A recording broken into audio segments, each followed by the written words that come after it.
We're starting today for day 4 of the Russ trial. Now, we have some very interesting witness testimonies today. There's one witness testimony that I do want to focus on because I think it's really interesting, but I hope you guys are doing well. Hannah Reed is on trial for... She was the armor on the Russ movie set, and they're saying that, you know, it's possible that she was the one that brought live ammunition on the set when there's not supposed to be any.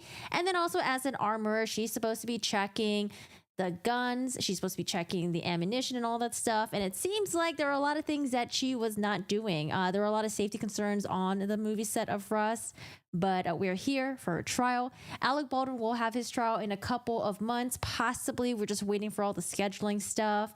But yeah, I don't know. I hope you guys are doing well. Thanks for joining me on the trial stuff. I think I heard that this trial might be, I don't know, like a couple of weeks, 2 weeks, 3 weeks. We'll see. But I do like the pace that we're going at. I feel like each of the witness testimonies, we're kind of just going through it pretty quickly, but thoroughly. And we're just getting straight to the point. And I don't know. I like this pace. Hi, Rhiannon. Hi, Daniela. How are you doing today? How's it going, y'all? They are on a lunch break right now, and we know with this court, they be taking some long lunch breaks sometimes, okay? I think yesterday they went 15 over, and their lunch break is like an hour, maybe even more than that. So they're on a lunch break right now. We're going to go through some of the testimonies, and, we're going to go through, like, I think all the testimonies, and then I'm just going to go through the highlights of each one, the ones that I think that are important, and then at some point, we'll catch up with the live trial. We're actually not too far behind. And yeah, I don't know. I like doing it this way, honestly. Hi, Wayne. How are you doing today? We're live on Twitch and on YouTube. If you're on YouTube, don't forget to hit the like button. And yeah, thanks for joining us, y'all. We're going to just hop right in, honestly. Just get in on the action. What am I trying to turn off? Okay, take this off, and I'm going to go to this screen right here. But we are going to start with her. She's essentially... kind of like the medical expert, does the autopsy, and we're going to talk about Helena Hutchins. She's the victim that is deceased during the Russ movie shooting, and we're going to talk about her injuries and basically what she sustained. The projectile entered through the right armpit area. It missed the major blood vessels in the shoulder area and in the arm. It entered the right aspect of the chest into the right chest cavity. It injured some of the blood vessels that travel along the ribs, broke some ribs, or broke one rib, went into the right lung, and exited the right chest cavity just adjacent to the vertebral column. It went through the spinal cord and traveled through the soft tissue of the back before exiting. So Helena Hutchins is a cinematographer, and I believe she was behind the camera. The bullet went through her and ultimately landed into the director, Joel Souza. And as part of that examination, did you use what's called a trajectory rod? Yes. And what does that help you do?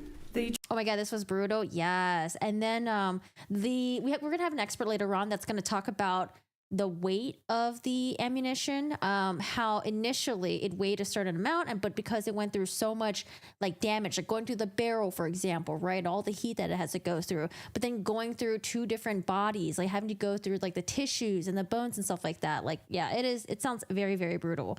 The trajectory rod just simply shows the pathway, the general pathway that the projectile took through the body from the point of entrance to the point of exit. And that trajectory with respect to Ms. Hutchins' body is front to back, right to left, and downward. And were the injuries that Ms. Hutchins suffered to her internal organs consistent with being shot? Yes. And of the injuries that you described, which of those can be lethal? There was documented in a medical record, there was over 1 liter of blood present in the right chest cavity when Ms. Hutchins arrived to UNMH, or the University of New Mexico Hospital. And so that indicates significant blood loss within the chest cavity. Jeez. And the injury to the right lung was also lethal. Thank you. Hi, David. How are you doing today? How's it going? And I know you mentioned earlier that you took tissue samples for toxicology testing. Is that correct? Yes. And what were the results of those toxicology tests? The toxicology was negative for alcohol and common drugs of abuse. Okay. Nothing further?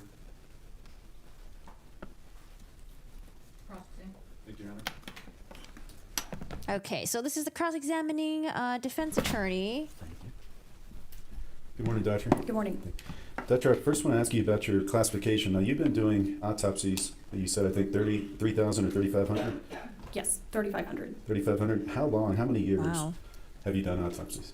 I came to the OMI straight out of fellowship in August of 2014. Okay, so 10 years. Yes. And you are very familiar with the classification system, whether it be a homicide or accident, correct? Veronica, thank you. Oh my God, what is that little corgi painting? I don't have my glasses on, so I have no idea what it says. I just see the word 1 on there. Veronica, thank you so much for the support.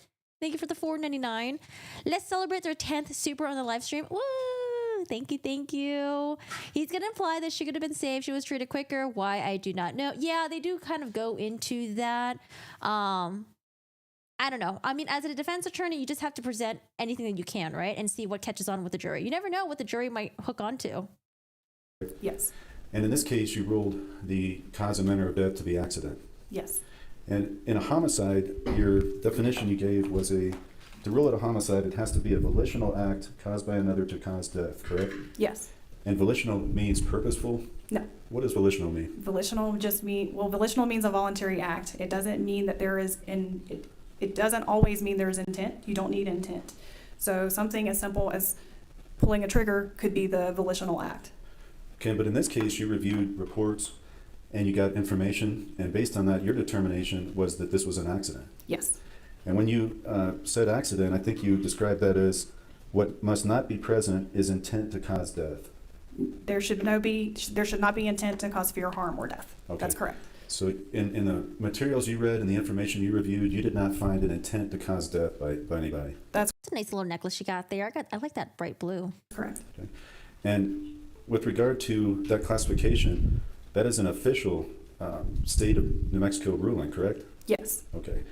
And Oh, she's back. Hello. that is an accident. Yes. Okay. I know in your notes that you documented the approximate time of the incident was about 13:48. Is that correct? Yes. And that It's also my understanding they took a long time to get her stabilized before the helicopter was able to leave. Do you remember how the state, when she was going through the other witnesses that were on the set, I think police officers, maybe even some of the crew members, maybe, and how she kept pointing out like, oh, okay, so like, you know, like from what you know, the reason why the helicopter's still there is because they're like trying to stabilize her, right? They're like, yeah, I think so. I think that's what we heard. It wasn't like the helicopter was just chilling. It was like they were trying to stabilize her before they can get her into flight and then bring her to the hospital, I guess. is 1:48. Yes. Okay. And then you documented that Ms. Hutchins arrived at the hospital approximately 15:20. Is that right? Yes. And that is 3:20. Yes. Now, that is approximately an hour and a half delay. Is that right? Yes. And you knew that she was being attended to by EMT personnel and there was a helicopter waiting to take her to the hospital. Is that right? Yes. Yeah, because I was wondering the area where they were shooting at, maybe it was like a very secluded area where they just were not near maybe like police stations, hospitals and stuff like that. Have any idea why there was a delay in the hospital taking her? No. Now, during your findings, you did a CT scan before your external examination, correct? Yes. Did you find evidence of prior medical intervention from Ms. Hutchins? Yes. And what was that evidence of medical intervention? She had been intubated. The intubation was actually in the wrong place. It was in the esophagus. It was removed when she arrived at the Ouch. hospital, but she was also re-intubated into her esophagus and not into the airway. She had also Oh, God, ouch. had surgical intervention. So they had opened up the chest cavities on both sides due to the presence of a gunshot wound. They had also opened up the protective covering surrounding the heart to try to do what they call manual cardiac massage to restart the heart. It's my understanding that she was pulseless upon arrival and non-responsive and not breathing.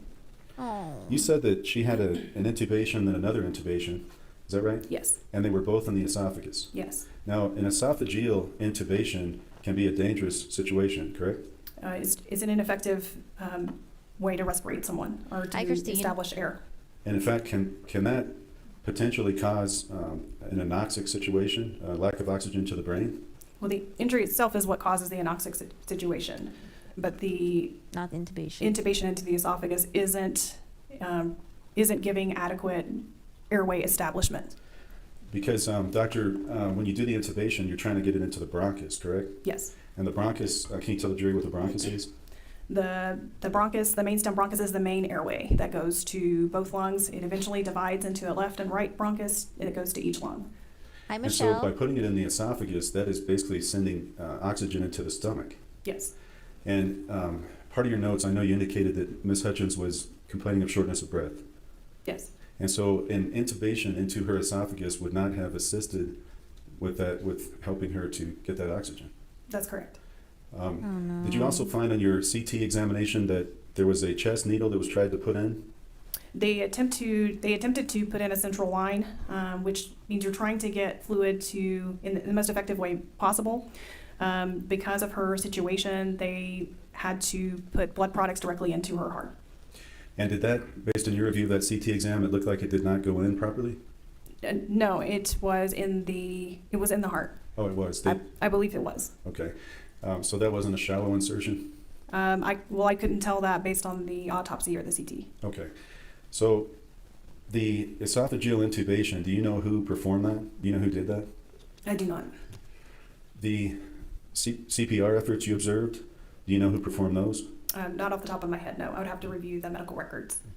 Based on everything that you saw as a medical doctor, had this not taken an hour and a half, had Ms. Hutchins received more timely medical intervention, could she have possibly survived these wounds?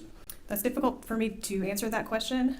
Yeah, because I wonder like if the intubation was done correctly and not like put in through the esophagus and then like shoving air into her stomach, would she have had a better chance of living? But she's like, I don't know. I don't fucking know.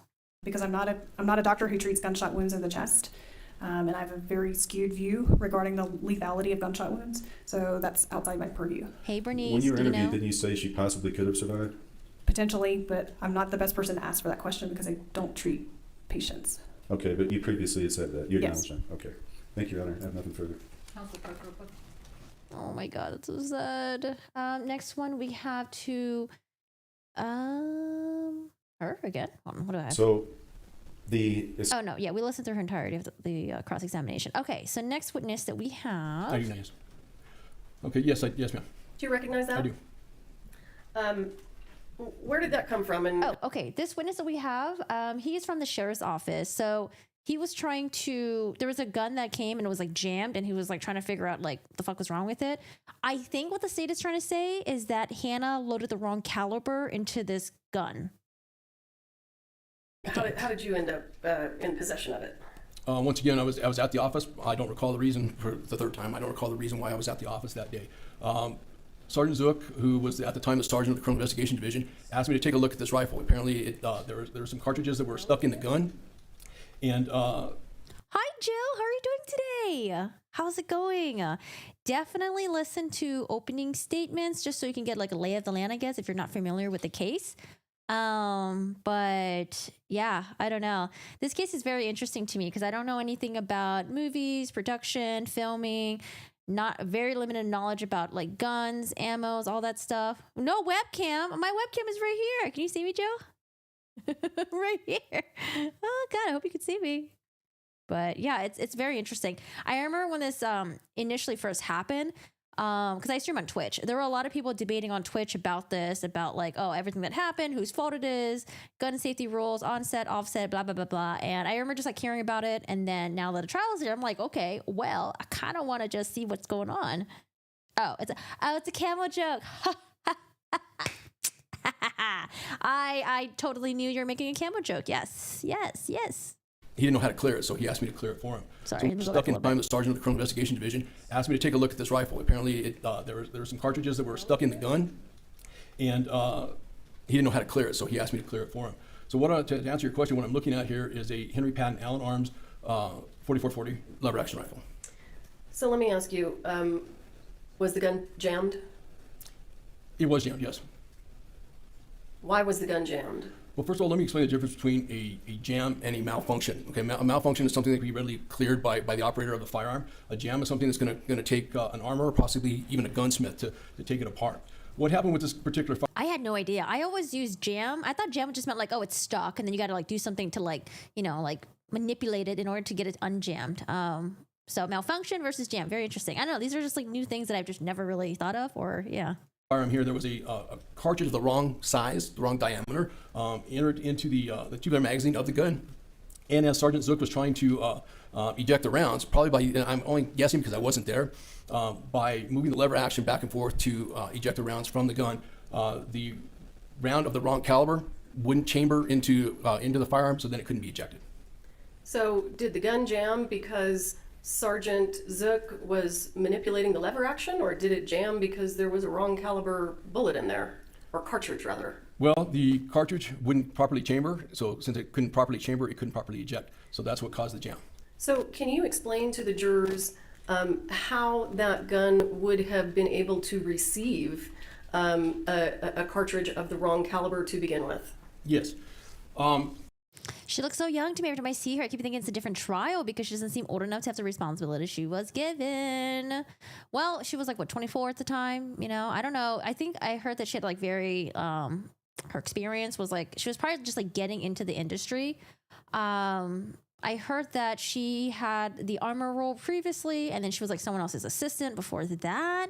And then before that, she was working on the set doing, I don't know, like costumes or something. That's what someone in the chat told me. But I think the reason why she's dressed pretty like maturely, and she kind of looks, I don't know, I feel like she's like dressed up a little bit because I think she wants to show the jury that she looks like a very mature adult woman. And she was just in this fucking set that was just a mayhem. And there was nothing she could do to make sure that it was saved. That's what I'm thinking. Do I believe that? No. You're going to go to work soon. Oh, okay. I had to head to work in 30 minutes. Hope you're good. Yes, I hope you're doing well. I hope you're doing well as well. It always feels weird to say that out loud.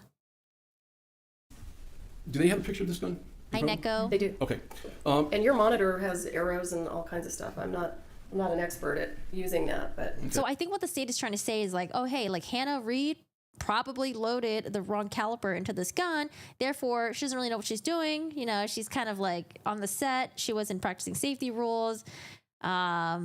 They were trying to say that maybe she was high, and maybe that's why there was like an error here, or, you know, all types of things that they're throwing at her. This right here, you'll see, I don't know how to use the arrow here.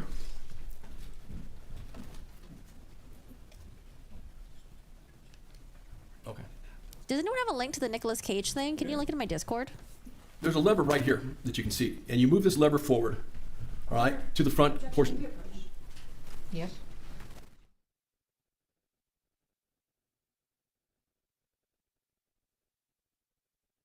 It's a very interesting, it's like a cute hair choice, but it's a very interesting one. I don't know, I'm getting like prom vibes. Or like Sailor Moon vibes. Right there, you can see right here this little tab. Okay, it's held back by spring tension. You overcome spring tension by moving it forward, and the front of this gun here has about the last 3 or 4 inches will rotate sideways, opening up what's called a tubular magazine. All right, a tubular magazine, for lack of a better term, is like a fat metal straw. Okay, and the cartridges can be dropped down into that tubular magazine. Now, the diameter of the magazine tube is wide enough to accommodate slightly larger than caliber ammunition, and that is what happened in this case. Once the tubular magazine is loaded, then the fore portion of the muzzle is closed up, and the rifle can be cycled by lever action. And what you have down here is the lever action, which Oh my God, Face Off, such a good movie. basically is the action of the gun, hence the name lever action. so Yeah, it's a very cute the hairstyle. 45 caliber cartridge was fit in that. Did you call it a loading tube or It's a tubular magazine. tubular magazine? But the 45, because it was the wrong caliber, was too large to cycle through. Correct. All right. And then I want to go over to cell phone extraction. Do I not have his name? Oopsies. Can I just write he's like digital forensic. Okay, FBI digital forensic. Sorry, I don't have his name. Whoops.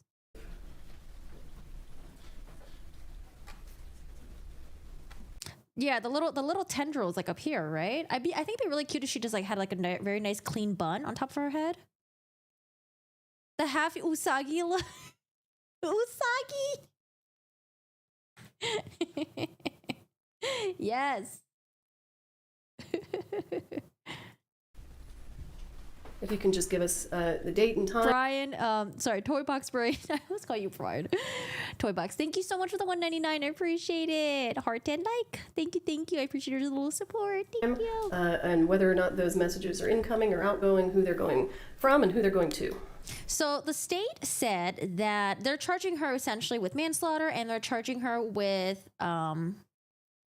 what's the other term again? Tampering with evidence.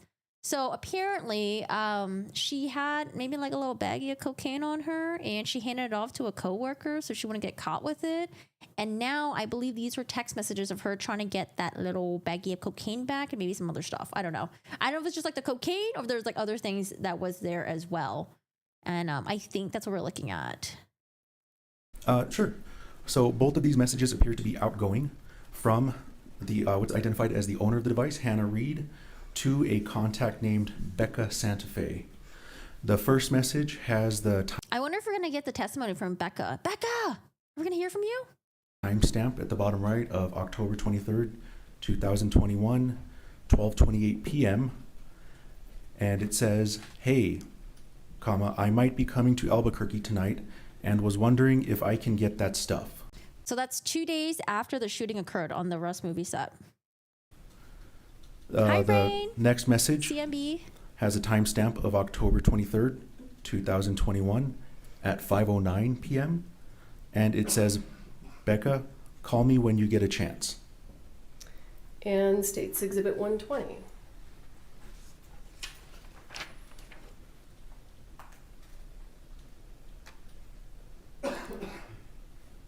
Can you see that, or is it too? Imagine discover text from Johnny Depp asking where the fuck his Coke went. No. The jar, okay? You got to reference the jar. I believe I can see it. CMB, your name is so fancy. How do you do guys that? see it? Can the jurors see it? You bet. Is Becca Santa Fe her dealer? It's my understanding that it might be the coworker on set. And I forgot who it was, but they mentioned that they weren't close and the coworker's kind of like confused. Like initially Hannah was like, "Hey, can you take this from me?" And she's like, "Sure." And then like she took it and she walked off and she realized it was like a baggie of Coke. We'll zoom in and we'll just move it around a little bit. So the first message is an outgoing from the same contact, Hannah. True. Where is everyone? I don't know. I don't know what happened back there. There were people watching the trial on all the other days. Maybe they all ate the same thing for breakfast this morning, you know, and got like the shits or something. I don't know. I have no idea where anyone is. That's so weird. So the first message is an outgoing from the same contact, Hannah Reed, owner, to Courtney Santa Fe. The message states, "He gets in 30 mins or so. Becca hasn't texted me back at all, and I'm trying to get my things from her tomorrow." Courtney Santa Fe. Wait, so there's a Becca Santa Fe and Courtney Santa Fe? Oh, maybe they're all coworkers? This message was sent at on October 23rd, 2021 at 6:20 p.m. The next message is from Courtney Santa Fe to Hannah Reed, the owner of the device, and it just says "okay" with the timestamp of October 23rd, 2021 at 6:24 p.m. Oh, God. I just saw the glance with a gorilla grip. Pussy mobile. The next one name. is from Hannah Reed to Courtney Santa Fe. It says, "Kay, Kay, let me know if you hear from her at all. Thanks for checking on me again. Miss you already." And that is timestamped October 23rd, 2021 at 6:25 p.m. Okay, so Becca's the one that has the goods, and Courtney's the one who's trying to like help her out and try to figure out where Becca is and her schedule and all that stuff, I guess. So council has asked me to let you know that some of this would ordinarily be hearsay, but they've agreed to let the entire portion in, and it's for context, effect on listener. Okay? Thank you. Okay, there are people coming in. States Exhibit 121. Another message from Hannah Reed to Courtney Santa Fe. Oh, I'm sorry. We just looked at that one. It was part of the previous group. We'll take 121 out. States Exhibit 122. This one, the top message is from Hannah Reed, owner, to Courtney Santa Fe. And the message says, could Becca maybe drop off my things to y'all since I haven't been able to catch her? That is November 13th, 2021 at 7:02 p.m. I'd be like, nope, you're not leaving your next drugs with message me. shown there is from Courtney Santa Fe to Hannah Reed, owner. I asked her to, hopefully she will.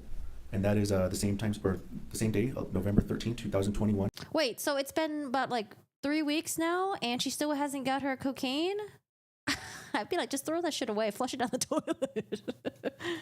At 7:06 p.m.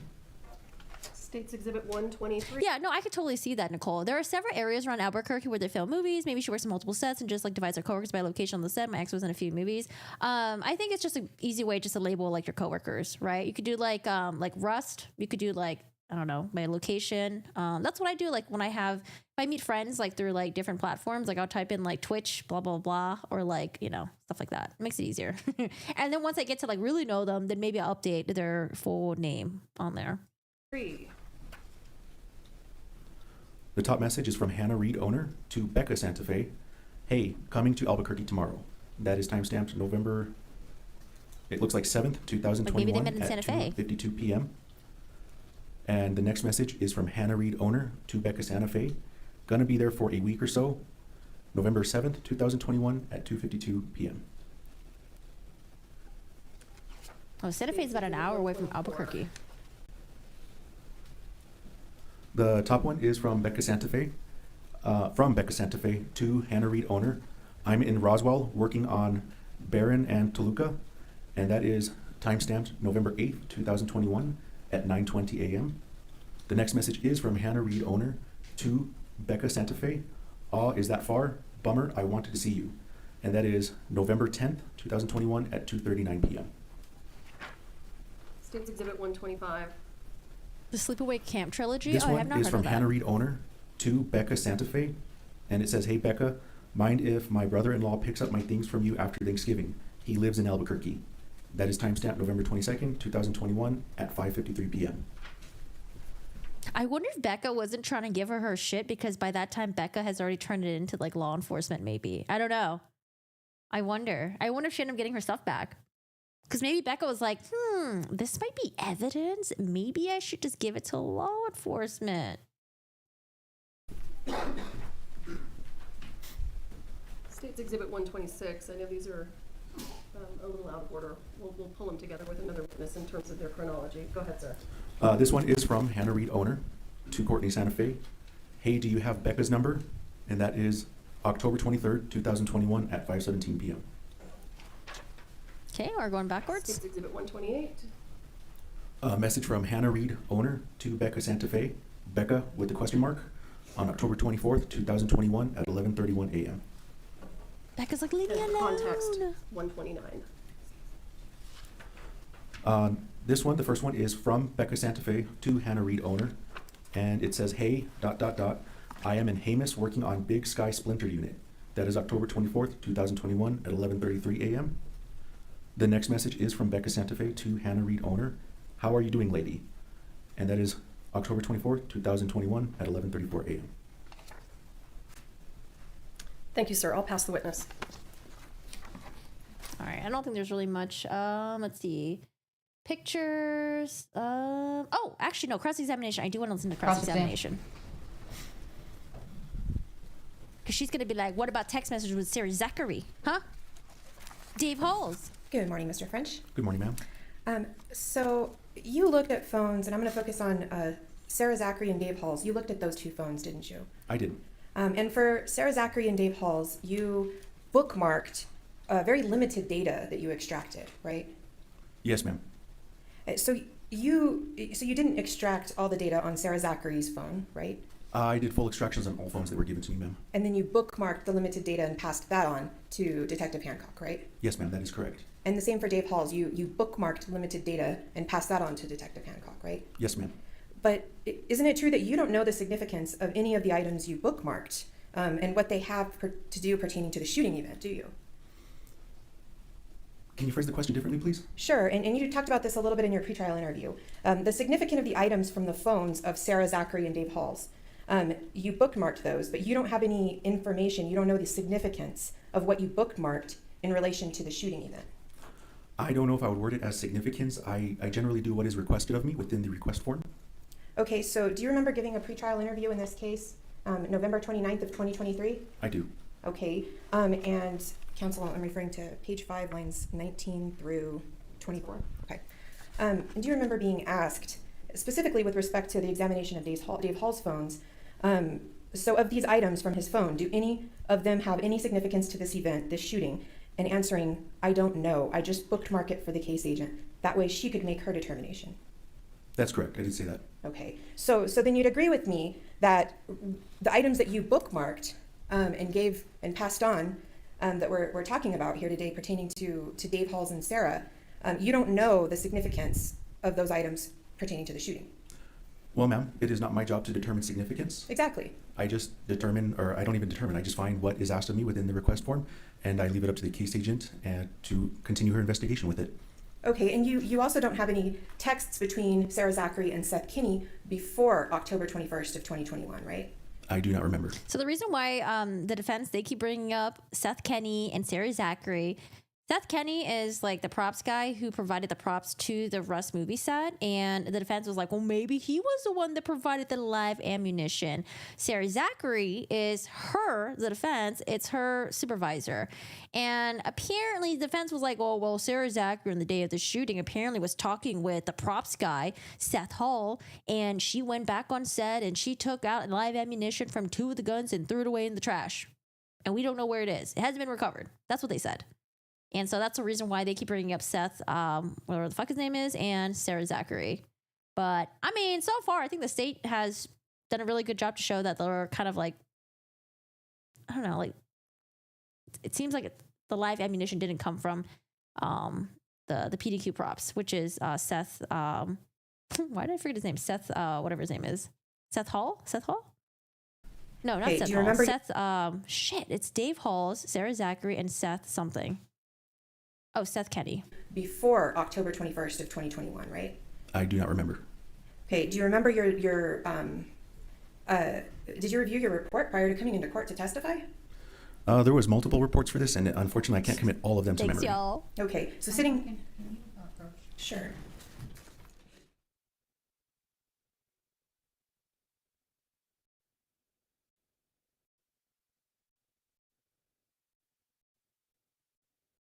I think that's about it, though.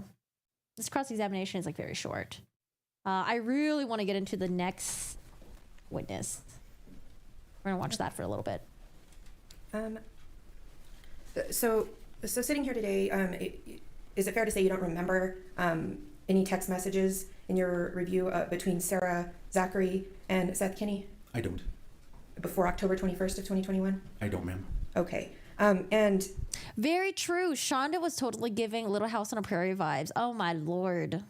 It did not fit her very well. you weren't asked to examine Seth Kinney's phone, were you? I don't believe so. That was not one of the phones that was given to me. And you weren't asked to examine Alec Baldwin's phones, were you? No, ma'am, I was not. Is that unusual to you that in a shooting case, not to be looking at the shooter's phone right away? Not always. Okay, but regardless, the work you did in this case was limited to what Detective Hancock specifically directed you to do. Fair? Yes, ma'am. Okay, just a moment, Your Honor. French, are you aware that Mr. Baldwin submitted his phone for extraction in the state of New York? Yes, I am. Thank you. I have Nothing this further. witness is excused. Thank you. Thank you. All right, next witness. She already went, right? Yeah, she already did. Okay, cool. Next witness, we have Lucian Haig. Let me update his name. What an excellent name. Lucian Haig. I thought it was pronounced Lucian. Wait, Lucian?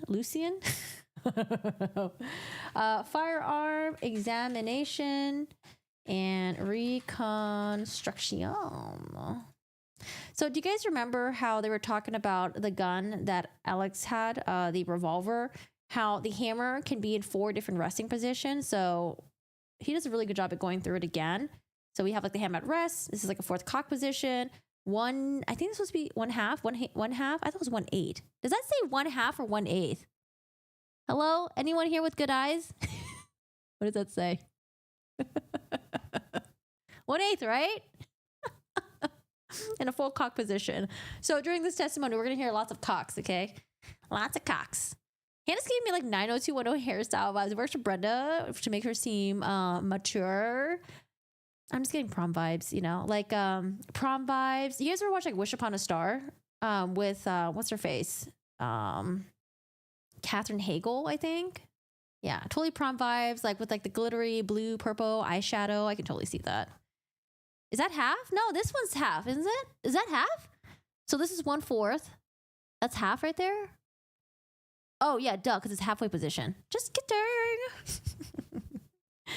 I could have sworn they said 1/8 though. Anyways, he's gonna explain it better than I am. I'm gonna ruin it.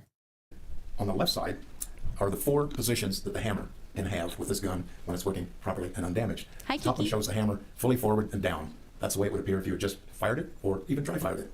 The next picture down looks pretty much the same, but it's not.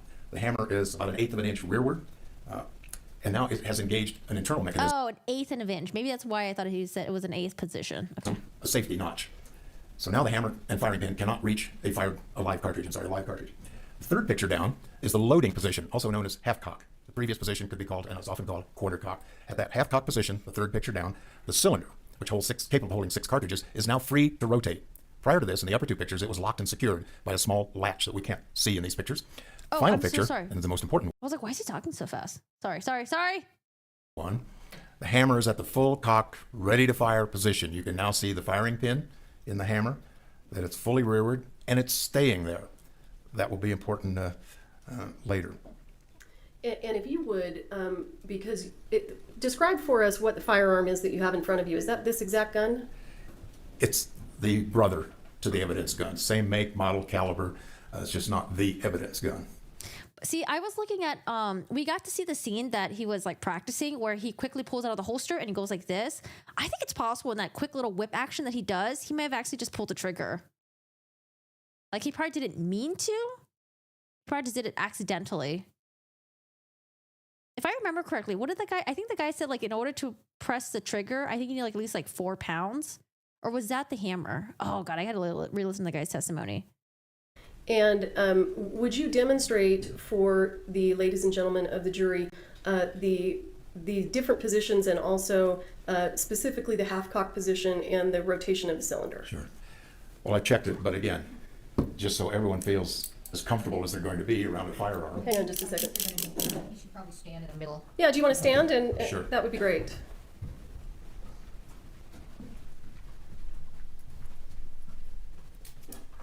All right, we got a demonstration. I'm left-hand dominant, so I have to. Baldwin never should have insisted he didn't pull the trigger. For me, it's kind of irrelevant. The gun should have been inert. I don't know. He probably thought I think it's possible he probably thought that he didn't do it, and then maybe he just pulled it accidentally. Maybe. I don't know. I didn't watch the interview, though. Explain that. What was like, when you guys were watching his interview, what was the vibes you were getting? Did it seem like he was like trying to lie? Did it seem like he was confused? Did it seem like he was like completely sure he didn't pull the trigger? The hammer is fully down.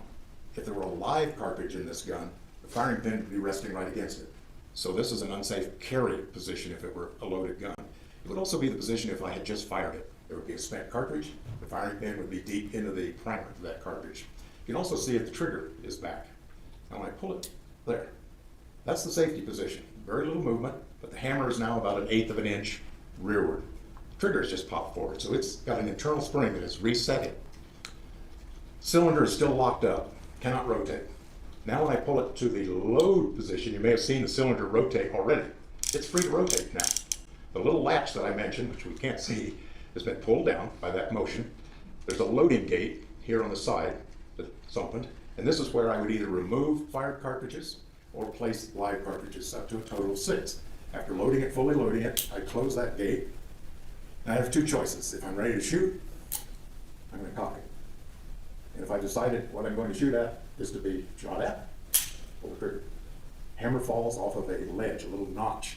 Actually, it's more of a step on the hammer. So now we're back to where we were a moment ago. Feel better? If I'm going to fire it again, pull it all the way back. Hammer stays in position, which we saw in the photographs, which again is important because when we get to the damage that occurred with the gun, the hammer won't stay there. If I'm going to let it down, if I'm going to render this gun safe, I decide I'm not going to shoot. I do have to pull the trigger, but I get my thumb firmly on this spur. Pull the trigger, let it down, Once I get past the halfway point, I can let go of the trigger and it engages the safety notch again. So there's all the steps. It's called a single action. Probably heard that term a couple of times because pulling the trigger accomplishes one single thing. It fires the gun. In terms of,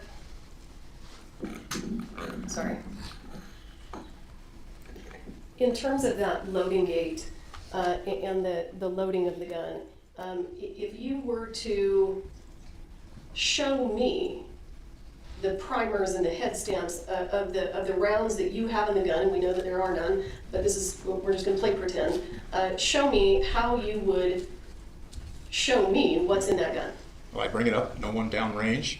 Here, maybe we go this way so that I bring the hammer to half cock. Okay. We want to show the jury. Because from what we heard, apparently, Hannah had the gun in the safe. She took it out. She brought it over to Dave Hall's, and then she like opened it up so he can see it, and then she kind of like spun it a bit, but apparently didn't go through all the way. Like she didn't like take out the ammunition, and she didn't spin it all the way, so you can see like all the little ammunitions inside each of its like little chamber. Go over here. So they can see behind okay. us. There we go. She used a term, it's an industry term, the head stamp. It's what's written on the cartridge, and in the middle of which is a primer. So if she wanted to see, or any of you wanted to see, are there fired cartridges in here? Live cartridges, all 6? I just rotate the cylinder. And we go a couple of times around, see if there are any empty chambers, or fired cartridges, or live rounds. If we wanted to take them out, if they're live, you just dump them out. If they're fired, you need this ejection rod here to knock a spent cartridge out because it's expanded. So if you were to show me the rounds that you have in the gun in this manner, I can only see the head stamp and primer of one cartridge at a time. That's right, in this view from behind the gun with the gate open. Okay, thank you, sir. Can I And just have a take my seat? Yes.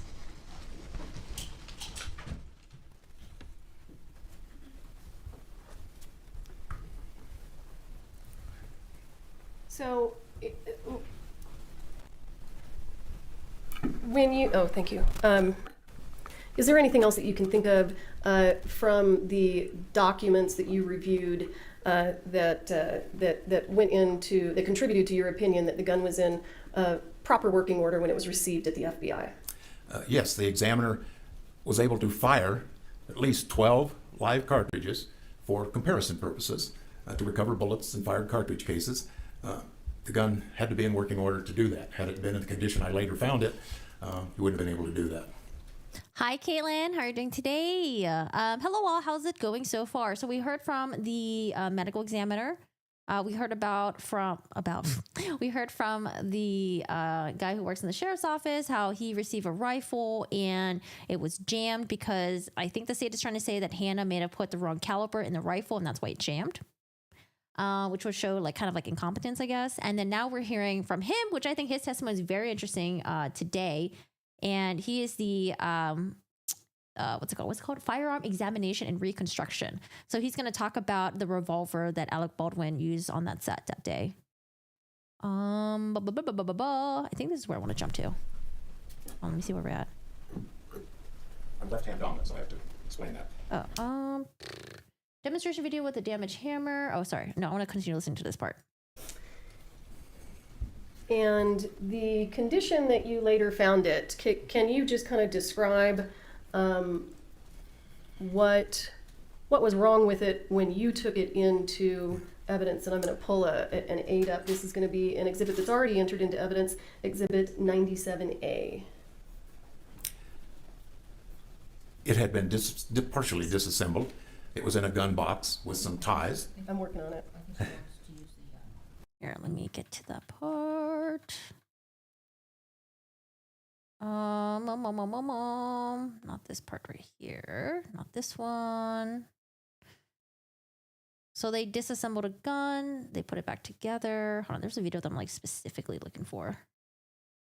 Was it? Not this one. Did I accidentally exit out of that video? I know they go on a lunch break. Oh, right here. This is the video I'm looking for. All right, right here.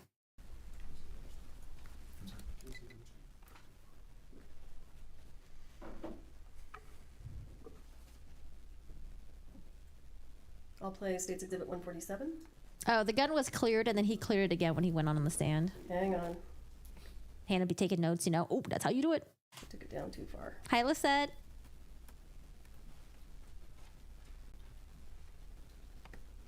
All the parts on with the following exceptions. Is there an issue with audio? The evidence revolver. Oh, they're figuring out their audio right now. Yeah, so I'm going through the highlights right now. We heard from the medical examiner. They discussed the extent. What am I looking for?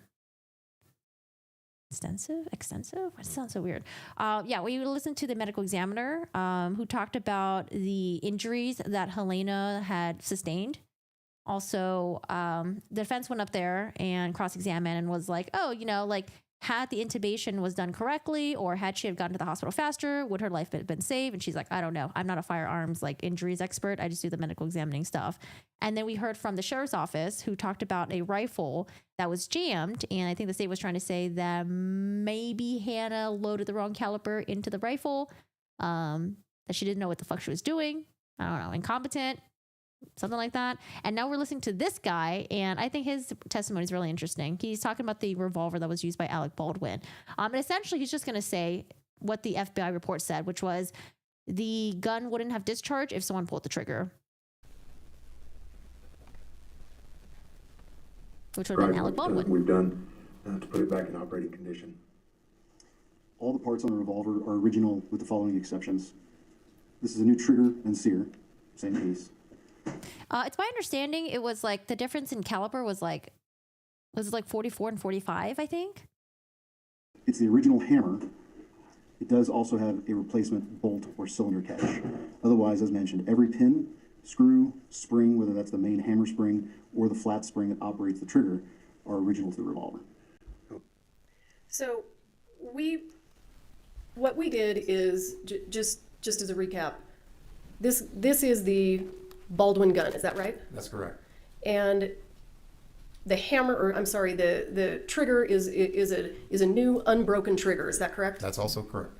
And the bolt that we saw in the photos that had kind of lost an ear, is that replaced? Yes.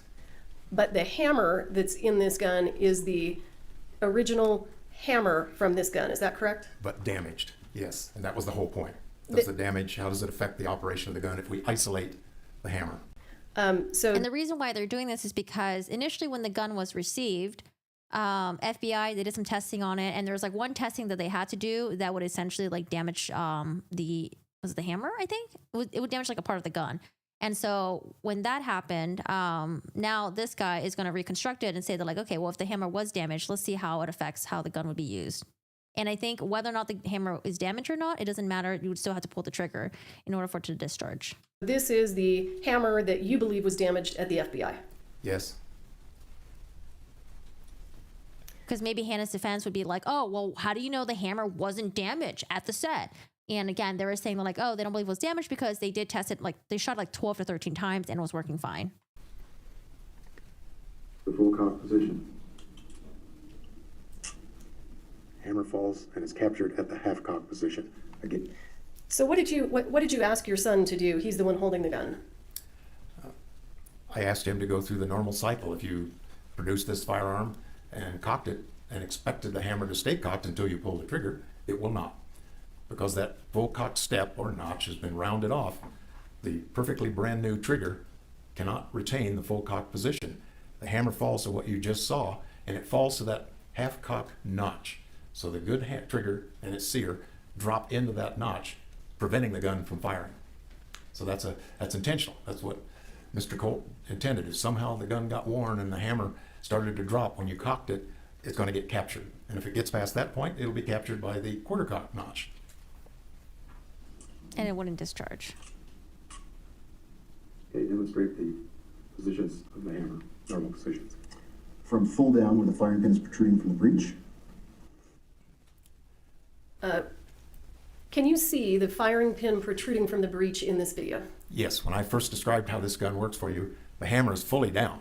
So it's either just fired a cartridge, or this would not be a good way to carry this gun with live ammunition, because that firing pin is resting right against a live primer if there was a cartridge in this gun. And it wouldn't take much of a blow. You don't have to hit it hard. Just drop it from a few inches in this configuration, and it'll fire. Because remember, Bryce Ziegler, who also worked for the FBI, who also was messing with the revolver as well, he said that in the manual, it says that if it's in the resting position, they recommend taking one of the ammunition out. That way, if it does accidentally get dropped or, you like accidentally like hit the hammer, I guess, nothing gets discharged out of it while you're like holding it or something like that. You're interested to hear if all the stories we heard from beforehand were true, like her allowing random people to shoot the gun and not knowing which ammunition was which. I did hear about, apparently there were people that were maybe on set that were shooting with the gun. They were playing around with the gun and they were shooting it, maybe like offset or somewhere else or something like that. I did hear something about that, but I don't know if that was ever mentioned. To the cock.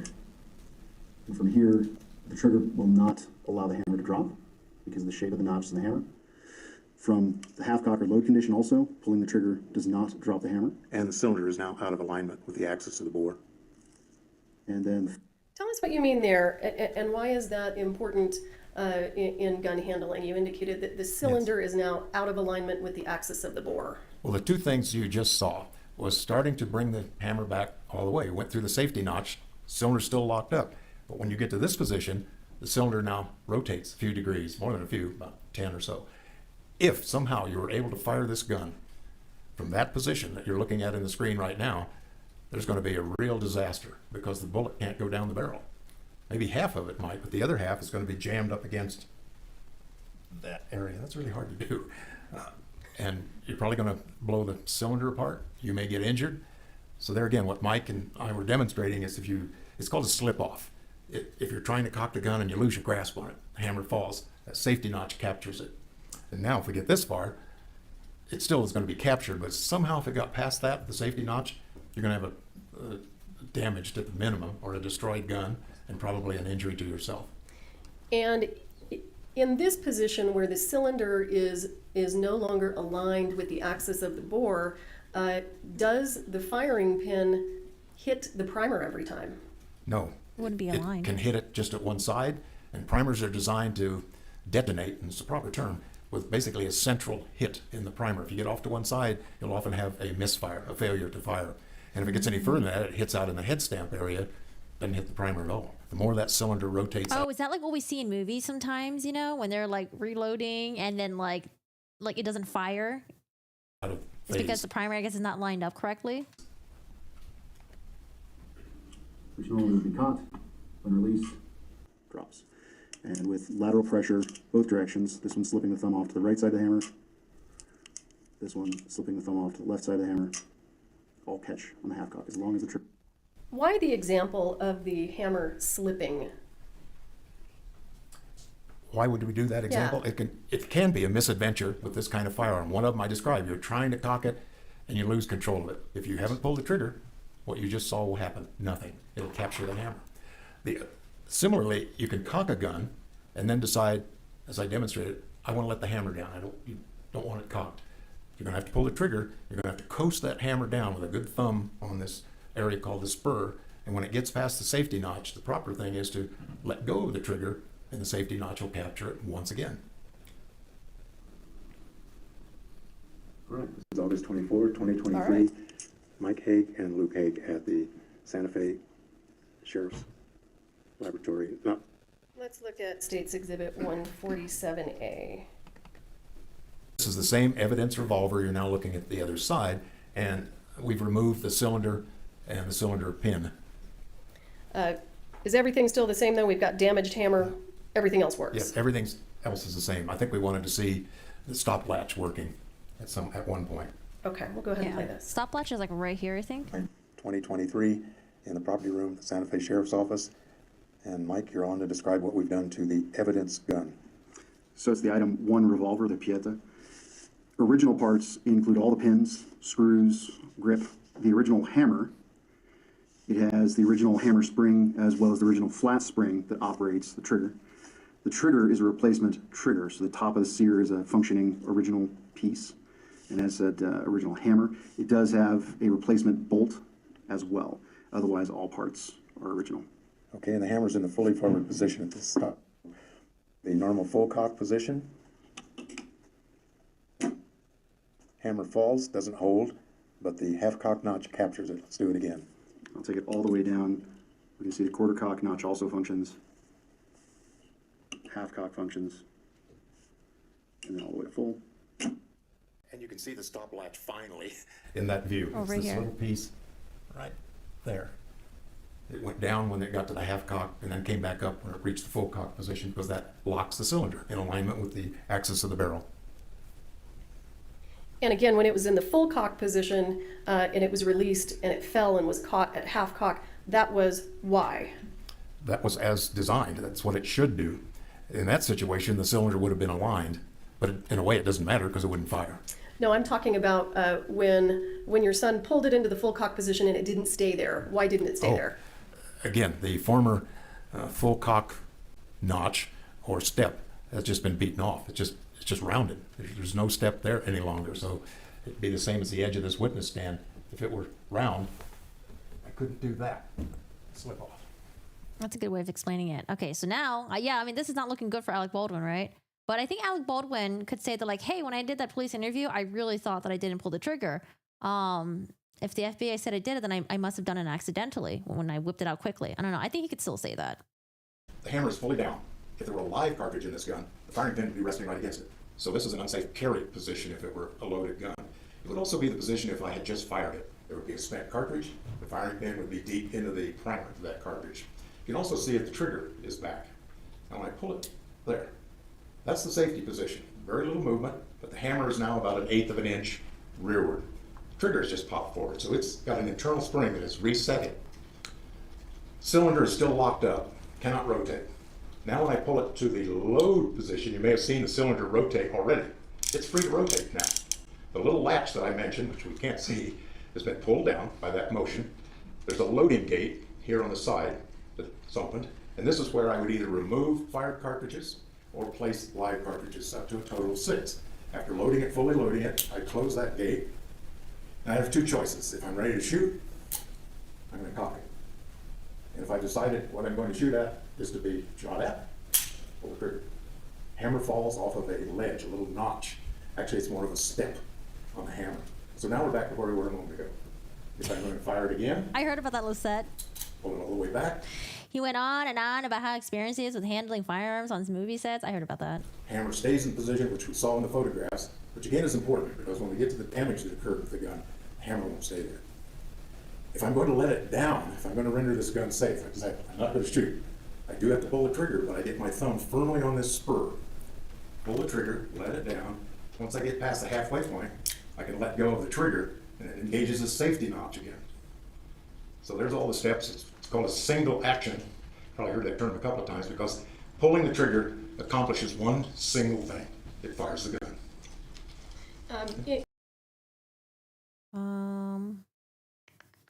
Are we back here? Hold on. Oh, we did this. Oh, hold on a second. I must have messed up on my video thing. In terms of, sorry. In terms of that loading gate and the loading of the gun, if you were to show me the primers and Oh the yeah, we did this part already. Sorry about that. So just for completeness, I would like for you to demonstrate to the ladies and gentlemen of the jury, using this exemplar revolver, the position that what had to have happened on October 21st, in your opinion, for this gun to fire. Let's show them And this is the day of the shooting. rather than give them a verbal description. It had to have a normally functioning, undamaged hammer. The handler, in this case Mr. Baldwin, had to get it to this position. If he let go of the hammer, it would stay as you see it here. Pulling the trigger will fire it. Now you can do that as quickly as you cock it, or you can wait minutes, hours. But when I do that, if there's a live round in there, it's going to fire. The firing pin impression is going to have the full depth from this. And I've done it, if somehow I did this, I'm trying to let it down, and I let it slip, it either won't fire at all, or it makes a much shallower firing pin. Because Baldwin said that he did have it cocked, right? When did he cock the gun? Do we know? Did he do it like when it was like in his holster? And that's why it wasn't captured in the camera? Impression. I did that multiple times with the evidence gun and with the exemplars. I own several of these. My son owns several of them. So I could distinguish by the depth and the centering. This was a normal hammer fall from the full cock position. So had the gun fired at a position less than full cock, lower than full cock, in between full and half or half and quarter, you would be able to tell that by the depth of the firing pin impression. Is that correct? What I call a slip off. If you're trying to let the hammer down and you get about the halfway point and it slips, you also have to pull the trigger, by the way. It'll be a much shallower firing pin impression. It doesn't hit a strike, doesn't strike as hard. And from the quarter cock, if you're trying to put it in safety position and you lose control of it, again, you have to pull the trigger. It just makes an indentation in the primer, doesn't fire at all. Thank you, sir. If you can take your seat.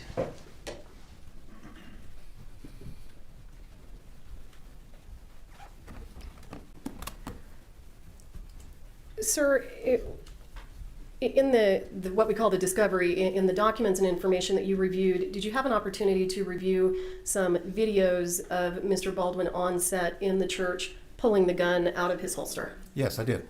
And are you familiar with that type of holster? Yes. Are you familiar with this type of gun? I'm sorry? Are you familiar with this type of gun? I think you've indicated you are. Yes, I think I own 6 or 7 of them. Okay. Is there anything particularly difficult or dangerous about pulling this style revolver out of that style holster, in your opinion? Not so long as you don't load it, or if you do load it, that you don't cock it and pull the trigger. Otherwise, it's safe. It's an easy movement to make. I have no problem with how to do that. When you say it's an easy movement to make, can you think of anything, that the gun might get caught on, or anything that could create danger? Not realistically, again. The hammer secures itself well to be drug across clothing, and if it fell without a trigger pull, and the trigger's well shielded with a trigger guard, but if somehow the hammer got pulled off the full cock position, you've already seen what's going to happen. It gets captured at the half cock position. All right, thank you. I'll pass the witness. Mr. Bowe, I'll have you disconnect. Woo! All right. After lunch break, we are catching up. Here comes the defense attorney. I apologize. Let me start over, if it's okay, Your Honor. Okay. Sir, if I can ask that again, I think your conclusion, and correct me if I'm wrong, was that the Baldwin revolver that you examined, in your expert opinion, that the shooter had to have fully cocked that weapon and had to have pulled that trigger. Wait, hold on. Let me get my notes ready. Wait, what? Day 2.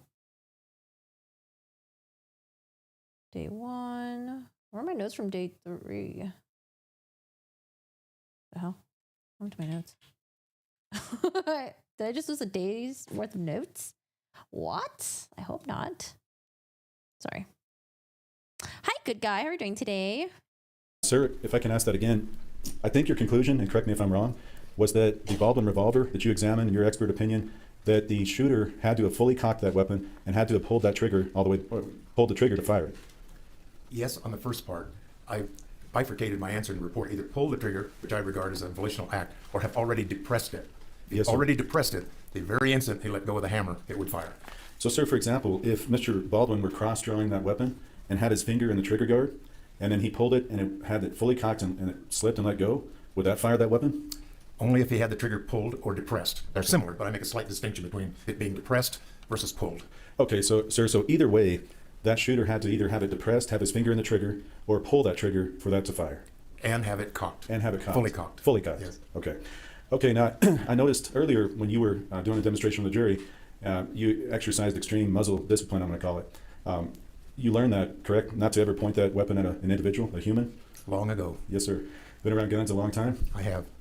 And one of the most important rules, and I saw when you walked down, you had it either down, up, it was never pointed at a person. That's one of the most important rules of gun safety, isn't it? I agree. Okay. And sir, another rule that I noticed when your son was on that video, and when you were demonstrating, you never had your finger in that trigger guard. Is that another rule you learned from a long time ago? Well, we were demonstrating something there in which the trigger Yes. saved the gun from firing. If we had depressed it, of course, it wouldn't be a useful demonstration. No, and I understand. My question wasn't good. You never put your finger in that trigger guard until you were ready to pull that trigger in some manner. Yes. Okay. Now, with regard to the cross draw, I know you've been around guns for a long time, but with regard to the cross draw, would you agree that somebody that was not familiar with that draw would need to have training on that draw? You'd have to have some understanding of where the firearm is, how the holster works, whether it's got a safety strap or not, and then, of course, get it out of that area and swing it around, as was shown in the videos that I've looked at of Mr. I wonder how much training was done on the set. I did hear that Alec Baldwin didn't want to participate in some of the trainings and stuff. How many did he participate in? I guess we'll find that in this trial. Baldwin. Yes, sir. And did you see the video where when he pulls it out, his finger is in the trigger guard? Did you see that? I certainly did. And again, that can be very dangerous, sir, based on your expert conclusion, if he has that fully cocked, correct?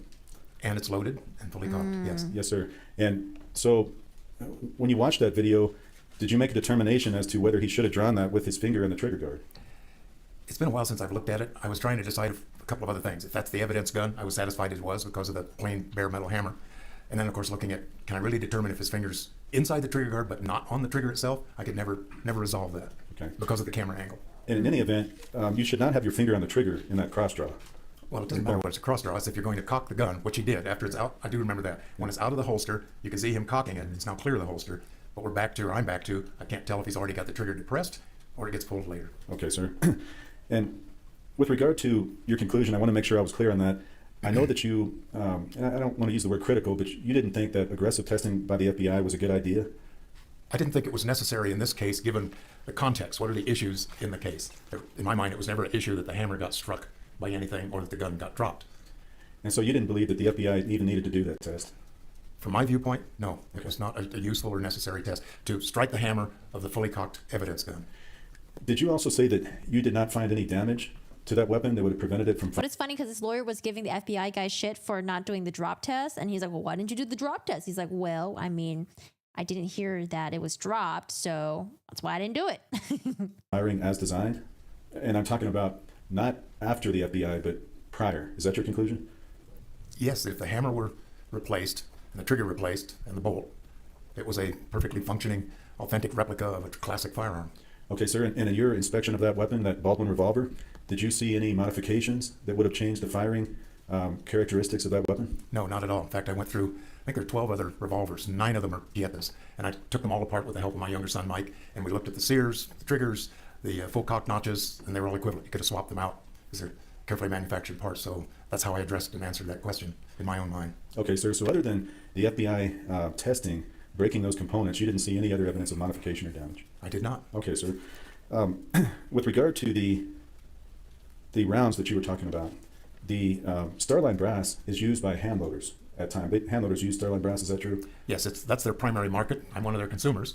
Small ammunition companies like the one in the box of ammunition that the prosecutor showed earlier have also used their brass. Remington, Winchester, they of course have their own. So, and can you tell the jury a hand loader, if they use, I mean, they can use any type of primer, any type of powder, any type of bullet in a case, right? In the hand No, loader? that's definitely not true. Okay, what is a... Well, let's start with the primer. That's the spark plug in your car. It's the spark plug in ammunition.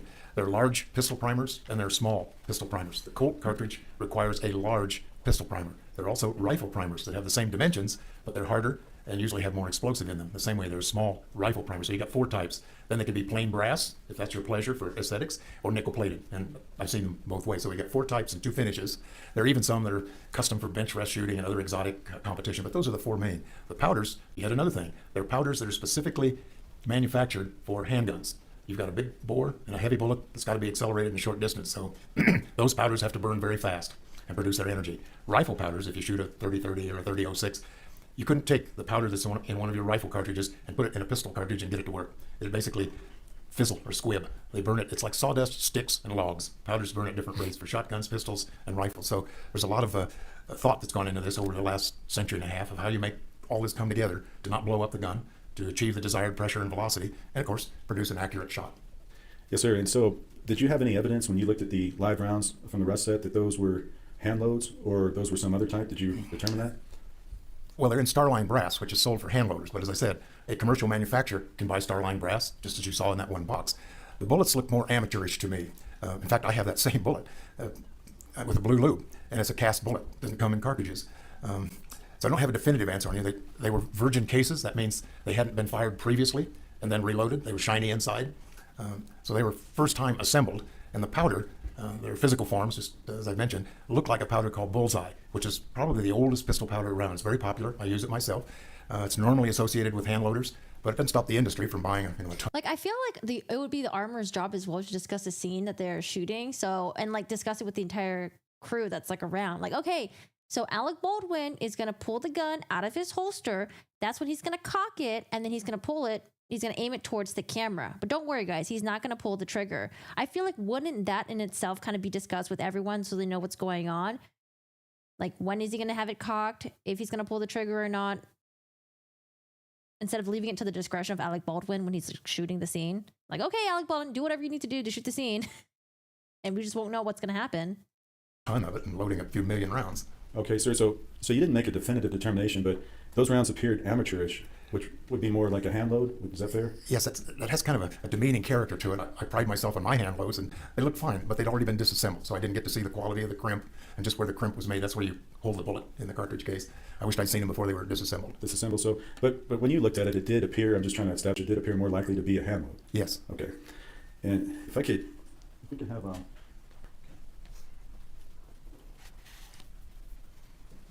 good evidence? Oh. So, Mr. Haig, on the right, that you're looking at right now, I have it under it. What is that type of powder? It's a pistol powder. In my opinion, it's one called Trail Boss. That's a brand name, designed for cowboy action, loads in handgun, centerfire handgun cartridges. And its characteristic shape, as I say, it looks like little donuts or tires if you magnify it. It's a Yeah, that's so interesting that it looks like that. dull gray. Little It's also black what's called a olives. single base powder. So I use it myself. It's an old friend. It works well. Okay, sir, now I'm going to move this over, and I'm going to show you this other type of powder. And what do you call that type of powder? It's my understanding she's facing like 18 months. Max. Of the many physical forms, it's called disc flake. That's with a hyphen, disc flake. It's little flakes in the sharp shape of discs, like little gray hockey pucks under the microscope. And without a scale, I couldn't compare that any further to, say, Bullseye or some of the other disc flake powders. Okay, and now I'm going to try to zoom in here. Do you see in the middle of the ones I don't see it as a powder particle. It's something in the holding device. Drink your waters. Device, what do you mean by that? I don't know. I didn't have benefit of having this in my hand to actually empty it out, as I recall. So I don't know what it is. It's not powder. That's all. You don't think it's powder? I'm convinced it is not a propellant or powder. Okay, but you don't recall that particular thing when you looked at it, or when you had it? Or what did you just say? I didn't understand. If I looked at it, I was again, firsthand, I was again interested in the propellant as to whether I could identify it on the basis of morphology, and I didn't get anywhere beyond it's a disc flake powder popularly used in pistol cartridges, handgun cartridges. Okay, so as part of your work in this case, did you ever see the photographs from PDQ Props from Seth Kenny's business? I know I saw a number of photographs after a production of materials there, search warrant I suppose you'd call it, and a lot of the ammunition, plus the FBI did a lot of x-ray images of cartridges from that facility. Did you remember the way that place looked in terms of its organization or disorganization? Only Like vaguely. shit. Okay. All right, and we may show you some pictures of that, but you never went there personally. I have not been there. Okay, and you've had no contact with Seth Kenny yourself. That's also correct. I don't know the man and not met him. Okay. Did you, with regard to the rounds on set, did you measure or inspect all of the rounds? For example, there's been 250 dummy rounds. Did you go through all of those? Over a period of 5 days, yes. Okay. And did you go through all of the live rounds, you said? Yes, definitely. Looked at all disassembled, but 5 rounds. Okay.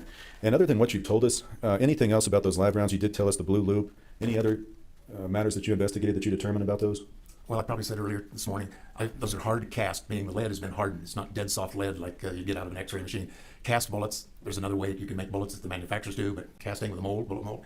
And yes, I now must recall, the propellant in the disassembled live rounds looked like the powder I mentioned, Bullseye. And I didn't see that in other sources in this case.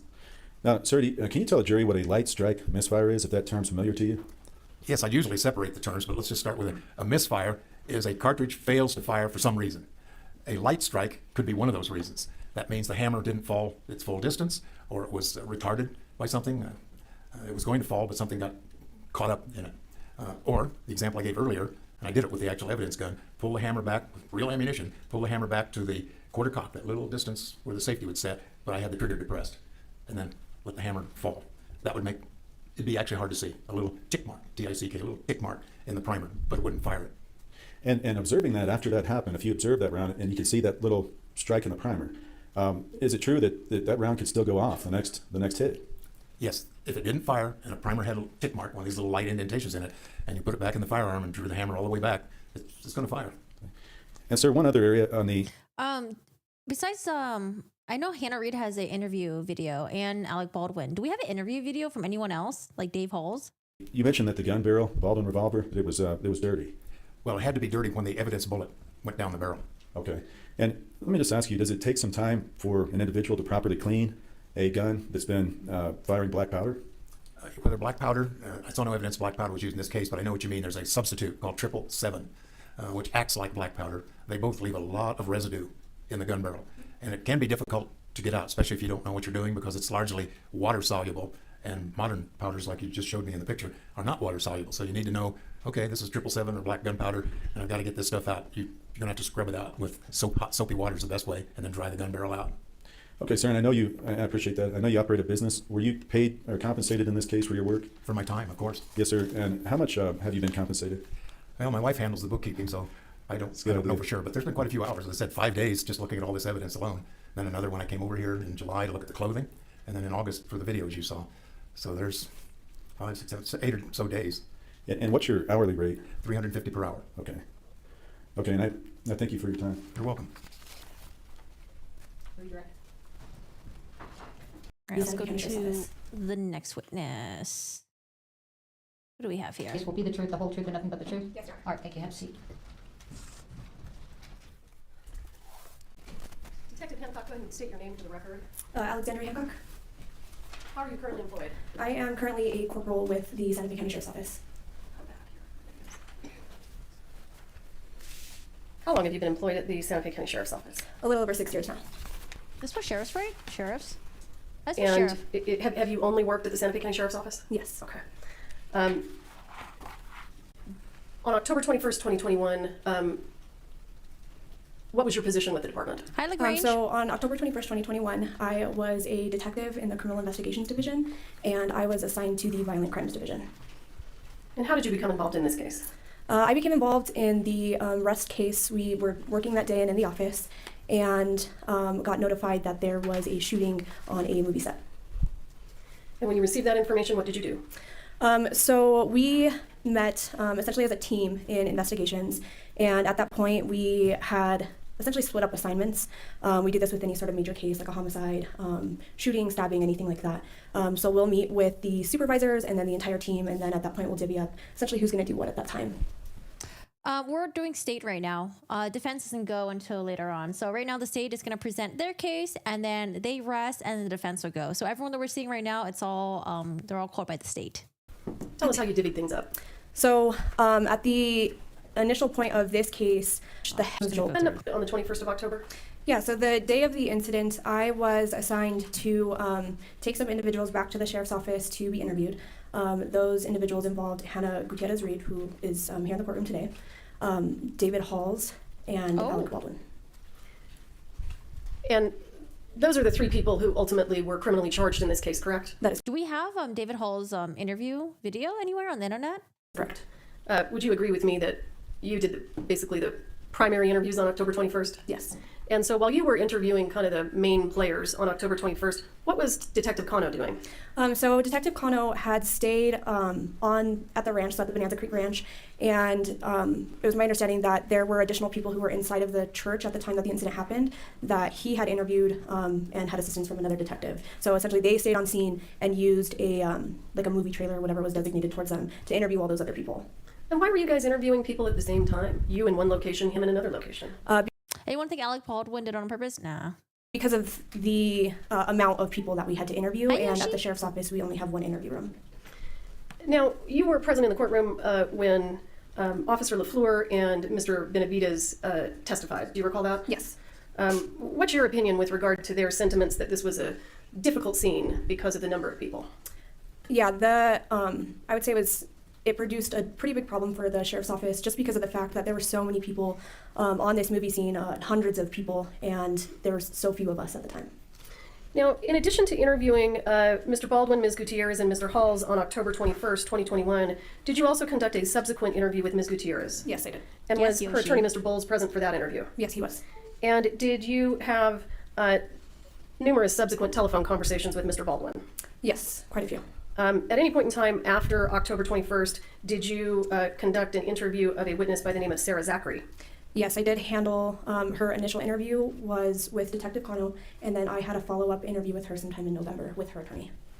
And did you also conduct an interview with an actor by the name of Jensen Ackles? Yes, I did. Did you conduct an interview with the witness that we heard from earlier, Catherine Rowe Walters? Yes. And did you interview a gentleman by the name of Zach Sills? Yes. Did you interview a gentleman by the name of Seth Kinney? Numerous times.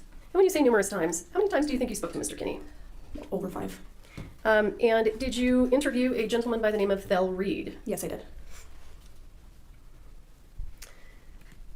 Let's start with Mr. Reed. How did you come to conduct an interview? And just to be clear, I think it was telephonic, is that right? Yes, it was. How did you come to conduct an interview with Mr. Reed? So my initial, I guess the way that I had originally heard about Mr. Thel Reed was that he was Hannah's father. And Jason Bowles, Hannah's attorney, had actually brought him up after the second interview that I had conducted with Hannah, essentially saying that Thel wanted to provide a statement as to where the live ammunition may have come from on set. Jason had emailed me a... When you say Jason, you mean Jason Bowles? Yes, Jason Bowles.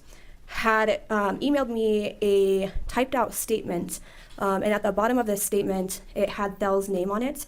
At that time, I had advised to Jason that that would not be a sufficient statement for me because I hadn't conducted the interview myself, and that essentially a word typed statement, not signed, not really identified from anybody, would not be sufficient for me. So I had... Wait, what was Dad going to say on the statement? Was it just like, hey, I did not provide the live ammunition to my daughter to bring onto the rest set? Discussed with Mr. Jason Bowles that if Thel wanted to provide an actual statement to me, that we needed to set up an interview. And did he do that? Yes, he did the following day. And did you interview him? Yes. Was that prior to asking the court to authorize a search warrant on PDQ props? Yeah, it was about a week before. And under what circumstances did you become aware of Seth Kinney in a manner that caused you to start to have to interview him and interact with him? So from the beginning of the investigation, my first interactions with Seth Kinney came from the search warrant that we had done on the prop truck, which was on the set of Rust. I had essentially told Seth, or had communications with him, that I was going to need to get inside the safe on the prop truck, which is where we were told that they had stored guns. And instead of breaking open this safe, we had asked for someone to come to set with the code for the safe in order to open it, so we didn't have to do all that extra work. So my first interaction in person with Seth Kinney was during the prop truck search warrant. Hang on just a second. So Mr. Kinney showed up and opened the safe for you? Yes, he did. And on that day that you were doing the search of the prop truck, do you recall what date it was? It was October 27th, 2021. And did Mr. Kinney kind of hang around there outside the prop truck and you were able to visit with him? Yes. Was Mr. Kinney cooperative with you? What does Seth Kinney look like? I don't know why, but I keep thinking of like Tiger King in my head. Yeah, he was extremely cooperative. Did Mr. Kinney... I haven't Googled him yet, though. I'm like, I just have the Tiger King image in my head for some reason. I don't know why. you samples of live ammunition from PDQ props? Yes, he did. And did Mr. Kinney provide you access to text messages on his cell phone? Yes, several times.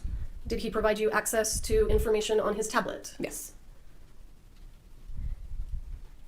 What was the reason, or reasons rather, that you determined that conducting a search of PDQ props would be appropriate? So throughout the investigation, we obviously had the unanswered question of where this live ammunition may have come from. Mm-hmm. During Hannah's secondary interview with me, I found that ammunition that was supplied to Rust actually came from 3 different sources. One of those sources... And let's back up real quick before you get there. The interview that you did with Ms. Gutierrez on October 21st, 2021, did you have a conversation with her about who provided ammunition to the set? Yes. And who did she say provided ammunition? Seth Kinney. And then you conducted a follow-up interview with her in November. Yes. And that was when Mr. Bowles was there. Correct. And that's what you were going to start telling us about, right? Yes. Go ahead, proceed. So in that secondary interview, Hannah had disclosed that there were actually 3 sources of ammunition that went onto the set of Rust. One of them, her original, being Seth Kinney from PDQ Arm and Prop. The second supplier was an individual named Billy Ray, and he was part of the business Spots and Props, I believe it is what it was. And then the third source of ammunition for Rust was herself. Oh. How many boxes of dummy ammunition did Ms. Gutierrez tell you that she herself provided to the set of Rust? So 1, and then she had stated that she had brought other dummies and ammunition in gun belts. Okay, so I think what we were discussing is what went into your thought process that caused you to decide that executing a search warrant on PDQ props would be appropriate. Yeah, so during Hannah's secondary interview, it was identified at that point the actual physical location of PDQ, which was in Albuquerque, the 126 Monroe. And then subsequently after that, when I had gotten the statement from Thel had described that him and Seth Kenny had been training actors on another movie prior to this in another state, that they had used live ammunition. And so Thel had said that ammunition somehow came back to New Mexico and then, potentially gone back to PDQ, which is the reason that I used, along with Seth Kenny providing the fact that he did have live ammunition and use live ammunition on that set to draft that search warrant for PDQ. Did you also have numerous conversations with Mr. Bowles? Yes. And were some of the statements that Mr. Bowles made also things that went into your decision to execute a search warrant there? Yes. What was the information you received from Mr. Bowles that caused you to turn your attention to Seth Kenny? So from the beginning of this investigation, Mr. Bowles had made statements that he believed that there was sabotage on the set, although none of the individuals that I had interviewed shared the same sentiments. So none of the people that I had interviewed thought that this could be sabotage or, that someone did this intentionally to Hannah. And so given the fact that Mr. Bowles had continuously told me about, Seth Kenny and the fact that he may have supplied the live ammunition and that he was a supplier of ammunition is why we decided to take that path into investigating him. Now, the interview that you conducted with Mr. Reed that went into your decision to apply for a search warrant, did Mr. Reed actually tell you specifically the kind of rounds that he recalled being on the set of 1883 that would now be in the possession of Seth Kenny? Yeah, he described the live ammunition to have a semi-wad cutter top. All right. So Hannah's father worked with Seth Kenny, who was the prop supplier of the movie Rust, but they worked in another movie set prior where they did use live ammunition. And so Hannah's dad was trying to say, Seth Kenny might have used those live ammunition, brought them back to PDQ, and then gave those to the people at the Rust set. Corporal, were you present in the courtroom for opening statements? Yes. Did you investigate Seth Kenny? Yes, we did.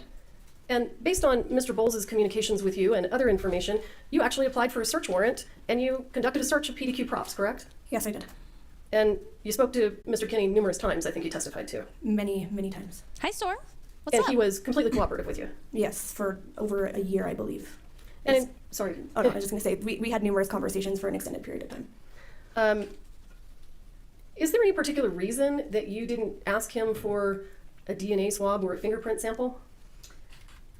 Yes, so during my investigation and the interviews I conducted, there was never any testimony or reason to believe that Seth was ever on the set of Rust. Anything that was handled through him or any of the ammunition or anything that had been brought to set had been picked up by another person in Albuquerque or they had met outside of the set. Ooh, okay, so we're getting our questions answered. We're like, why didn't they take his DNA? Why didn't they take his fingerprint? What about the and just to be guy? clear, Corporal, the live ammunition that you seized from PDQ props, what did you do with it? We submitted all the live ammunition for testing with the FBI. And did you receive information that the live ammunition from PDQ didn't match the live ammunition on the set of Rust? That's correct. It didn't match at all. And isn't that in line with what Thel Reed himself told you about that ammunition being semi-wad cutter? Yeah, so the statement that Thel had made about the type of ammunition that they were using matched what we found and what was provided by Seth Kenny. So you found at PDQ exactly. Wait, so also Thel, what is Thel short for? Thel. I've never heard the word. I've never heard of the name Thel before. Yeah, so the It's like a woman's name, like Thelma. Statement that Thel had made about the type of ammunition that they were using matched what we found and what was provided by Seth Kenny. So you found at PDQ exactly what Thel Reed told you you should find? Yes. And it did not match the live rounds on set? That's correct.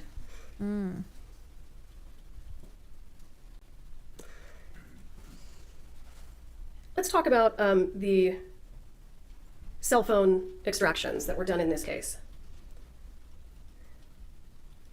And let's go back to October 21st when we're on the set of Rust. Do you know why cell phones from every witness on the set weren't collected? There was, I mean, obviously a lot of people that we were dealing with, and it's not standard practice, especially when we are still investigating, to just go and take people's possessions from them. If I'm a witness to a crime, do you just get to come seize my cell phone? No. Do you get to put me in handcuffs? No. Do you get to put me in the back of a patrol unit? No. Ethel. In fact, there was an extraction of Ms. Gutierrez's cell phone, correct? That's correct. And you didn't have to ask for a warrant, she consented to that. She did consent. And was there an extraction done of Mr. Baldwin's phone? Yes. And where was that done? Suffolk PD in New York completed it. And did Mr. Baldwin do that voluntarily, or did you have to execute a warrant? So I had initially applied for a warrant for his phone, and it was approved here in New Mexico, but he was located in New York at the time. Oh, okay. I'm spelling it right at least. Thel. And so we ended up, actually the DA's office and Mr. Baldwin's attorneys ended up essentially getting his phone and doing his phone on consent as well. Was a cell phone extraction done of the cell phone of Mr. Halls? Yes, it was. And did you have to get a warrant, or did Mr. Halls consent? He consented. Same thing with Ms. Zachary. Was there an extraction of her phone? Yes. Did she consent? Yes, she did.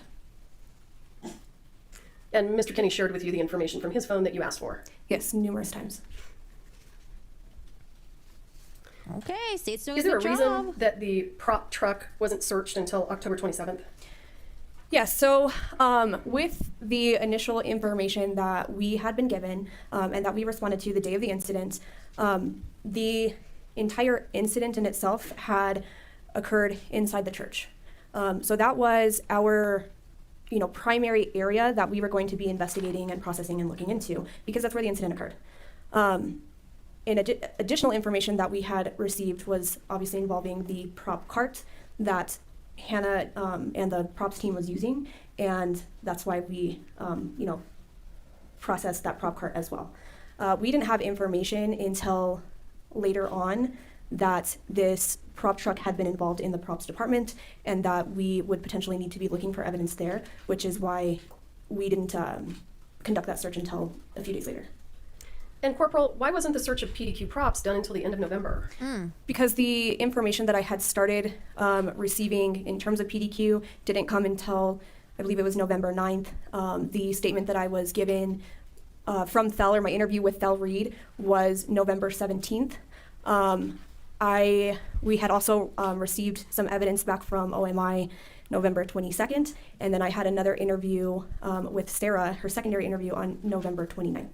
So this is all stuff that I'm involved in and I'm conducting and doing myself. So November 30th was essentially the first day that I had available to do that search warrant, and I requested the search warrant that morning and got it done that afternoon. Oh my God, she's answering all of our questions. Okay, we're like wondering, like, why wasn't this done? Why wasn't that done? Da, da, da, da, da. She's like, and she's telling us in a way where it's like, okay, we're just starting to understand. Do criminal investigations involving 100... Because the way the defense put it, they were trying to make it seem like, oh, they were so incompetent. They didn't know what they were doing. They didn't do this. They didn't research that. They didn't look into Seth Kenny. They didn't look into Sarah Zachary, blah, blah, blah. But like, she's like explaining to us like what happened. Like, okay.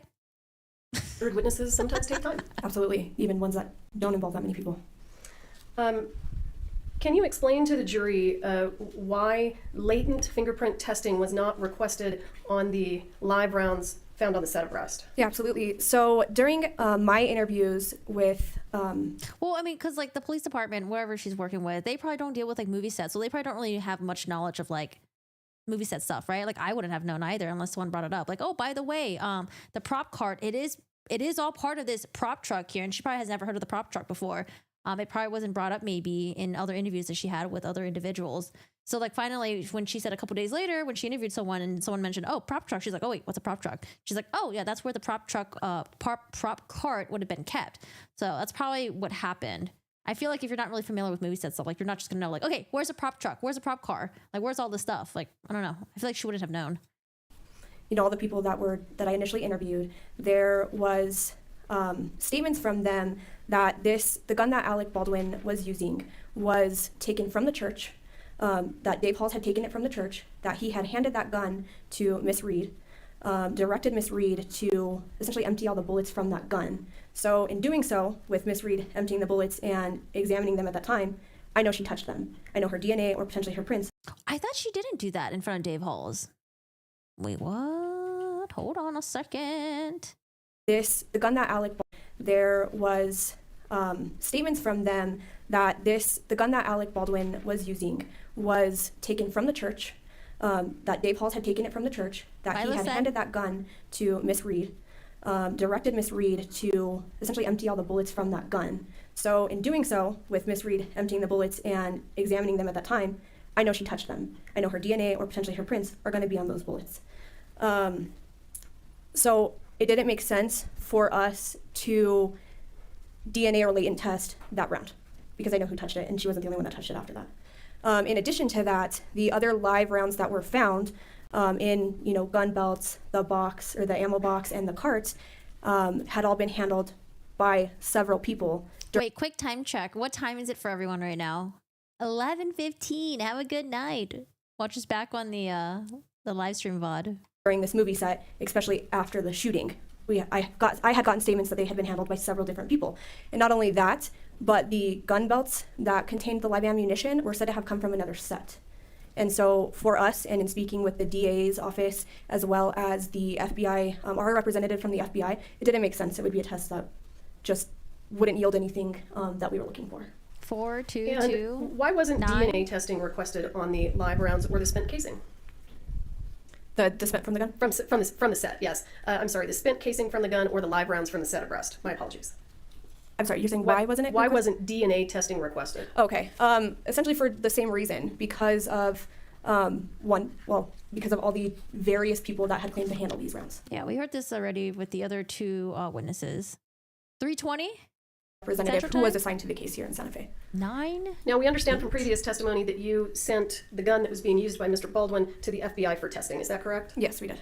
And prior to the testing being done with the mallet, were you notified that that testing could potentially result in damage to the gun? Yes. And what was the reason that you proceeded with the testing anyway? We proceeded with the testing because Mr. Baldwin had made statements that he didn't pull the trigger, and I think his exact statement was that the gun just went off. So we needed to figure out how to disprove that theory or that statement, and that was the way that was proposed to us and what the FBI could do. Okay. On October, I'm going to go through and I'm going to play some videos of your statements with Ms. Gutierrez at this time. And on October 21st, 2021, did you have a conversation with Ms. Gutierrez when she was still on set before she was taken to the police station? Yeah, we had some brief discussion. Okay.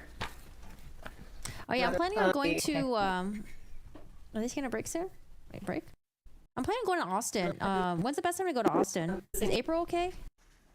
Does this microphone work? Okay. Being asked Somebody to use restroom?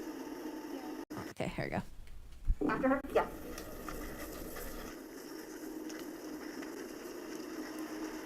Hi there. You need to use the restroom? Yeah. Okay, I can go with you. Do you have your bag and everything? I don't know. I think it got taken. She's not. She'll just come right back here. Yeah, I'm just taking her to use the restroom, and that's it. Let me just close this. Okay, where are they? Do I have to do this? Can you guys just have me leave? Well, yeah. So we're gonna take you. Do you want to wait to go to the office, or Is it gonna be a while? I'm not sure how much longer. I'd say not too much longer, but I can't tell you what time. Okay. And What? There's a serial killer on the loose in Austin? What? Corporal, I couldn't hear what Ms. Gutierrez said to you at the beginning that prompted this discussion about going back to the office. Do you recall? No, I don't. Okay, no problem. What is that, Momo? Welcome to the worst day of my life. Wait, was it in Austin where there were like dead bodies that were washing up? I feel like I might have seen the headlines.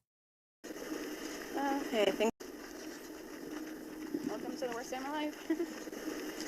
hey, things happen. Yeah? Where's your restrooms here? Right over here. Okay.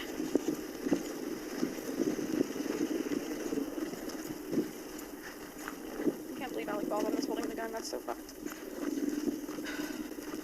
Can't believe. Oh, fuck. That's all right. Just. Can the members of the jury hear what Ms. Gutierrez is saying in the video? Okay, just checking. No, he said no. One person said no. Okay. She said, I can't believe Alec Baldwin was holding the gun. Corporal, could you? I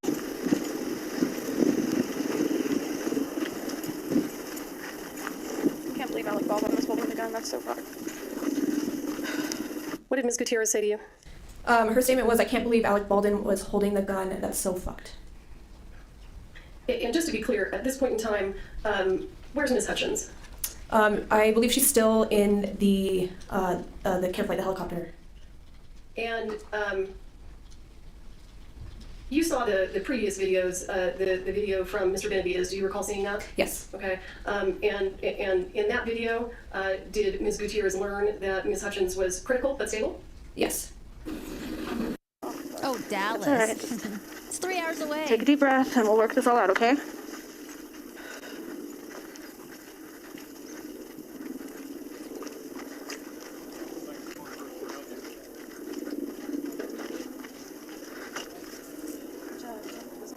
Oh, I think that one's open. Do you need to come with me? Yeah, I'm just gonna stand facing opposite, okay? And Corporal, why do you need to escort Ms. Gutierrez to the restroom? She had actually asked to be escorted by law enforcement, which is why I was with her. We take it as a precaution to accompany people into the restroom, just to, I guess, ensure that they don't harm themselves, that they're not trying to hide evidence, such things like that. You guys have a lot of people out here. Yeah. Is there like a closer Food. That sounds good. I mean, the closest one that I can put you in is one of the ones that's like the unmarked one. I just kind of wish that any of my coworkers could stop seeing me because I already feel super bad. Okay, yeah. Okay, hold on just 1 second. I can even throw you in mine. I have an unmarked one. Is it closed? It's like right. We walked through them. Okay, cool. So- Yeah, I don't want to go back. Okay. I just want to get the fuck out of here and never show my face in this industry ever again. Well, I wouldn't say that. Oh, I wouldn't. How long have you been working here?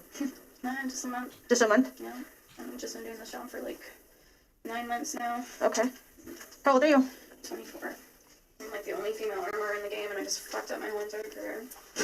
Have you studied armory, or did you go to classes, or how did you get into it? My dad's one of the best armorers in the entire world, and he trained me, and I'm a fucking failure. Let's hit it. You ready?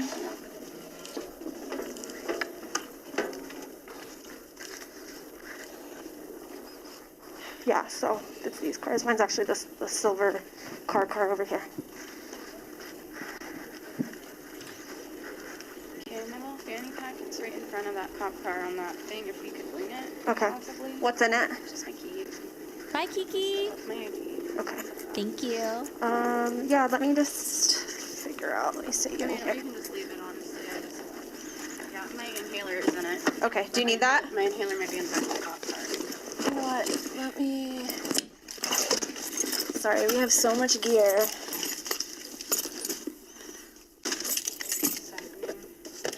There's no timestamp, so I don't know how long has elapsed since the shooting, but my understanding was Helena was still in the background, like trying to like get stabilized in the hospital, right? Or sorry, in the helicopter.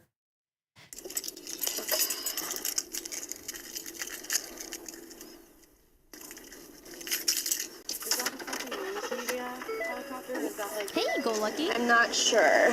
Do you want a Gatorade? It's not open. It's been... I'm alright. Okay. So, I'll leave that there if you want it, okay? Do you want... Oh, you can control the window.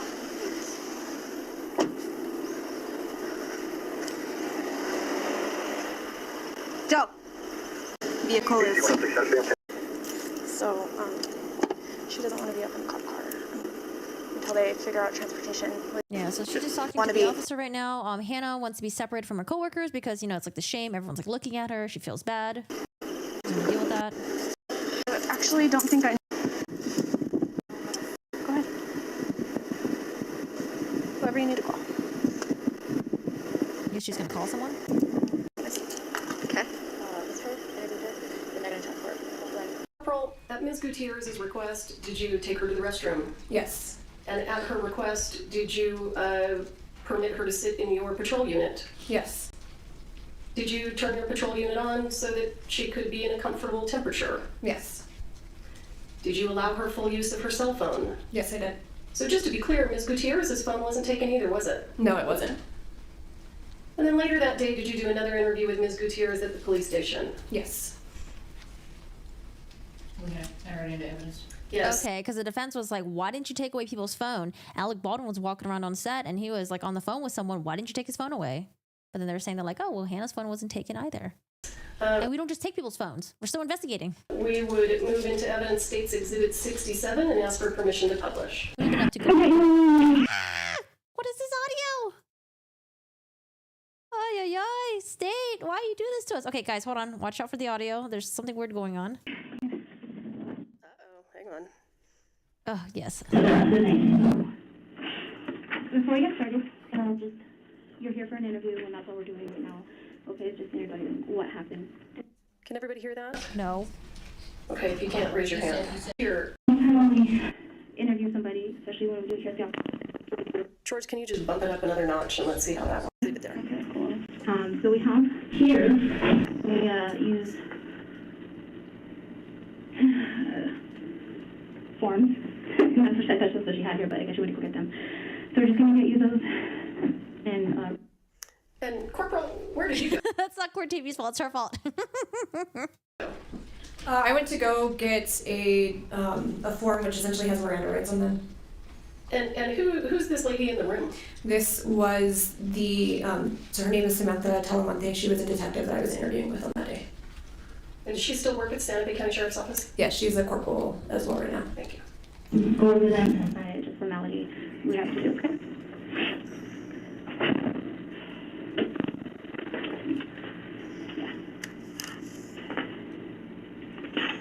Do you know if anyone ever got that fanny pack? So right now it's technically inside the scene, so we can't quite grab it yet. Okay, cool. But you said it was black and gray? No, it's just the gray one. Just gray, okay. And it was on the cart? Yeah. Yeah, so it'll be secured, and if it's not part of it, we'll get it back to you as soon as we can. So like I said, this is the rights that I just need to go over, and I'll read them to you as I do. If you understand them, you can signature or check out here. And then read the rest here, and if you agree, okay? So you have the right to remain silent. Anything you say may be used against you in a court of law or other proceedings. You have the right to consult an attorney before making any statements or answering any questions. And you may have him or her present with you during questions. This trial has been good so far. It's just whatever at this police station, whatever they're using to record this sounds like crap. You may have an attorney appointed to you to represent you if you cannot afford one, otherwise obtain one. Okay. You understand those? And if you wish to I kind of would like an attorney. You kind of like, what do you want to do? I mean, just because the situation and everything, and their attorney already talked to me, and I just think I should probably have an attorney represent me. Okay, before you make any statements or talk to us. Do you know what attorney she's referring to? There was an attorney that was at the ranch, but I don't know her name. Okay. Well, I can probably answer a few questions. So at any time, so I'm gonna, again, you don't have to talk to us. And if you want to talk to your attorney, that's fine. If you want to answer some questions, you still could change your mind during this questioning. So it's up to you. If you want to talk to us and at some point you feel like maybe you want your attorney, you can, but you need to make the decision on what you want to do right now. If you want to talk to us. How long would it take when to get here, I guess? It's going to be you calling them and finding out. Really? Okay. I don't know, their fucking attorney, I don't know, it's just like such a big company, you know. Are you talking about with the production company? Yeah. I don't want anything in this case to be fucked up for me as much as I possibly can. So, no, you're fine, and that's why we go through these, Yeah. so you know your rights. Okay. It's up to you. Is there an attorney I can call? It would be a public defender. They might advise another day. It could go a longer process. I don't know. Alright, I can answer some basic questions.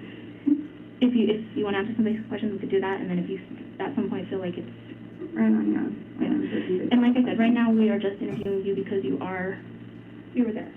You were there. You totally are in charge of the armor. Okay. So you're okay with talking with us? Yeah. Okay.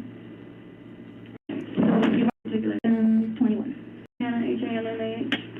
When's your date of birth? 28. I just want you to be comfortable when you're talking about this.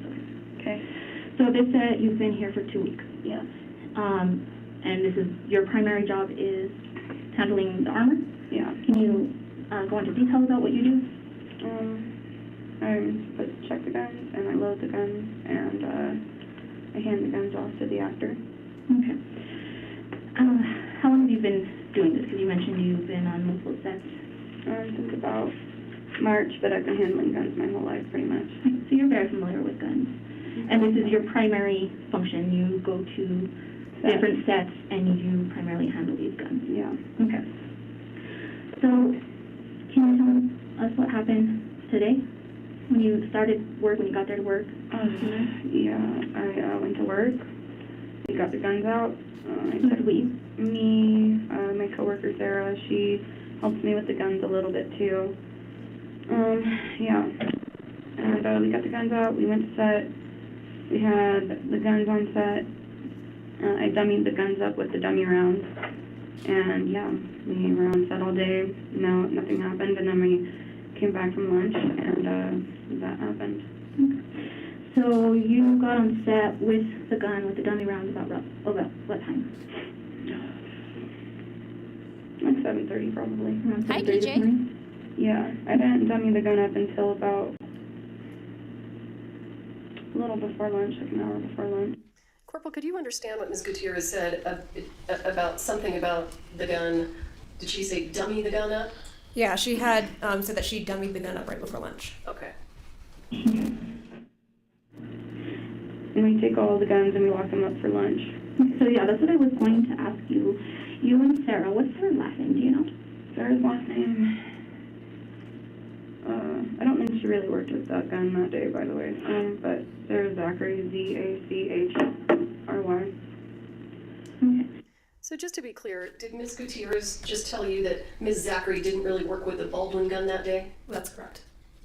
But she was there today with you, helping you today, correct? Yeah. Okay. So you and Sarah, who has access to that? So when you got there this morning, where are the guns kept? The guns are kept on the prop truck. On the prop truck? Yeah, and the dummies and everything kept on the prop truck. Are the dummy rounds separate, contained than the gun? All in the truck? Yeah, they're in their own box, and the guns are in the safe. Okay. And who has access to the safe? Sarah and I. Just the two of you? Yes. What about the dummy rounds? Who has access to that? Well, the dummy rounds, they were on the cart for lunch. Yeah, the dummy rounds were on the cart for lunch. All the ammo was on the cart for lunch.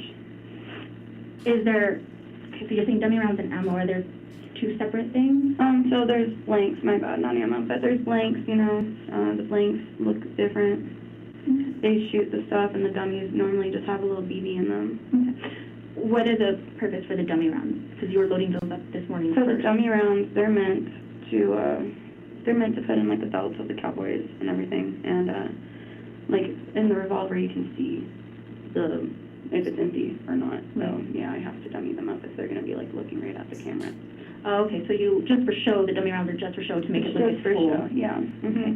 But then the other rounds that you like the other rounds, yeah. They don't shoot a BB, no. Oh. No, they just shoot, like, they just open up and a little black powder comes out. Oh. It's just a little black powder, and yeah. Is there live ammo that's kept on set? No, never. Okay. So, I hardly even go shooting with 45 ammo at all. I normally just use 22. Okay. So. And so you got the guns this morning. You and Sarah are the only ones who have, is it a combination for the safe? It is, yeah. Okay, and you guys are the only ones who have that combination? Mm-hmm. Okay. But the rounds are? They're in the truck, yeah. The truck gets pretty much locked up every night. I mean, not like padlocked, but just on set security. Okay.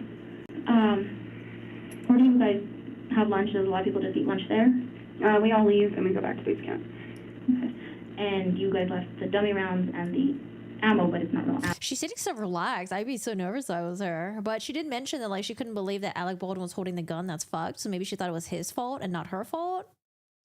She just seems so relaxed. I don't know. My bad. Blanks. The blanks. Yeah, we'll go with blanks. I will use blanks. Yeah. Just so I also don't mix up in the confusion.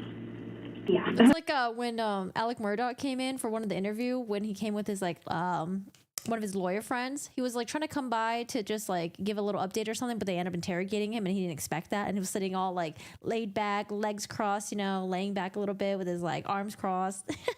Yeah. So when you got the dummy rounds and the blanks this morning, what were you guys doing before lunch? Was that just, we were just with the dummies only, just? Yeah, just the dummies. We were just about to get into the blank stuff, and you know, like part of my job is checking the barrel to make sure nothing's in it, because that's how Brandon Lee died. You know. Yeah. So okay, like, so she knows about Brandon Lee. That's what I checked for. I definitely checked this morning, and I was planning on checking again right after lunch. before we got into all the shits, and I already started checking the other two guns to check them and sing for them, and none of them had any barrel obstructions. So, yeah. So you check the gun, but do you check the blanks and the dummies as well? I do check the dummies. I check all of them, and they all showed that they were not hot, I guess you could say. How can you tell the difference on the ammo, on the dummy rounds, or the blanks, I'm sorry, how can you tell the difference from the blanks and live, real ammunition? A little ring. Like there's a little ring in there, it just rings, it rattles, it's like a little rattle when it's a blank. Yeah, and then also there's ones that I have with holes in the side to show that there's nothing in them. Okay. So what are these ones? They're the rings? Yeah, these ones were the rings. There was one, I think, with a hole. Yeah. Okay. So I want to visit with you a little bit about Ms. Gutierrez's statements up to this point. Initially, Ms. Gutierrez told you that she shook all the dummy rounds, is that right? Yes.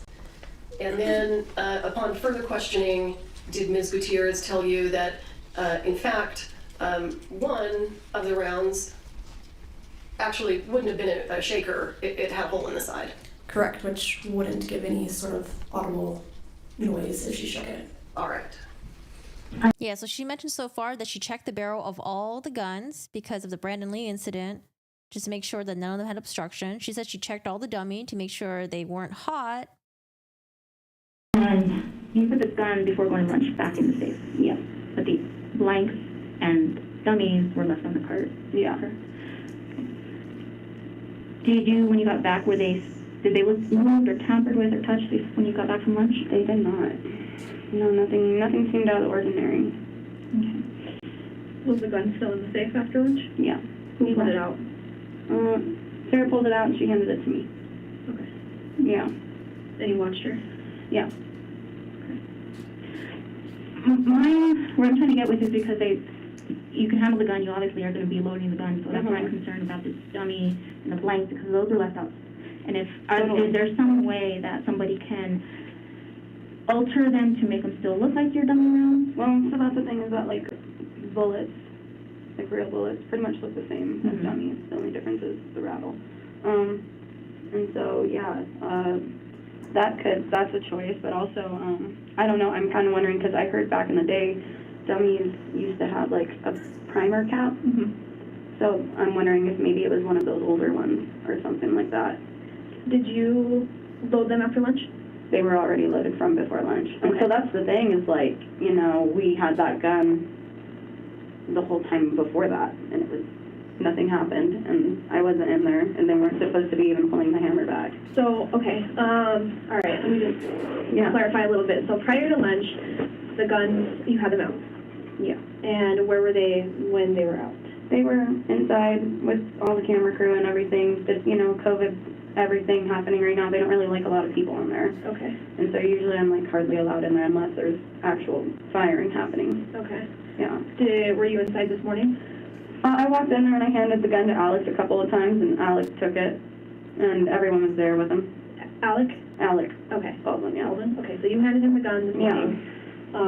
Does he pass it off to anybody? Were you able to see that? At one point, Dave had it, the assistant director, but he was just sitting in with it, and then I saw him, and I was like, okay, this is fine, he's just sitting in, and then I walked out, and yeah. And how do you know that Dave had it? I handed it off to Dave while he was sitting in for the shot. Wait, she literally just said she gave it to Alec Baldwin, and then now she's saying she gave it to Dave. Hold on, what the fuck? Is she just really bad at telling her stories? Am I just like not listening correctly? Okay. All right, so you guys were the only three handlers prior to lunch? Alec, Dave, me. Dave was after lunch. Okay. Dave was after lunch. Oh, okay. Yeah, that should have been the only ones. Maybe Sarah possibly, but yeah. Because that's the thing, they chill on our little table, and we're pretty much there all the time. Okay. And then, so prior to lunch, did they do any scenes or anything of the sort where they were firing the weapon? No. Okay. Nothing before lunch. Yeah, we were just supposed to get into it right after that. Like, literally, that was the last shot before we actually got into blanks. Okay. And those blanks were already loaded in before lunch? No, the blanks are different than dummies. So, yeah, blanks, totally different. They actually have like ignition and powder and everything.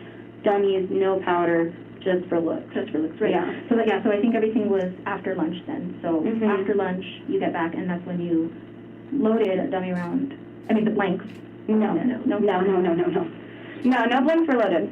No, like all dummy today. Yeah, no blanks were loaded today. I was like getting ready for it. I had my fanny packs like full of like blanks and everything. But Okay. So when was the last time you loaded it? I loaded it with the. So I loaded it with 5 of the dummy rounds before lunch, and there was one that wouldn't go in. And so when we got back from lunch, I took the like little cleaner guy, I cleaned it out really quick, and I put another dummy in there. Okay. So there are 5 total in the gun. Yeah. Can you About describe? 6. There was 6. 5, yeah. When the incident occurred, yeah, there were 6. Okay. Can you describe the gun? It's a Colt. It's a long barrel Colt. It's a long barrel Mhm. and 6 rounds fit in it. Yeah. What color? A bronze? It's bronze. Yeah, they're brass. Yeah, kind of bronze, brassy. What caliber? 45. Okay. And that was the only one that was used today? No, the other 2 were used too. Okay. What do Yeah. those look like? Those are both 45. I think they're either Colts or Uberties, 45s, and yeah, the 2 other characters have them. Okay. And they're revolver looking? Yeah, they are revolvers. But the long barrel was the one that was used during the incident, just to be clear. Yes, the long barrel one, yeah. Okay. Yeah. The other 2 were on the actors, and those were fine. Okay. Those are kind of like for show, pretty much. Yeah. For holsters. Yeah.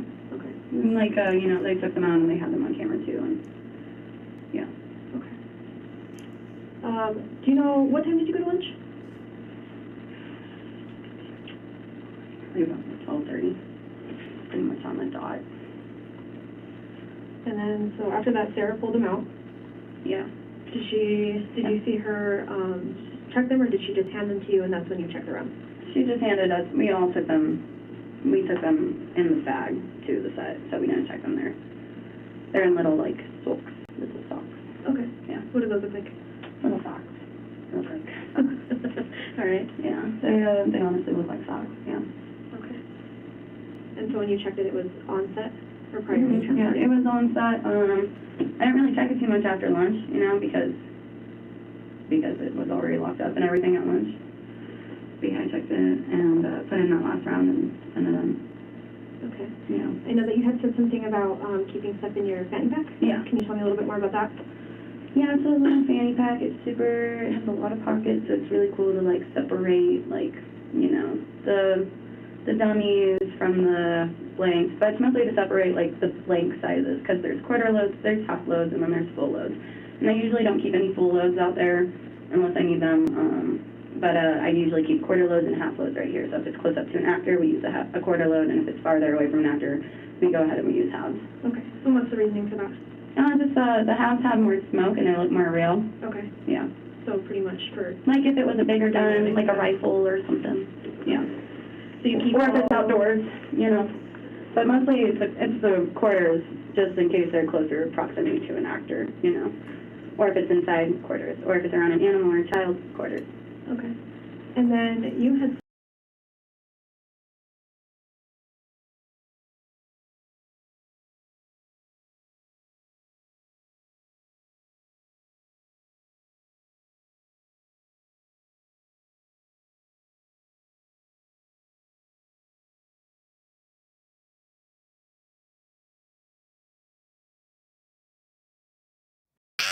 Sorry, I was playing something in the background. I didn't want you guys to hear it because I was trying to figure out where I was in the on my tablet.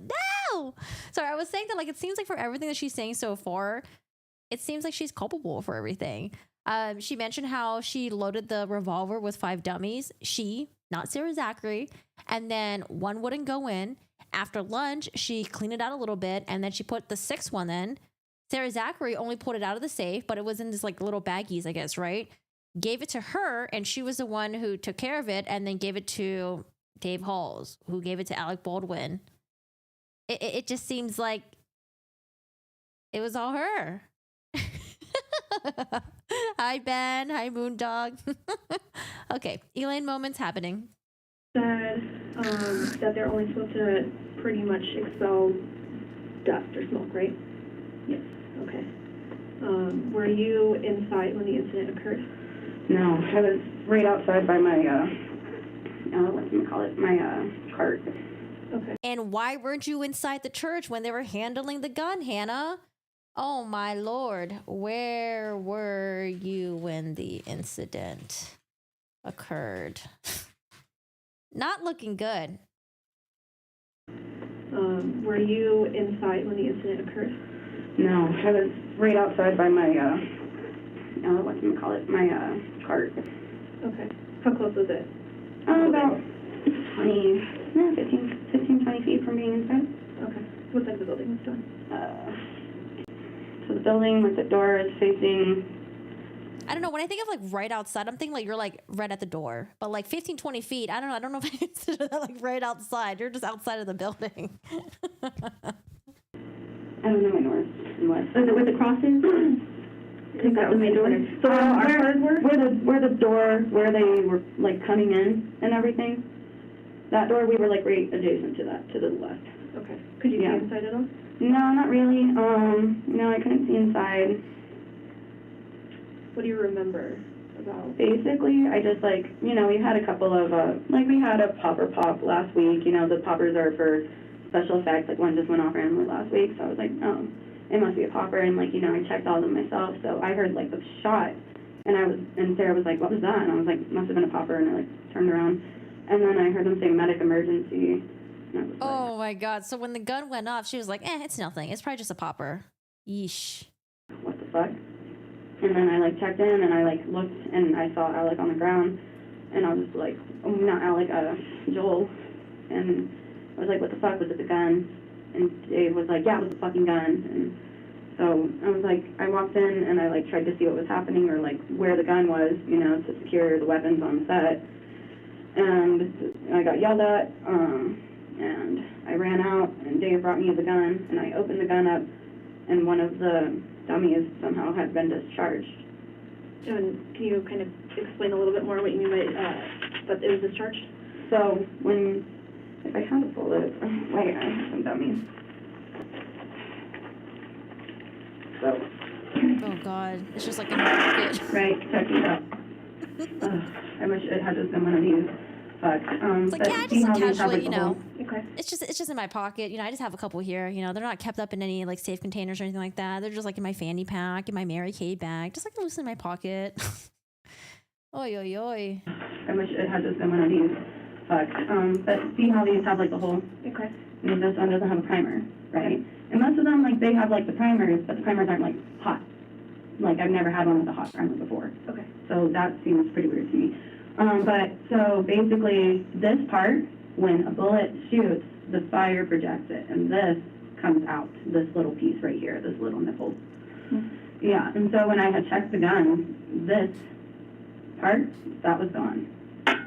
Did you get to see the shell? I saw the shell, yeah, and it's on the thing. Did it have did it look like this, or was it different? It didn't have the hole, it didn't have that.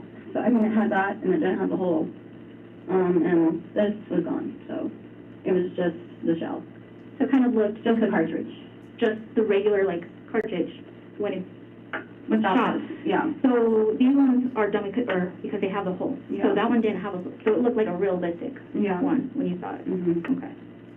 What about your What about your blanks? What about them? What's the difference between a blank and that? I don't know if I could show you, but the blank is very different. And you would absolutely be able to tell the difference just by looking at it. So basically, the end here where this is gone. And this goes back to the camera grip who testified yesterday saying that like he's never seen an armor be this disorganized. Usually they're like anal retentive. Usually everything's like super organized. They're like kept in like very like neatly, nicely places containers. But she just had them like I guess loosely in her pocket, fanny pack, Mary Kay bag, blah blah blah blah, or just like on the cart. The projectile is gone in the blanks basically. This is squeezed shut. Like, it's filled with like a little bit of gunpowder, like I said, either quarter, half load, or full load. It's filled with a little bit of black powder, and it's opened by the metal part just going, so nothing flies out of those. Okay, so this is pretty much what looked like what was in the gun. This is 100% what was in the gun, except without that. Okay. And with the primer, but the primer normally is on there anyways for a lot of them. Okay. Yeah. So it's not abnormal. No. Her father been in court in the audience yet? Oh, I don't know. I have no idea. I would assume he would be there to support his daughter, right? Yeah, I have no idea. No, it's not. A lot of them have the primer, so that way you can like see them in the belt and they look real. Okay. But a lot of them also have the primer in a hole, and that one didn't have a hole. All right. So you had said so how did you end up getting the gun after? I went in there, they yelled at me, I ran out, and I was like, can I see the gun? And they brought me the gun, and I opened it and checked it, and it's the very first one that I like, because, you know, once you shoot it, the next one in a revolver, it'll be that one, and the first one I pulled out didn't have that. Okay. Did you get to see any of the others? The others all had, yeah, I took them all out. They're on the cart too. They all had rings and they all had holes, and I don't understand. But that one's enough. And Corporal, just to be clear, the live rounds that were found on set, none of them rattled, did they? No, they didn't rattle. And none of them had holes in the side, did they? No. And I'm sorry. Explain again what the ring is. So imagine this. Oh, okay. So just a noise. So that's what I'm saying. So this one is exactly what it looked like was in there. Okay. And that one didn't. I just don't understand how the fuck she loaded a live one in. That's still so crazy to me. Unless she just like carelessly did not check for the holes or the rattles or any of that stuff. Like, how did she just like load it in and thought it was like, okay, these are dummies? Or she said she loaded them with dummies, right? Like these are all dummies. How did that happen? I can imagine people were yelling at her. Hell yeah. So that's yeah. Honestly, that box of dummies might have some wonky ones in it, and we got that I think a week ago. Who ordered them? Well, we got them from from Seth, our like supplier and everything. Okay. But Seth borrowed them from someone. I don't know who. Borrowed the runs that you have? Yeah. Yeah. And how do you know he borrowed them? I don't know. That's what Sarah said. And then as soon as Sarah called Seth, I don't know. I don't know if she talked to him or anything about this. Okay. You mean today, if she called him today and already talked to him, or when? I don't. Corporal, based on your investigation, let me back up. I think that we heard Ms. Gutierrez testify that that box of dummies might have had some wonky ones in it. Is that right? Yes. And did she also testify that that box was provided about a week earlier by Mr. Kinney? Yes.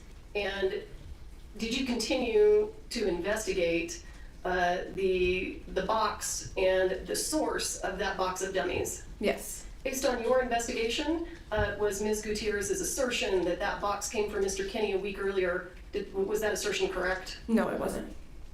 I know she called him, but I didn't get to hear the police officer told her to stop talking to me. Okay. So I don't really know what happened with that. But yeah, so. Okay. Like everything about her so far just shows how like disorganized she was, how careless she was, how everything like how like when they were asking her about like, okay, who had the gun, where it was, blah blah blah, like the answers were kind of all over the place.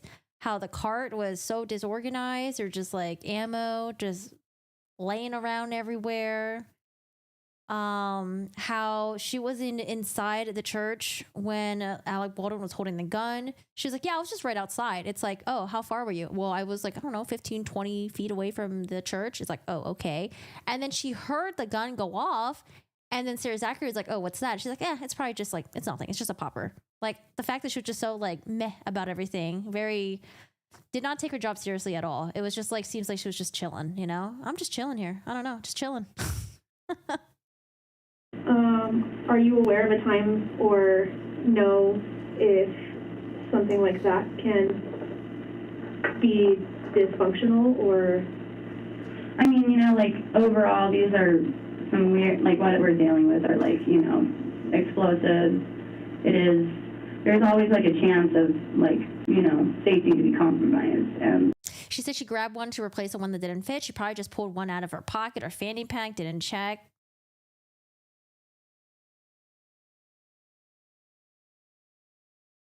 Yeah, and then we saw her actions when they were like, oh, okay, like, what about blanks? What do they look like? She was like patting like, like, where are you checking? That's the issue, and that's what I'm supposed to watch out for on set, and yeah. What did Ms. Gutierrez just say? What she's supposed to watch out for on set? The ammunition, pretty much. Thank you for clarifying, lawyer. The audio sucks. To him or when? I don't. I know she called him, but I didn't get to hear the police officer told her to stop talking to me. Okay. So I don't really know what happened with that. But yeah, so. Okay. Are you aware of a time or know if something like that can be dysfunctional or? I mean, you know, like overall, these are some weird, like what we're dealing with are like, you know, explosives. There's always like a chance of like, you know, safety to be compromised, and that's the issue, and that's what I'm supposed to watch out for on set, and yeah. Okay.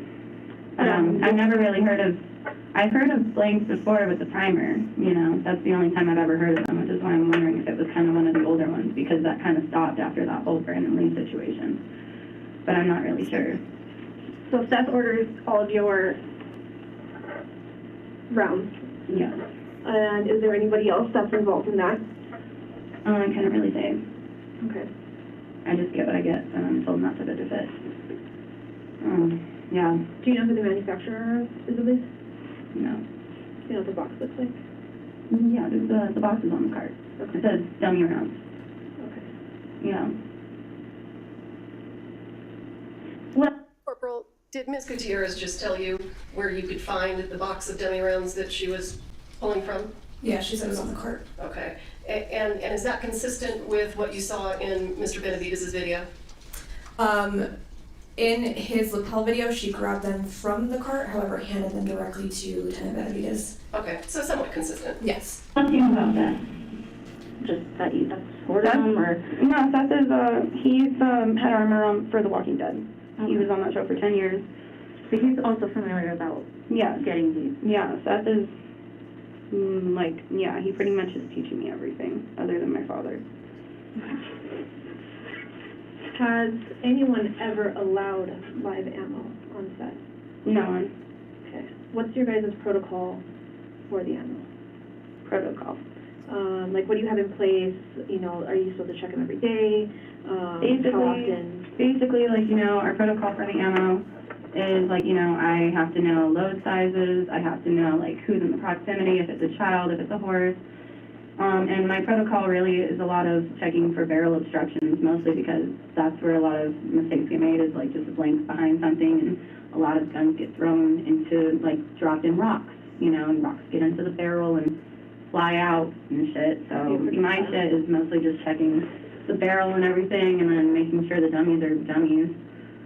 Yeah, and I've never really had any. I mean, she obviously just didn't know the difference between the live versus the dummies and the blank. Because it wasn't just like one was found on the set. There were, like 5 or 6 of them, I think, that they ultimately ended up finding total. And there was that picture that she took where there was literally one on her lap. That didn't sound like dummies. Okay. When you looked at the gun, when Dave brought it back to you after the incident, did it look like it was the same gun when you handed it to Dave? Yeah. Yeah? Yeah. Mhm. Yeah, I would be able to tell too by the circling markings on the bottom of it. Okay. Yeah. Do you remember what those markings are? It's kind of like little fingernail marks, but like a little more than this. Okay.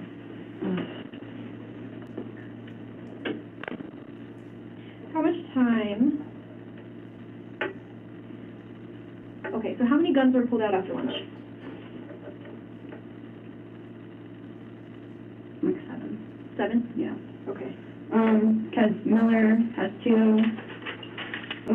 Miller has 2. The 2 officers have 2, and then Rust has 1, and then there's 3 long guns out. So, Okay, sorry. Miller has 2. The officers have 2. Yeah. Who else?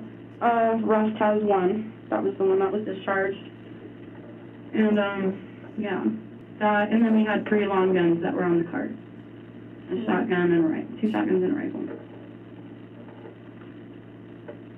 And you're in charge of watching all of these? Yeah. 2, 4, hold on, 3, 8, okay. And you said Rust? Yes, Rust is the character. He's Alec Baldwin. Okay.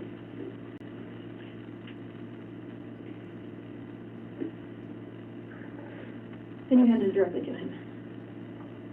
Or did you hand it to Dave? I handed it to Dave after lunch. So then Dave gave it to us? Yeah. Do you know? Alec was in there. Do you know who all was inside the building during the incident? Some new camera people we got. Our camera crew just quit last night. Wow. Yeah, the whole fucking crew except for like 2. One dude that stayed. Yeah, and then the DP, the director. Do you know anybody's name? Helena is the DP. She got shot. The director is Joel. And He you got said- shot. Okay, so DP? Director of photography. Okay. And that was Helena? Mm-hmm. Helena? I'm not really sure how to spell it. That's kind of Russian. Do you know her last name? No. And you said Joel, and he's another director? Yeah, Joel.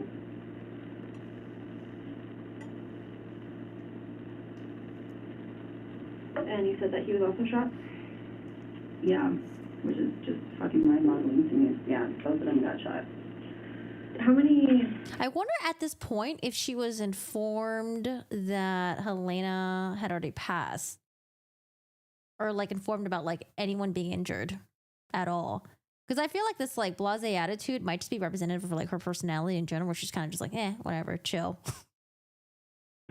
So how many rounds are? I heard one. You just heard one. I heard one. So it must have went through one and somehow hit the other, which is fucking insane. Okay. Do you know anybody else that was inside? I don't know. I wasn't there. Well, obviously, yeah, Alec, right? Yeah, Alec was inside. Fuck yeah. God, I hate myself for that. And what about Dave? Yeah, Dave was inside. Do you know Dave's last name? It's on the call sheet. Corporal, did Ms. Gutierrez say that she hates herself because Alec Baldwin was in the church? Yes. Yeah, I don't get. It seems like she's just placing the blame on Alec Baldwin. At first, I heard that too, but I was like, doesn't make sense. Maybe I heard wrong. Wait, what the fuck just happened? Oh my lord. Where were we? Jesus. What did Ms. Gutierrez just say? What she's supposed to watch out for on set? The ammunition. The 2 officers have 2, and then Russ has. And what about Dave? Yeah, Dave was inside. Do you know Dave's last name? Gutierrez say that she hates herself because Alec Baldwin was in the church? Yes. This is like so awful. Dave calls. Yeah, and I got the Helena Hutchins.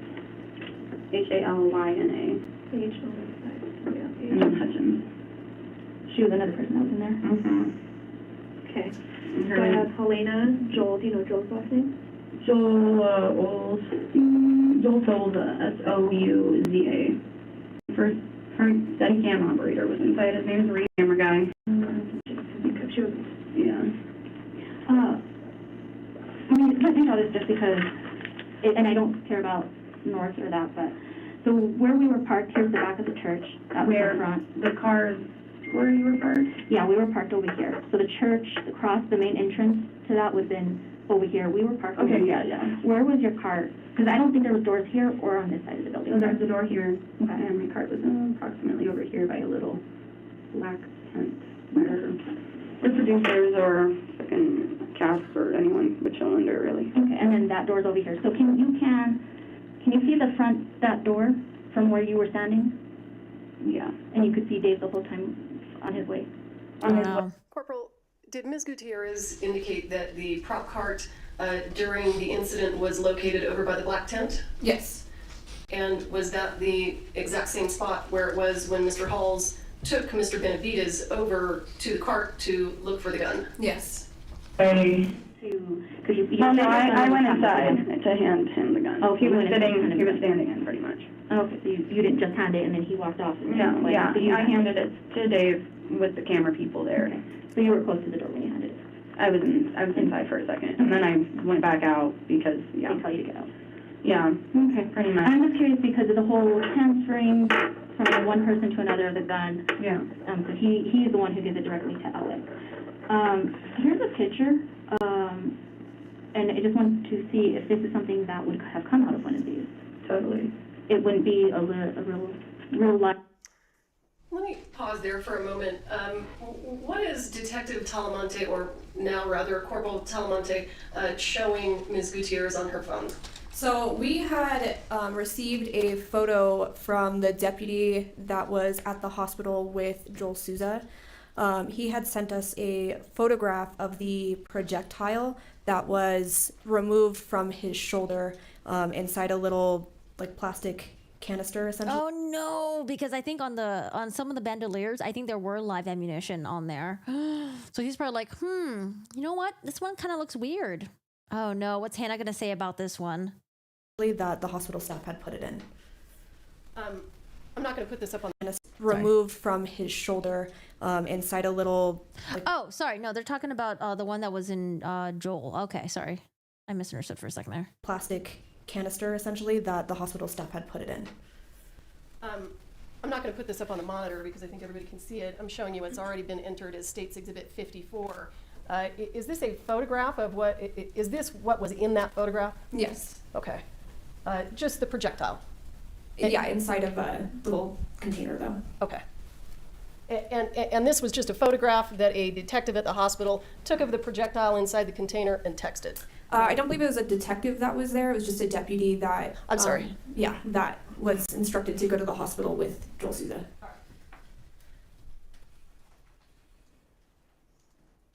Gun ammo. So that looks like a blank one, which I'm pretty sure, because normally the blank ones, like, they have kind of this little line right there, and I'm pretty sure the regular ones don't. Oh no. She said that's a blank one, but I'm pretty sure she says I'm pretty sure. There's like no confidence in what she's saying whatsoever. Okay. So that. Detective, are you now relatively familiar with blank rounds? Yes. Do blank rounds look anything like that projectile? No. It looks like that would be in the blanks all the time. That was what was pulled out of the shoulder. Oh my God, poor Helena. So that's why they were thinking it could be an actual live round at this point. Really? Yeah. Does that look like it would have been a live round too? Well, honestly, if we had my extractor, we could pull this out and check it, but I don't know. It actually looks so cool on that. Yeah, I don't know. I wonder at this point if she's playing stupid or if she genuinely like does not know. Oh my God, this looks so bad. Look at that line. That's kind of a distinct thing. I think that's mostly for dummies.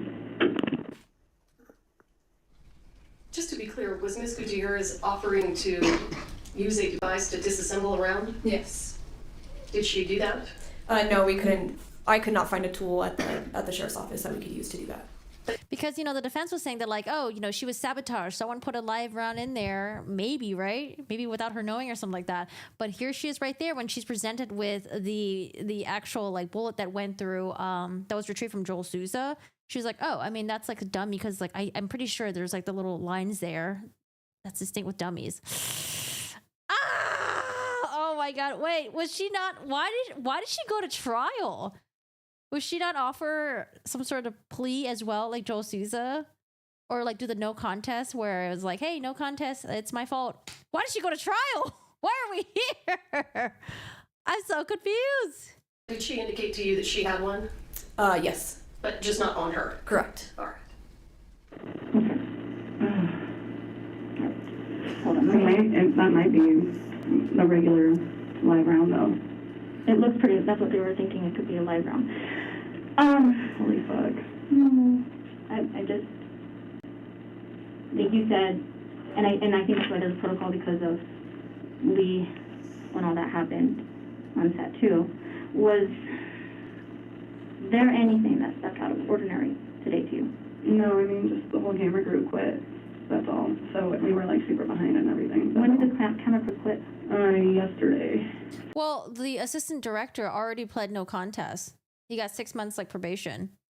But I'm just why are I'm confused why we're here. So is there a reason? I don't know. Okay, And then I don't think that they would be involved in that. Well, Yeah. is there because maybe people were disgruntled? Oh, there was definitely some bickering, but I highly doubt that they were able to switch any rounds, and especially getting a 45 round is like stupid hard right now. Mm-hmm. And at least, yeah. Was there any of that? Oh, that's right. Because I think like during COVID, it was really hard to like. I think like the price of ammunition like went up like crazily during COVID because people were like stocking up and shit.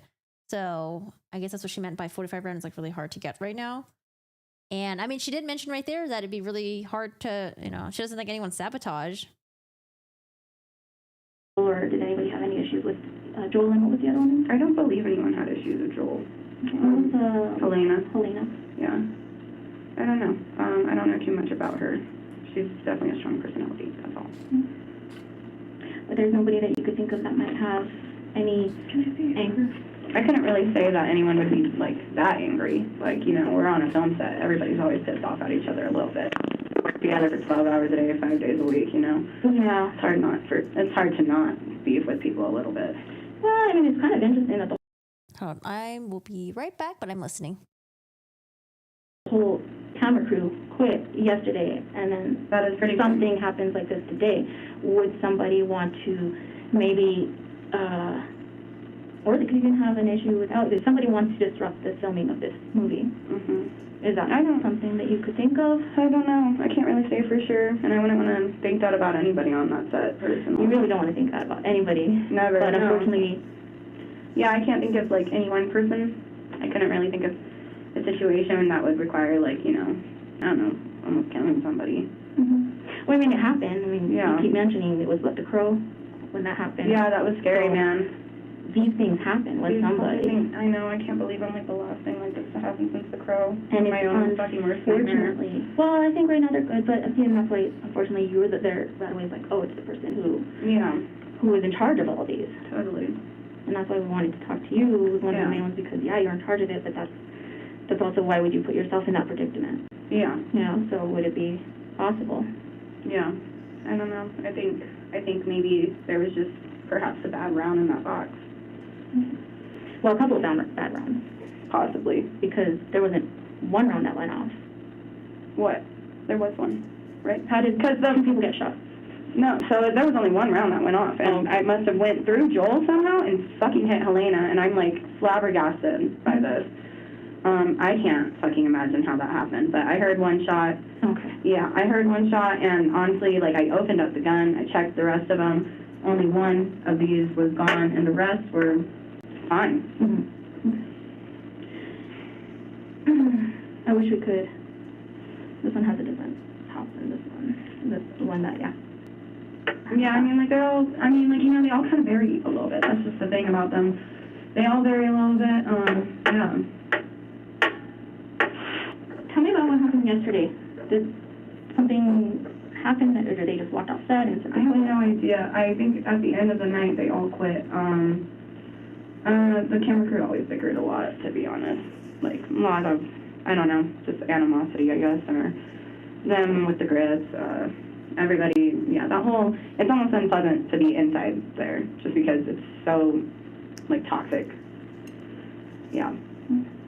So, COVID, yeah, I tried to stay out, and then I was definitely on the sides watching, and they weren't supposed to be pulling the hammer back or anything. Like, it was just supposed to be in the shot, and so I don't know why it was pulled back. I don't know what, yeah. I mean, if they wanted it pulled back, like, that's fine. I had no idea about it, But even then, it shouldn't have gone on. Yeah, so that's why I was like, okay, like, it's right there, I stand right by whenever there's gunfire. I'm still there whenever the shit's there, but I'm not usually directly inside the room just because they don't find it necessary. Yeah, well, and that's why it's like, they're not supposed to pull the hammer back, but it still is a prop gun or prop. It's a real gun. It's a real fucking gun. But your prop Yeah. set. Yeah. So. Yeah, totally. I know, I don't know. I wish I would have checked it more. Is there anything that you think could have happened? I have no That idea. somebody pushed it out? I don't know. Like I said, that box was shown there for lunch. I will say it is hard to get .45 ammo. You know, ammo is super expensive right now, and ever since the election, pretty much all ammo has been like bought up a ton. I'm sure you guys know as a police force. Yeah. So I was just thinking, you had mentioned when you were loading, dumbing it up, one of the 6 rounds didn't fit in, correct? And you had to clean it. Yeah. Did that seem odd to you? You know, no, that didn't really seem that odd. That gun had been dropped a lot in the dirt previous before that. Yeah. So it might have just been a little gunky. And then after I cleaned it out, like, it fit right in. Okay. Yeah, but, yeah. Does that usually happen? Does that usually happen? I mean, every now and then. Yeah. You didn't think that it could have been the round itself that was the reason why it was initially given? You know, I don't think so, because, like, these are dummies and everything, and they slide out a little easier, per se, but, yeah, I don't think that would have been a thing. Sometimes they do just get stuck because, like, the guns are a little dirty. Corporal, did Ms. Gutierrez just indicate that the dummies slide in and out of the cylinder a little easier than live rounds? Yes. And she also indicated that that last round didn't want to go in as easily, is that correct? Yes. That 6th round that she put in after lunch? That's correct. Other than that, everything else seemed normal with the rounds. Everything else seemed status quo, and I thought today was going to be another, like, super great day, and that we were done shooting after this, and it's going to be smooth sailing. So the picture of the round that I showed you, you think it could have been from the dummies? Yeah. Honestly, I can't remember really if I got, if they were from the box or if they were from, on top of we have a cart, you know, and we have several dummies just around. Some come out of the box, but they're all out of boxes, really, like, you know. But yeah, might have just been one of the ones on the cart. But Okay, hello. I could hear the whole thing. I just want to go heat up some food really quick. I'm starving. I thought they were going to take a break a little faster. I don't know. It took a while to take their break right there. Okay, so what do we got with my notes? They were talking about whether or not there was like animosity between people on the set, whether or not people hated Helena, Joel, if anyone had anything against them. And then she was talking about fudge. What do we have? The way she's talking about the whole process of like checking, loading, handing the gun over makes it sound like she couldn't wait to get out of there, go do her Coke party. She was talking about the dummies, loading. Oh, that's right. Loading in dummy. Not surprised that it didn't go in easily. Because the gun had been dropped multiple times before. And then dummy, she said, went in easier. Okay. Oh yeah, do we have any articles from the Nicolas Cage stuff? Like, where did you guys hear about that? Was it from articles, interviews, or from other people? Can y'all link that? Because I do want to read about that. should be, yeah. I'm gonna eat really quick. And that's your car. Nobody else puts anything else on it. Not really. I mean, you know, But it is possible. It is possible. A lot of people have access to your car.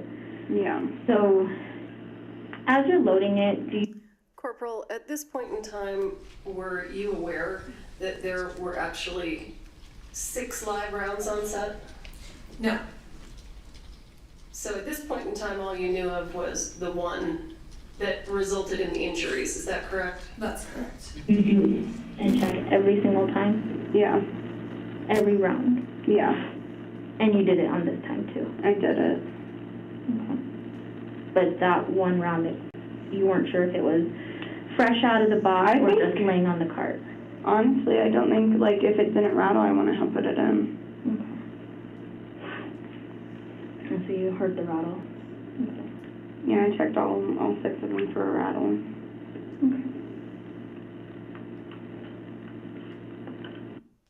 I hate to belabor the point, but she indicated she checked all 6 of them for a rattle, but one of them didn't have a BB in it, right? Mm-hmm. Seems like she lied right there. That's correct. One of the rounds that Hannah had loaded in that firearm actually had a hole in the side of it to indicate it was a dummy, so it would not have rattled, which is contrary to her statement of if it wouldn't have rattled, I wouldn't have put it in. Oh no. That's right, because some of them had holes in them. And the live rounds wouldn't have rattled, correct? No, they won't. All right, we're almost done with this one. I just really, I mean, coincidence, I guess, sometimes happen, but just that the whole crew quits the day before and then something like this happens. I don't know. I totally feel like this was just a fucking really fucked up accident. And that's how you feel? Yeah. I wouldn't think that anyone on that film set is that malicious. I mean, I just have to ask you. Yeah, no, because totally. it is something. Well, yeah. Okay. What about Sarah? How much do you know about her? How long have you worked with her? She's like the nicest little Christian girl ever. Okay. We're an extractor and an armor. So, An extractor? yeah. For those? Yeah. So I'm going to take one of these real quick, okay? Totally. I'll be back in just a minute. And so just to be clear, the one that you have seen, that you had pulled out, looks like which one? Mostly like that one. Okay. With the... Yeah, that's when I saw it, it was punctured. So Not, it wasn't and missing it. when I took it out, yeah, it was punctured. So Okay. We're gonna have you come in here, okay? Wait, so she admitted it was punctured, but then how would it have rattled then?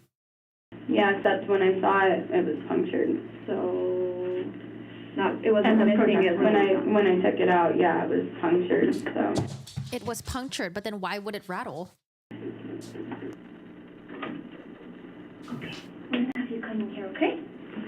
Unless you have anything else that you think you missed or want to add.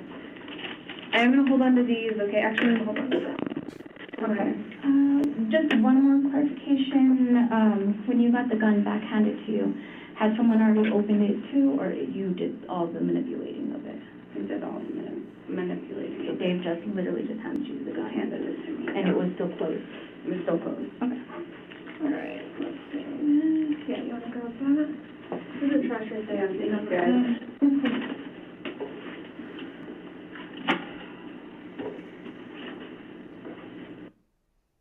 That's the end of it. Would the court like to take the afternoon break? All right, we're gonna take our afternoon break. Please don't tell coming yourselves or anyone else about the evidence received here in court.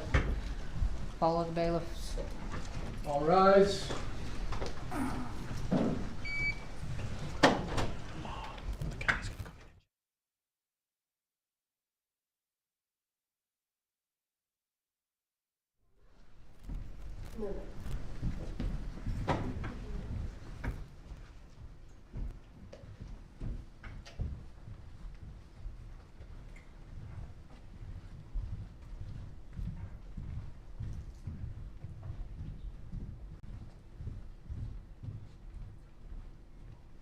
All right, you may be seated. Counsel, approach.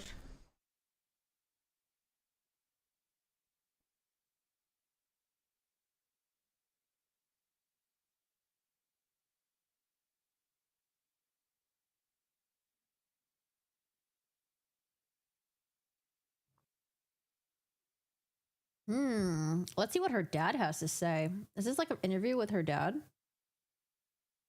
Let me see. Let me see if I can find it. Interview? Star Child, what are you doing? Remember when I was applying for credit cards and it was impossible to tell if I'd be approved? Sorry, I'm just like eating right now. I'm almost done with my lunch. So I bought all these crystals from you for good luck. Oh, but of course. Watch the ad for Well, 20 now that I seconds. shop for cards with Credit Karma, I don't need luck. If a card has the Karma guarantee, they'll give me $50 if I don't get approved. You know our store policy. No refunds during Mercury retrograde. Ugh, fine. Get approved or get $50 on offers with the Karma Guarantee. The latest now in the fatal film set accident involving Alec Baldwin. As we learn new details. Morning, George. Hannah Gutierrez of this just it's her dad. Hannah Gutierrez Reed. Oh, it's her dad with the lawyer, Mr. Bowles. Damn, her dad was born in the 40s. Didn't the FBI guess some didn't rattle? There was one that they were suspicious of because it didn't rattle, and then they realized that the BB was like stuck together. She's not to blame here. This morning, for the first time since the fatal shooting on the set of Rust, the father of armorer Hannah Gutierrez Reed speaking out to defend her. As a father, are you concerned that Hannah could go to jail? No. No. The sheriff's department will get to the bottom of this. I'm not worried about that at all. Thel Reed, a Hollywood veteran who served as an armorer or weapons specialist for films, from Tombstone I have 2 guns, one for each of you. to 310 to Yuma.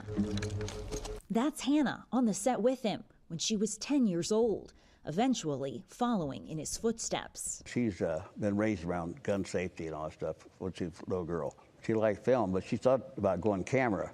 But she started working with me as an armory, and she liked that better. Reed didn't work on Rust, but his daughter did. Just the second film, the 24-year-old was hired on as lead armorer. Yikes. Oh, my Lord. Things are not looking good. Not at all. He also worked on Mr. and Mrs. Smith.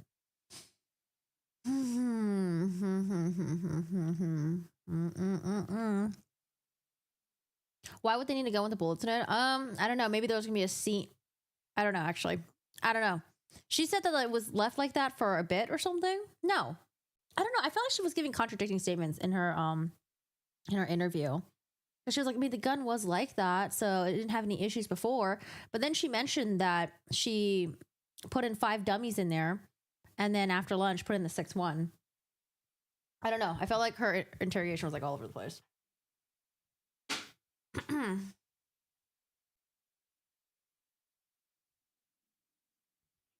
She didn't need more training with. She's got me.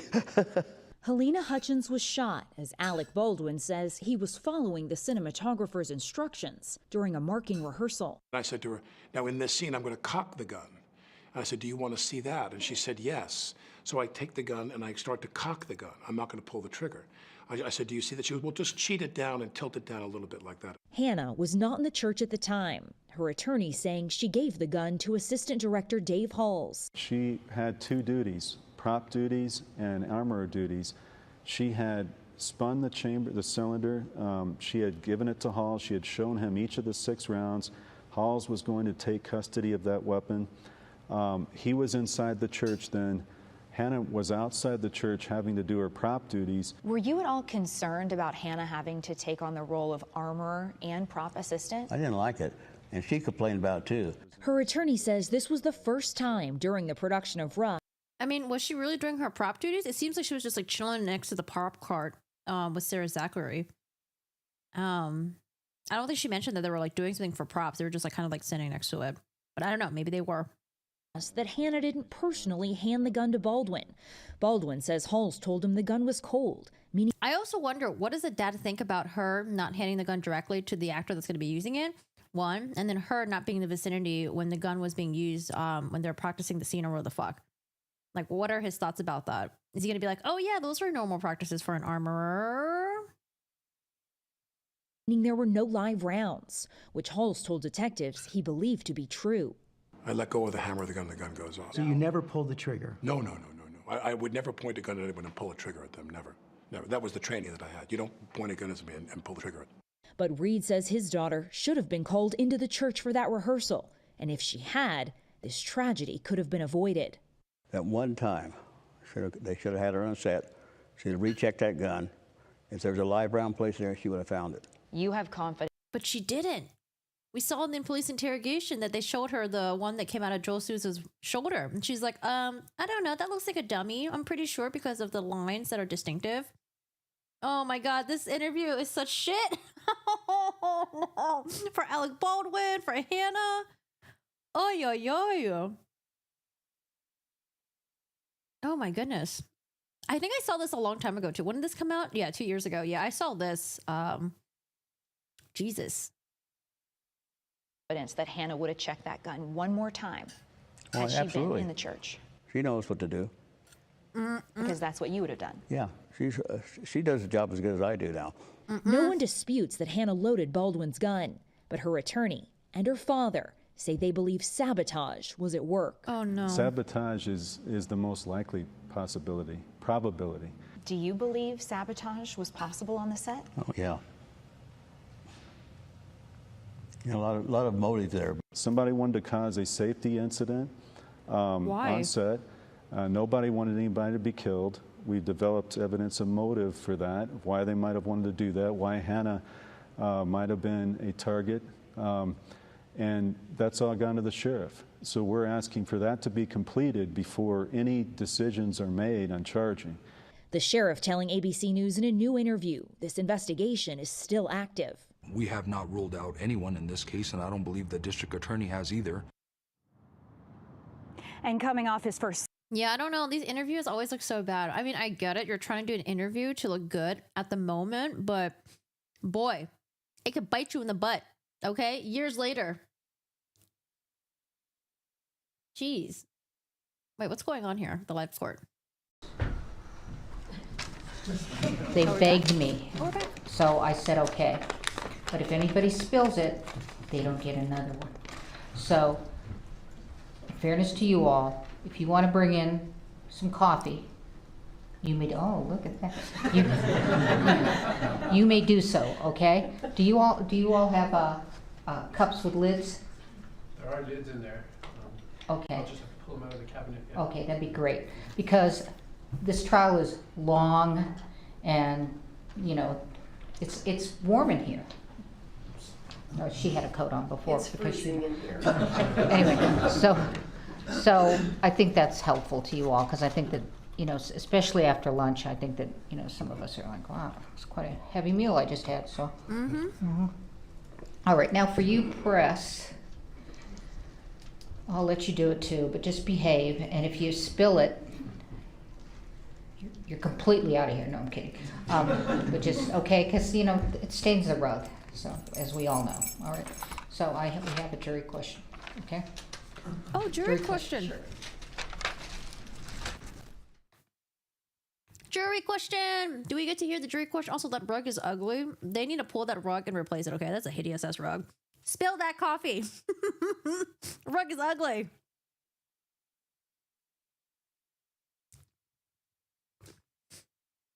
Oh, are they not going to share the jury question with us? What about spilling the tea? Coffee's nasty anyways. Ugh. I ain't drinking coffee. Gross. Do y'all drink caffeine late into the day? I know there are some people that are just like, I don't know, like drinking caffeine at like 7 p.m. and then going to bed. I'm like, how do you do that? I used to think I was impervious to caffeine too, but then I realized that my sleep was like shit, and I was like, oh, it must be the caffeine. Can we have closed captions for video testimony? Okay, so here's the situation. You'll remember that it was redacted. So well, first of all, no. The answer is no. They do have some transcriptions, but they have the transcription of the whole thing, of the whole interview, and they've redacted some of it. So that's not going to work. However, we did. Brian mentioned that you all had some, you know, somebody said that you're having difficulties. So on listening to all of it, or interpreting all of it. So yeah, the audio sucks, but thank goodness the state attorney, she'll pause and she'll reiterate some points that she thinks are important, which I like. I really like that a lot. Thank you. What we're going to do is she's just going to stop from time to time and ask her to repeat what was heard or what was said. Okay? I like Now, if you really feel like you missed something, and Ms. Morrissey or Mr. Bowles aren't asking the witness what was said, raise your hand. Don't be shy. Okay? I gave up caffeine and cigarettes last year. I'm a much less pleasant person now. Oh no. You know, congratulations, by the way. Yay! I don't drink caffeine either, but I'll have like a nice Coca-Cola here and there. I usually stick to decaf tea, but sometimes, like, I don't know, I keep getting like people will send me tea because they know that I like tea, but they don't know I like decaf tea. So yeah, I'll drink some like caffeinated tea here and there, but like I'll like soak it for like 10 seconds. So it's like not even like fully soaked, you know? But you don't do caffeine either. Yeah, nicotine, that is a tough one. It's crazy. I quit smoking, like pretty much like, when did I quit smoking? I don't know, 6-8 years ago. And dude, when you smell nicotine, it still smells like a little bit delicious. I don't know. Nicotine's a tough one. It's crazy. But yeah, I'm so excited for you. Yay! Lavazza Espresso. I don't know what the fuck that is. That sounds so fancy. People have all this like coffee talk around me, and I'm like, I don't know what the fuck you guys are talking about. Like espressos, I don't know the difference. Like, I don't know any of that shit, okay? Yeah, same, Christine. Same. Because people are always like, Corky, you must drink a lot of coffee. It's like you're always on crack. I'm like, no, I'm just like, you know, I think I'm just like an elevated, mooded personality person. Because if you'd have told us, we could have done that in the other video too. And we want you to hear as much as you can in the courtroom, and then of course Veronica. you can always replay it when you're deliberating. Okay? All right. Thank you. I hear people are doing like mushroom stuff now. Like mushroom, not coffee or tea, but like mushroom something that they're drinking. I don't know. Corporal, throughout your investigation, was it your understanding that the rounds that were taken out of the gun after the shooting were left on the prop cart? That was my understanding because of the statement Hannah had made, that when she went to check that weapon to see what was inside of it, that she did it over that prop cart. Okay, and along those lines, where was the spent casing that we've now heard testimony was fired from this gun? Where was that spent casing found? It was on top of the prop cart. Okay. So we are going to, let me get the exhibit number, I apologize. Wait, so the spent casing, it doesn't get ejected when the gun is fired? You have to manipulate it afterwards and then it gets spit out? Is that how it works? Or are they saying that she picked up the casing from the scene and brought it over the prop cart? We are now going to play State's Exhibit 68. Hey, Palermo. And just for clarification, can you see on your screen what we're looking on? November 9th, 2021. Oh, is that interview with the lawyer? I would ask to admit State's Exhibit 68 and permission to publish. No objection. Yes. Oh, I wonder how many interrogations we're going to go through. Maybe this is what makes the court stuff slow down a bit. Because I was like, man, things are moving so quickly. But they said that this trial is going to be more than a couple of weeks. Drink mostly decaf coffee. I don't drink coffee anymore. My mom would disown me. Mud water. Oh, yeah, mud water. I heard about that. My friend was telling me. Mud water. It's the one made with mushrooms. Oh, okay, okay. I used to drink ashwagandha or something like that. But it's hard to find one that tastes good. Because I got one that was really good. And then I found another one in a grocery store that tastes like ass. And now I'm like, I'm scared of spending so much money and it might accidentally taste like ass. So I don't buy it anymore. I just stay away from it. But there was one that tasted really good that they had at Whole Foods, but I don't see them carrying it anymore.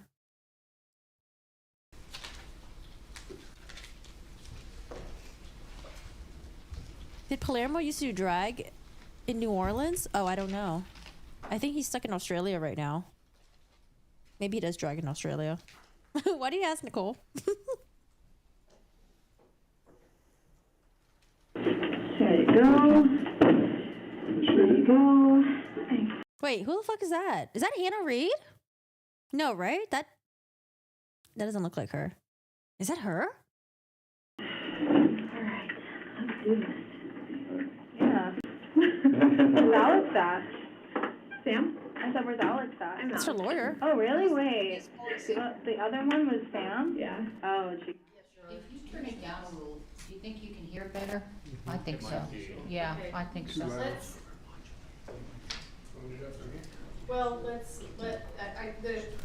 yes, but that control seems to really take it up or down significantly, so it's hard to fine tune it. Let me see if I can make it better from here, George, and if I can't, we'll push it down one up there. Yeah, she was assisting. I'm actually primary on this. Okay. It needs to go up a little. Up a little? Okay. Yeah. Let's try it there and see. Okay. What do you think? You I want was to kind of like out of it. I can't tell what this Oh, means. everybody was a little bit that day. Yeah. So it's formality. Does that sound okay? I noticed that this microphone's on. I don't know if that has anything to do with it. Thank you. Maybe we can turn off more of these microphones and prevent some of that. Wait, why are you guys saying Elton John? Is that one on over there? No? Okay. All right, let's see. Mine's on and I can turn it off. Oh, I knew a queen named Palermo when I lived there. People used to get her and Bianca Del Rio mixed up all the time. Bianca hated it, but Palermo, ... not so much. And I think, Corporal, you can turn No, yours Palermo's not fabulous enough to be a queen. off as long as you remember to turn it back on when we're talking. Okay.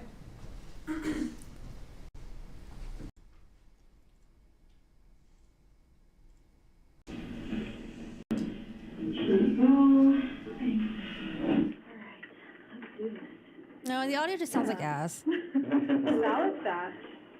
Sam? I said, where's Alex at? I'm Alex. Oh, really? Wait. The other one was Sam? Yeah. Oh, jeez. Yeah. She was assisting. I'm actually primary on this. Okay, I totally had you guys mixed up. Okay. I was kind of like out of it, so yeah. Oh, I think everybody was a little bit that day. Yeah. So it's formality. She signed this the first night, okay? I'm gonna have you do it again tonight, just that way we're all in understanding. I know your attorney's here. This is your statement of rights, okay? Okay. Oh, thank you. Do I check all of these? Yeah, initial them for me. Okay. I don't even know what to do. All right, Hannah. Okay, let's start paperwork out. I'm stuff, gonna get it out of go the over way. your experience again, okay? So can you tell me your years of experience as an armorer? Okay, so pretty much mostly really started taking on this armor job in March with my dad. We did the movie Murder at Immigrant. Wait, March of this year? Also, can you guys hear the audio okay? They like, this was with the audio, but can y'all hear it? Or do I need to boost it up again?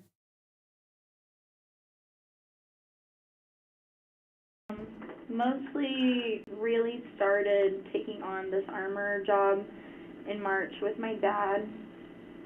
We did the movie Murder at Immigrant Gulch together. On the same team, I was his assistant. And then I did my own job as head armor on the Old Way after that. And then after that, I did this, you know. And before that, I had gone on a couple of things with my dad, mostly doing production assistant work, but also still kind of watching him and still kind of learning from him on the side. Okay. Yeah, So, I did Magnificent Seven like back in 2015, and we were out there for like 2 months, and I was learning a lot from him then too. okay, so pretty much just assisting him. Yeah, From 2015 until. Yeah, pretty much. And also, well, not like consistently either, because I was in college for a lot of that time. Okay. Yeah, so for a lot of before this, I was in college, so not really able to do the whole film set thing. Okay. What did you go to college for?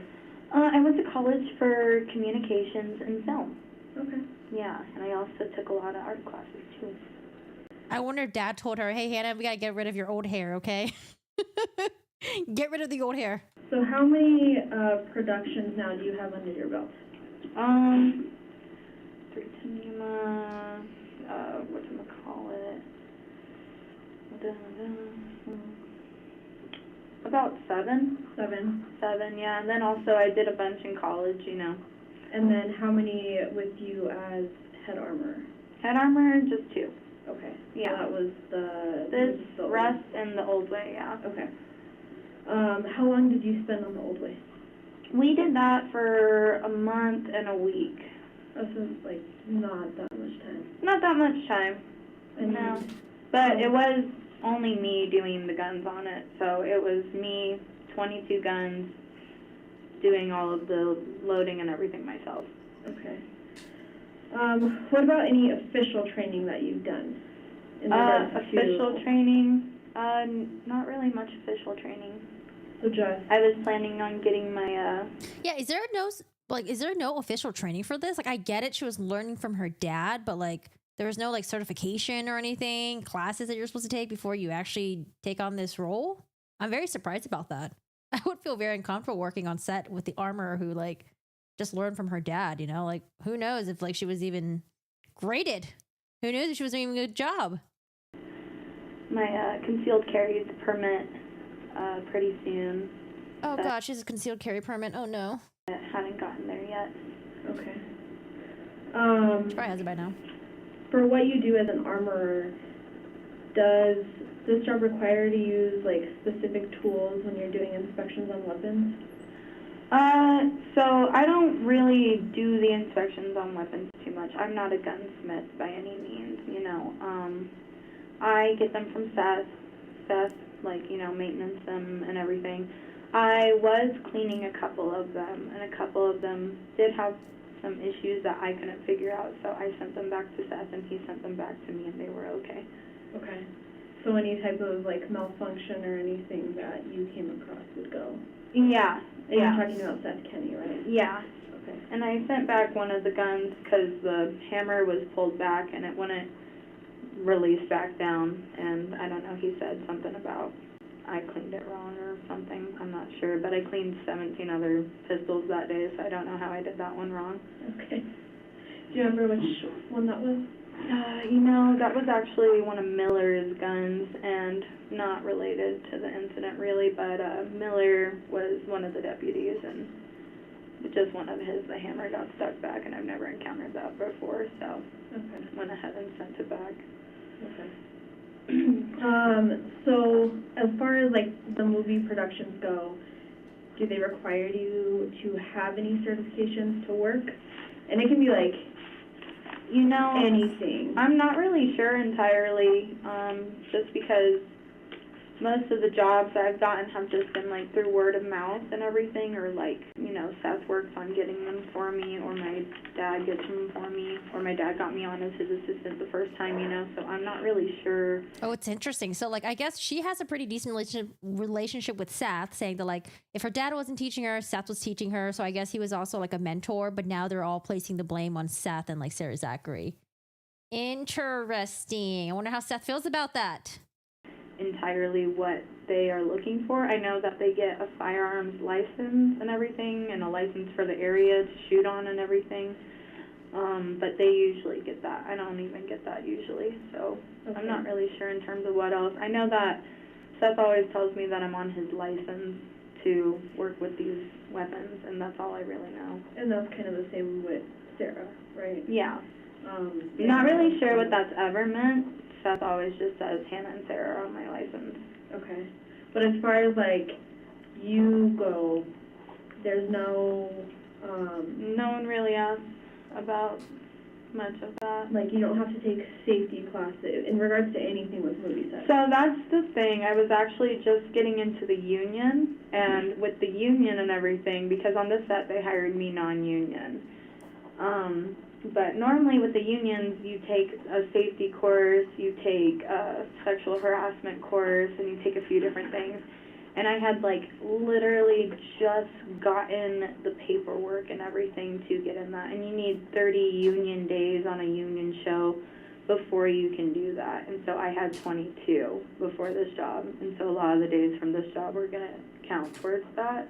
Okay. But yeah, so I wasn't even able to get that. But for other than that, like the whole industry doesn't really require anything. It's mostly just California or union, and I wasn't union. Okay. And so Rust wasn't like, you know, like I obviously have to have a cert to be a cop. Yeah, no, and totally. Take, like, you know, every year I got to take like driving courses and shooting courses and everything like that. Yeah, no, totally. Yeah, no, Rust didn't really ask me anything about that. They kind of just conferred it all through Seth. Okay. So I heard that you So I guess she came recommended from her dad and from Seth, and people were like, okay, cool, let's have her. were hired to do a couple jobs on this set. Yes. Can you talk about or tell me about both of them? Okay, so like originally when I got on the set, you know, I have always done armor kind of really separate from props. Like I'm always with props, but we do it ourselves, me and my dad, and props doesn't really interfere. This is the only job that I've taken where I was heavily incorporated into props, and it's because originally they had hired me for armor and key prop assistant. And that's not just like prop assistant, that's the key prop assistant. So that means more responsibility. That means I'm Sarah's second. Okay. In a lot of cases. So if there's an issue with props, you would go to Sarah, and then if there's an issue where Sarah isn't there, then it goes to me, and then we have our assistant, Nicole. So I had, my job is the armor, and originally I thought that I was mostly going to be doing my armor job and kind of left alone to do that, but after the first week, I got talked to by some people in production, and they were told that I wasn't really pulling my weight in props. So basically I was told that I needed to shift my focus less on armor and more onto props. Who did they expect to take on the armor role if it wasn't your? I don't know. They told me, they said, yeah, we hear that you're taking your armor job very seriously, but we need you to support props right now because props is also struggling. And I was like, okay, I'll try my best to do that. And they said, And she's got the email to back that part up, at least. Normally before that I would kind of just hang out in the prop truck and work on the guns and just kind of be in there doing my own stuff if there weren't any guns on set. But after that, they had told me, no, we want you on set. We want you as a present on set for props. Okay. Yeah, so was split up quite a bit. Can you give me some examples of what you would do, when you were assisting props? Okay, yeah. So normally, I kind of, for the saloon scene, I would just kind of be standing there, watching over the guns and everything, checking them for the actors as I brought them into the actors. That's just my job as the armor. With the saloon and everything, I'm pouring drinks for props. I'm running outside and rolling cigarettes. I'm doing several different things and grabbing several different props and setting props up constantly. And so, yeah, when some scenes aren't exactly super prop heavy and sometimes they're just kind of gun heavy, and so in that case I can focus more on the guns, but sometimes I was split between running the guns and also dealing with the props. But Nicole, the assistant, tried to help alleviate that a little bit, but not every, she was pretty green, so had to step in a lot. Okay. Yeah. Mostly I thought that I was there doing props at the beginning just to help find everything because we got hired on a week before, and normally you hire the prop master a month in advance. Sarah got brought on a week before, I got brought on a little after her. And so we were just kind of running around that first week trying to find props. And then I thought after that, after she got the assistant, I'd be able to focus more on the guns. But then production talked to me and said that I needed to focus more on props. So. Okay. And who from production? Gabrielle Pickle, and also the head of the art department, Brian. Mostly, yeah, Sarah just said that I couldn't really support props in the way needed, so they were talking about possibly I was talking to them and I was like, well, do you not want me to do props at all in this case and just focus on the guns? And they were like, no, we don't want Nicole stepping up and taking your position. We want you to step into this position, and we think it's a great opportunity for you. But really, I just got to do 2 jobs for less pay. Yeah. How did you feel about that added responsibility? It was a lot, but I'm super eager, and when someone kind of says, you can do this, then I'm just okay, now I have to show them, I can do this, So ultimately... But it seems like she didn't even do that. It was frustrating, but at the same time I was like, all right, got to go and kick ass in props now, I guess, too. Yeah. Did you ever have, any time that specifically pointed out to you where you felt overwhelmed? by doing Well, you know, props, we were told a lot, you know, that we were kind of lagging, and like the wranglers would kind of shit on us for not propping up horses soon enough, or like not getting actors propped up soon enough. So props was definitely struggling. And then after that talk I had with Brian, I went to Sarah and I was like, I'm not like pulling my weight, you know? And I tried to talk to her about it, and she was like, yeah, I didn't mean to like be a jerk about it. I just wanted to let them know that I needed more help in the department. And so we talked about it, and I was like, well, that's cool. Just maybe next time go ahead and talk to me first. Right. If we really want to go for the stretch, I mean, if anything, the motive would have been like with her, right? Like, oh, she was pissed off at the production, at the set, and like, I'll show them. But I mean, I don't think it was her though. I don't think anyone did it on purpose. But if anything, really stretching it, I mean, maybe her would have the motive to do that. Before going to... You're dying to hear from Sarah? Yeah, I want to hear from Sarah. I want to hear from Seth. I want to hear from... I don't know if I actually care about David Hall anymore. Do I want to hear from David Hall? Sure. Brian and... Yeah, actually, no. I want to hear from the interaction. Gabrielle. Do you know why they didn't utilize Nicole more? They, well, we definitely did utilize Nicole, but ultimately, I have a very strong personality. And also, a lot of the times, like, my personality would even be stronger than Sarah's in a lot of respects. Wait, so she says she has a strong personality? Does that mean that she shouldn't have any issues with asserting herself? Putting her foot down when she needs to? Like I said, things are not looking good for her. A lot of things that she's saying is just... I don't know. Before I was like, oh, maybe she had a hard time standing up for herself. Maybe she's a softie and she had a hard time getting her words out, but I don't know. And a lot of people were already kind of gaining respect for me, like in terms of like, you know, the wranglers and everything. And I'm just good at meshing with other departments. Okay. You know? I don't know. It seems like there are people that are complaining about her, but okay. You know, so they wanted me on set more just to kind of, you know, be a presence of props and really, you know, kind of just be a demanding force. Okay. Yeah. Did you ever express to them at any point if you felt overwhelmed? Or after that, you know, I thought we were doing pretty good of managing both. There were some days, you know, where I would talk to Sarah and I was like she would be like, could you come out here and see what's going on with me? And I was like, no, dude, I need to like focus on guns and I need to pull guns for later on. And she would be like, well, you're the second. I think you should be here with me on set to watch this. And I was like, there's not a lot of props out there. I'm going to be here doing the guns. Okay. So there was a couple of times, but I also kind of really held my ground on not, you know, spreading myself too incredibly thin.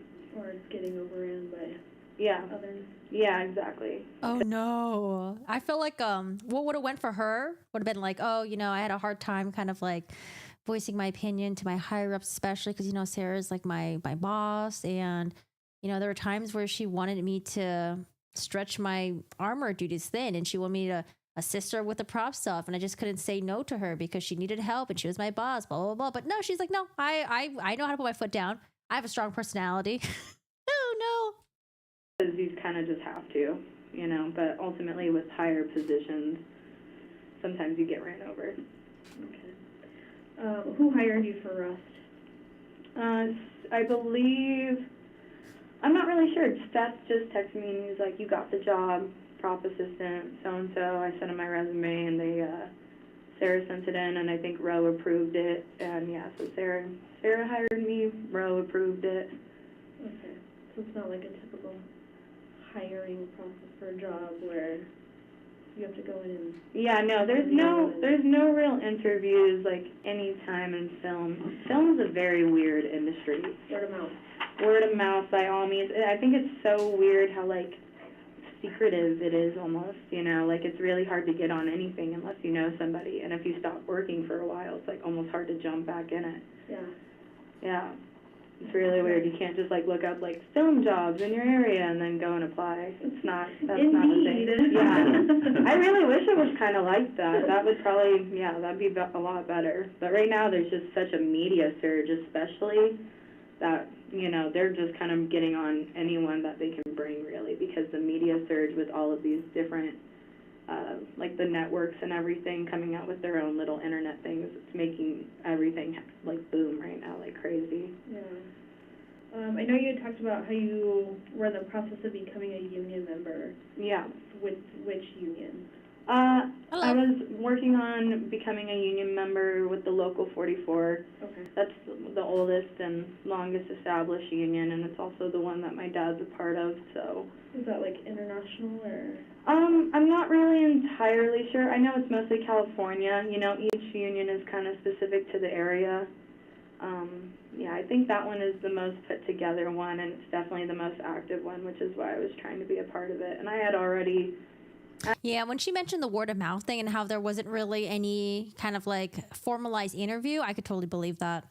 Actually started the like kind of OSHA safety one a little bit after this, actually, so I had already been starting that because I just got in like a little bit before that into the program. Okay. Mhm. So as far as your employment on Rust, were you hired on a contract, or how? I was how did it determine? I was hired on a contract, yeah.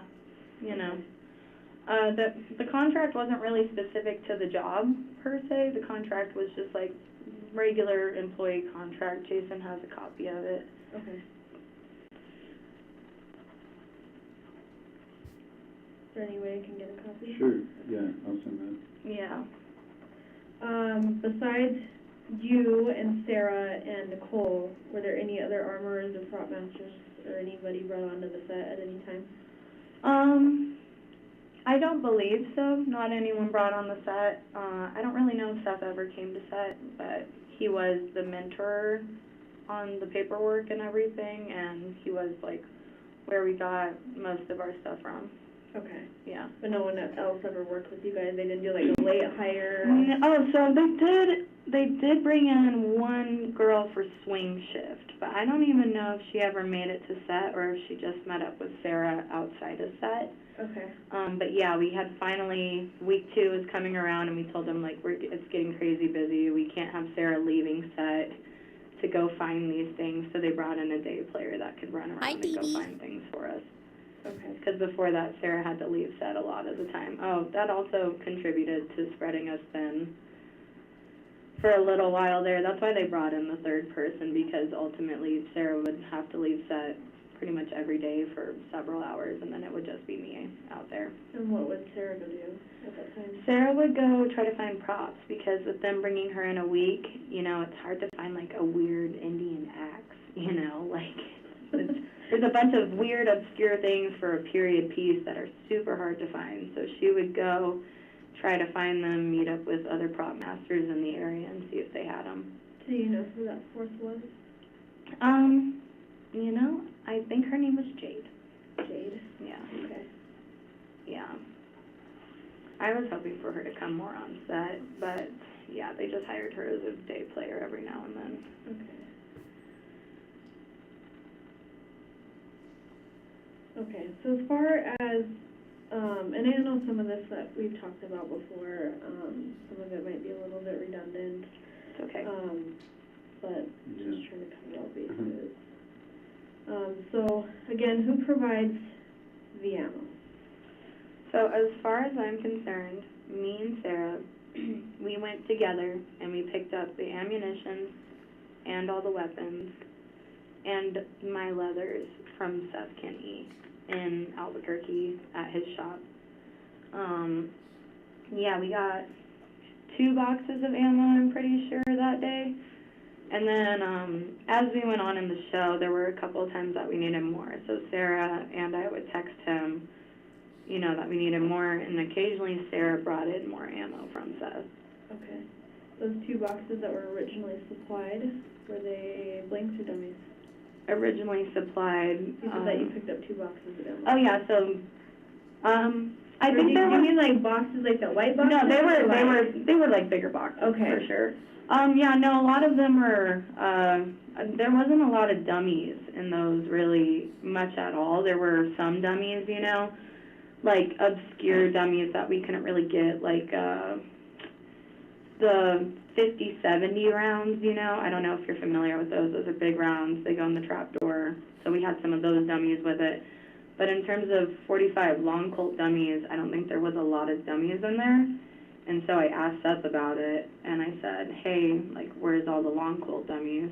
Because the 45, you know, 45 ammo is, like, different than 45 long Colt, so we didn't exactly, I couldn't find that. So he told me to check the dummies that I had from the last show because he got me those ones and everything. And so I went back through a bag that I had. This bag had like a bunch of loose dummies in it.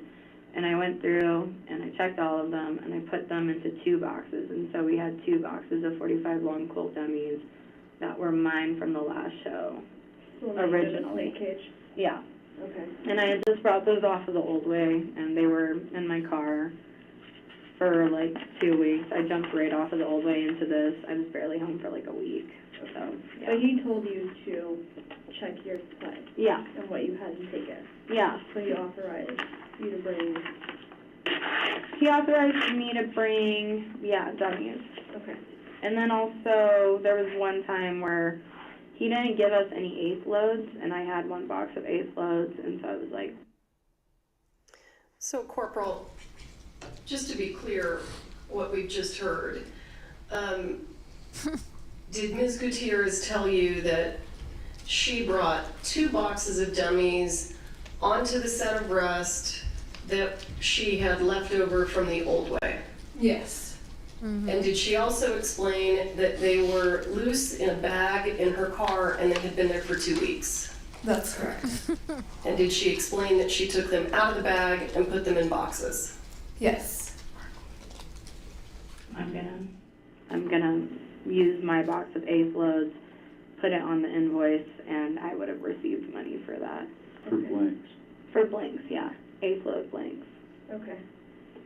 Did you ever get recompensated for this? No, I don't really plan on it, given the circumstances. I wonder how many members of the jury own guns and are like very familiar with guns. Because usually that goes through Seth, and then Seth kicks me down with whatever. Okay. Yeah. So, how many rounds? And what? 2 boxes is, kind of hard for us to. We're just trying to understand. So, how many rounds would you say were supplied at the beginning? Mind if I check my phone really quick? I think Seth sent me a picture of it written on cardboard or something. Okay. Or actually, if you look at the boxes, I think the boxes on the flap. Yeah, on the flap should say it. Okay. Did you see that at all? Yeah. Yeah. I don't. That's okay, that's what Seth showed me. So that same thing, that's what should have all been in there. Okay. And so you and Sarah picked it up at the beginning of production. Yeah. From Albuquerque, brought it to set, and then... Yeah, but we couldn't exactly bring it to set right away because they hadn't had the prop truck ready for us, so we had to leave it. She had the guns in her car in Albuquerque. I had the ammo in my trunk at the hotel, and then we just took them to set the next day. Okay, so it was less than overnight, just overnight. Period. It was multiple days. That's When did they find out about the cocaine thing? Multiple days of what? I was just gonna say, for Sarah to keep all those in her vehicle in Albuquerque. Yeah, because I wonder how many members of the jury are just rolling their eyes right now and just molding. That's a bold move. Well, and it was only one night, and she had a garage. Okay. So that's why she was like, "Do you want them to go with you or me?" And I was like, "You have a garage, Albuquerque though. Oh, I know. I told her. Seth was all like, "Get those and get out," and I was like, "Hell yeah." So when you guys brought additional rounds on the set, or additional boxes, or needed more, how did those get delivered? Sarah brought them in most of the time. I never saw Seth after the first time that I saw him before the show. Okay. So did Sarah, do you know if she went and picked them up from Albuquerque, or how did she get them? She lived in Albuquerque, so most of the time she would just run and grab them. Okay. Yeah. I'm not sure if she got any more from anyone else. I had heard that some of the dummies were borrowed from someone. I don't know. She said, don't lose any of these because we have to give them back. And I was like, okay, they fall out of the gun belt and everything, but I'll try not to lose them. Okay. No, that's not really the main concern. The main concern is that you just had shit everywhere in the cart, in your purse, in your bag. It was just all over the place. Of course it's going to get lost. I don't know. I feel like it was just so disorganized. I feel like if people knew how they were taking care of the ammos and stuff like that, they wouldn't even let them borrow. They're like, oh, this is how you like organize shit? I'm not giving this to you. And then how much did you supply of your own? Of my own dummies? Yeah. Just the 2. And we mostly went through those right away just because 2 boxes, 2 of the little boxes. Not like big boxes, just the little boxes. And yeah, I had 2 of those, and most of mine had the no primer caps, the ones that I showed you, remember? Is it the ones that are like indented in? Yes. Okay. So a lot of those were mine, and then also I had a multitude of the ones with holes and the ones you shake. So yeah, and I checked those all, and I put them into 2 things. Okay. Myself, yeah. Do you remember what those boxes look like? Yeah, I do. They usually say JS on them. Okay. This is one that my dad sent me. And mine are usually beat up pretty bad. Like they're very dirty and gross, usually. Okay. Ew, why? Do you know what the JS stands for in them? Joe Swanson. Okay. Have you met Joe? I have not, but him and my dad are pretty good friends. Okay. Yeah. Let me stop it there for a moment. The JS. Corporal, did Ms. Gutierrez show you a photograph on her phone during the interview? Yes, she did. And did she indicate to you that the photograph that she was showing you was a photograph of the box or a box that would be like the box that she brought onto the set that had dummies? Yes. And did she tell you who she got that photo from? She said in her interview that she got that photo from her father, which is Bill Reed.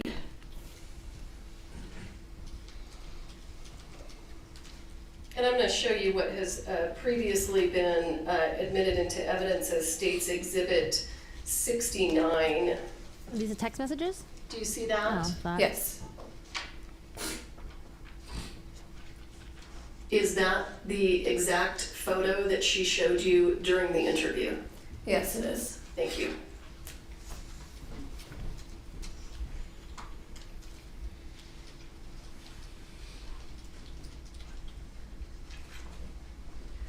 Does this look exactly like the box of dummies that Mr. Benavides took from the prop cart on October 21st, 2021?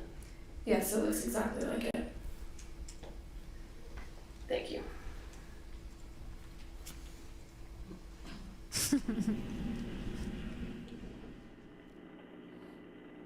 All right. So as far as the ammo goes, who has access? They stay in the truck, like the only thing that's in the safe is the guns. So yeah, pretty much, I don't know if they locked the prop truck at night or what happened with that, but yeah, so pretty much just me, Nicole, Sarah, and the first week we did share that prop truck with locations. Okay.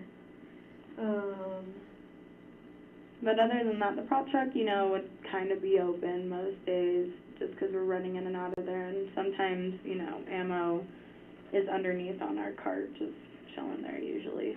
Like on the floor of the On the truck? of the cart. Okay, on Yeah. the second shelf. Yes, yeah. Okay. I usually try to keep it down there. So all the ammo is pretty much out in the open? Yeah. I mean... Yeah, unless it wasn't, taken out directly of the boxes or anything, then yeah, the ones that are out there are out in the open pretty much regularly. Okay, and they never get locked up in a safe? No. Okay. Were all the guns provided by Seth? Yes. And who has access to the guns? Sarah and I, and I believe Nicole kind of knew the code, but I don't think she remembered it most of the time. Okay. Yeah. Did she ever remove the guns from the safe? I had her put them away sometimes. Okay. Mostly just because I couldn't leave set. Okay. Yeah. And does anybody watch her do that? Hey, Patty. No, not really. Is she allowed to? Bye, AJ. Mostly somebody has to lock them up, and they shouldn't be on set. So, you know, Sarah or I would give her permission to go over there and just put them in there. Okay. Yeah. But that's something that you guys are allowed to do, is give someone else permission to lock I would them think up. for a prop assistant, yeah. Okay. She only puts them away ever. So who all has the ability to lock the safe? I mean, anyone that has arms, like, can close it, you know. Is that you don't have to punch in the code again to lock it? No. So you turn the knob and it's done? Yeah. Okay. What about the truck? Who has the ability to lock the truck? You know, none of us lock the truck ever. We figured that's kind of like the transpo's job. We don't have locks for the trucks normally. I know some prop masters lock up their own trucks, but yeah, I'm not really sure. We kind of just closed ours up every day. Okay. Do you know? I don't know if transpo ever locked it. Okay. Do you know who was in charge of that truck? Not specifically. Okay. I don't remember his name. It was a male though. Yeah. Can you describe him? He was a sweet old Hispanic man with a nice mustache. Okay. Heavy set, midweight? Midweight. And he was the one primarily in charge of that truck? Towards like the second week, yeah. Before that, we kind of just had random people moving it, and then eventually he got assigned to us pretty much. Okay. Yeah. In the mornings when you got there, was it ever locked up? No. Okay. So you just walk in and pull the handle. Okay. What about the back of it? I know it's got one of those big... Yeah, that's what we normally did. Yeah, we just closed up the side and we would unlock the handle. We figured it was usually getting watched by security. Do they just have security, and it's like if you don't know, but do they just have security at that front gate there, or do they have... I know that I've seen some security around other parts of set, like just in a car, but that was mostly after the incident and everything, and it was just a car near the church. Okay. So that's really all I know about the security measures. All right. So you'd say, as far as ammo goes, it is common to have it outside of that safe? Yeah, no, it's super common to have it outside of the safe. Okay. Yeah, the ammo was just Who loads chilling. the ammo into the guns? Me and Sarah. Okay, you both load them. Yeah. And who loads ammo into, like, the bandoliers or the belts and... That's me and Sarah again. I think Nicole helped us a couple of times shaking them. Okay. Like, why would Sarah want to sabotage? They're essentially saying they're like, oh, you know, Sarah's sabotaging. Why would Sarah sabotage? Yeah. Did she ever, like, actually load them, or did she just shake them and say, they're good? And she would shake them and put them into the belt with me. Okay. Yeah. Do you know how often... But, I mean, there were some live ones that were found in the belt as well. Or should I say, when did you guys put the ammo in the bandoliers? A lot of them already had it in there. So, from the last Nick Cage set and everything. So, still check those ones out and everything. But we, of course, had a couple more that we had to, like, switch around and everything. So, mostly the whole first week, we were switching them around. And then after that, we did have a couple more characters come in with different, you know, waist sizes. So, we would have to, like, put them in other belts, too. So Hi, Micah. Some of these belts already have rounds in them. Yeah. Okay. Do you remember which ones? No.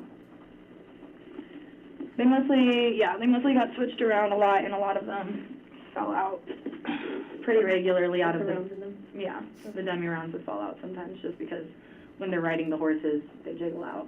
Okay. And then also, how did Sarah Zachary not catch it? Oh, God, I can't wait to hear from Sarah Zachary. So you regularly have to put more in them. So since some of this ammo came from another production, was the ammo in those belts ever checked? Yeah. So you had physically removed them from the belts? Yeah. And checked them? Yes. Okay. And who all did the checking? That was me. That was Where did you hear about involved that, in Rain? the 2 boxes that I did. Who all, you guys physically removed them from the belts? Yeah. And checked them? Yes. Okay. And who all did the checking? That was me. That was involved in the 2 boxes that I did. At the beginning? Yes. All right. I guess what I'm confused at, she's hired as the armorer. Why the fuck was she letting Sarah Zachary touch the gun and then touch the ammunition as well? Like, I get it, Sarah Zachary is props master, guns and all that, ammunition, that's part of props. But, like, if she's the armorer and she's the one who's in charge of the guns, the ammunition, why the fuck would she let her supervisor touch it? Can't wait to hear from the supervisor. So when ammo's not being used, then does it ever go back in a box? Does it stay? When ammo's not being used, Goes in her fanny pack. if it's about to be used, it's there on the bottom of the cart. Like if we're going to get into it later that day, we don't really have time to run back to the truck. So we usually keep it right there if we're shooting that day. If we're not shooting that day, it doesn't really come on set. I'll usually bring like maybe a box of quarter loads just in case they randomly decide that they want to shoot something, because they'll change their minds last minute, and then you have to be prepared for that. Who's they? Directors, actors, whoever just like feels like maybe I should be shooting right now, kind of. Okay. So when you go to unload the belts or the guns, anything of the sort, does it go back in the box? The belts? The Like ammo? we don't ever take once the dummies are on the belt, they stay on the belt, and the belts just get hung in the prop truck. Okay. Like yeah, and then for the guns and everything, yeah, we take all the dummies out if it's dummied up, and then of course we take the blinks out too. But where do they go? They go back in a box. Okay. Or sometimes the dummies, they'll go on the cart, on the top of the cart. Okay. So would you say that ammo's ever mixed? The dummies and the blinks? Or just, various kinds of dummies? Well, various kinds of dummies, yeah. Like I told you, all dummies are kind of weird and individual in their own way, pretty much. So yeah, they were mixed pretty regularly. Okay. But she said that she had a strong personality and she got along with like everyone else in the department and they wanted her there. So it's not like, I say, hey, I take these around out of here and they have to go back in that specific box because these are... No, they just go in a dummy box. Okay. In a box of dummies. So are actors or crew members on set, are they advised to self-inspect weapons? I'm not really sure. Most of the time when they tell me, like I'll go up to them and I'm like, here, and I show them it's clear, they'll be like, it's okay, I trust you. I say, don't trust me, go ahead and always check for yourself. Okay. But, yeah. Are they required to self-check? No, not really. Okay. But I do show them every time before I hand them off to them. All right. Show them that the gun's clear. Have you seen any of them do their own safety checks? Yes. Okay. Yeah. Jensen does his own safety checks. Travis does his own safety checks. Travis Hamel. Devin was getting into doing his own safety checks because I taught him how to do it. So he was kind of getting better at that. What do they do to do these checks? Pull the hammer back to half cock, spin it around, and close it. Okay. Yeah. So not pulling it round out, You mean for the defense, Micah? checking them themselves? No, not really. Okay. Has it ever been common practice for actors to do? I'm not really too sure. What about on your last production? Did they ever do their own? Nick Cage definitely did not. He barely really cared to train with the gun at all. A lot of actors sometimes will barely care to train with the gun at all and think that they'll just do it on the day. But yeah, no, not a lot of them take it out and check them. Okay. When you or somebody gives a gun to an actor, do you tell them, like, hey, these are the rounds that are in this gun? Like, do you tell them it's hot or cold, and then what kind of ammo is in the gun? I'm sorry, can you repeat that question? Yeah. So I tell them, all right, so this is a clear gun if there's no dummies in it, right? If it's dummied up, I show them and I say this is dummied up, and usually I have the dummies that have no primer cap in there. So I'll show them that. And then if it's hot, I'll tell them it's hot, and I'll tell them 4 quarter loads or 4/8 loads or whatever is in the gun. Yeah, Okay. and I let them know exactly how many is in there. And I put it exactly to where they'll shoot it and it'll go for that time. Okay. Have you ever allowed access to anyone for any? But it seems like she didn't even do it on that day of the shooting.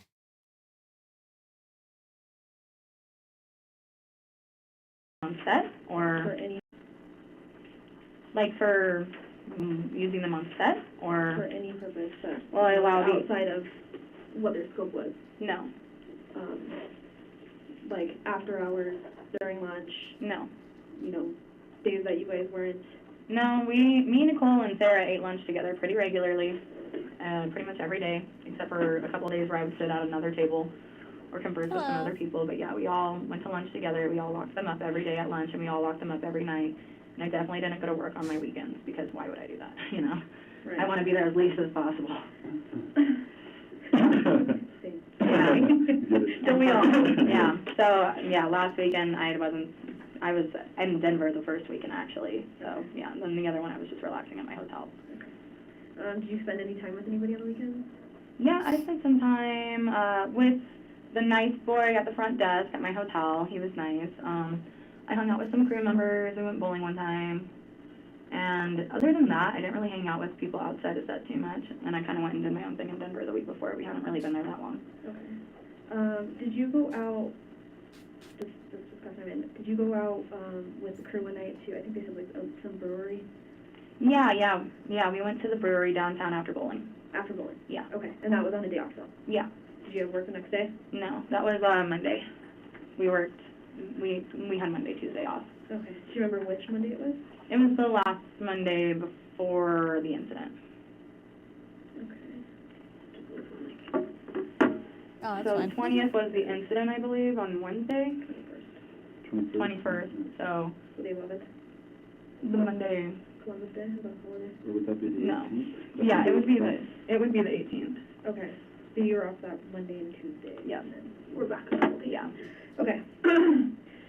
Have you yourself, and not just on this set, but have you ever encountered a defective blank or A defective dummy. yeah? So, I've had a couple of blanks that haven't gone off, but usually that's because the actor doesn't pull the hammer all the way back. And so it'll just be at half cock. And so when they shoot it, it won't ignite it. And I usually just say, like, oh, it was The gun none. misfire to kind of save the actor's face a little bit in that case. And then in terms of bad dummies, I had never experienced a bad dummy. Okay. So what's your standard protocol, like, if one of them's defective? The Or what do dummies you or do? the blanks? Either one. Okay, so if the blanks are defective, usually I'll just take them, I'll put them in my pocket, I'll save them for later, and then if I'm curious enough, I'll just go ahead and shoot them and be like, okay, yeah, they didn't pull the hammer all the way back. Or if the dummies were defective, I guess, I would put them in my pocket and just save them till later and check them out. Okay. Have you Pocket, ever, fanny pack. in your history of working, encountered live rounds on the set? Never. Okay. And how do you know that? Because every dummy I've ever shaken has been a dummy, and the other ones have holes in the side, and I've never experienced a round that looked like a dummy and behaved like a blank or anything.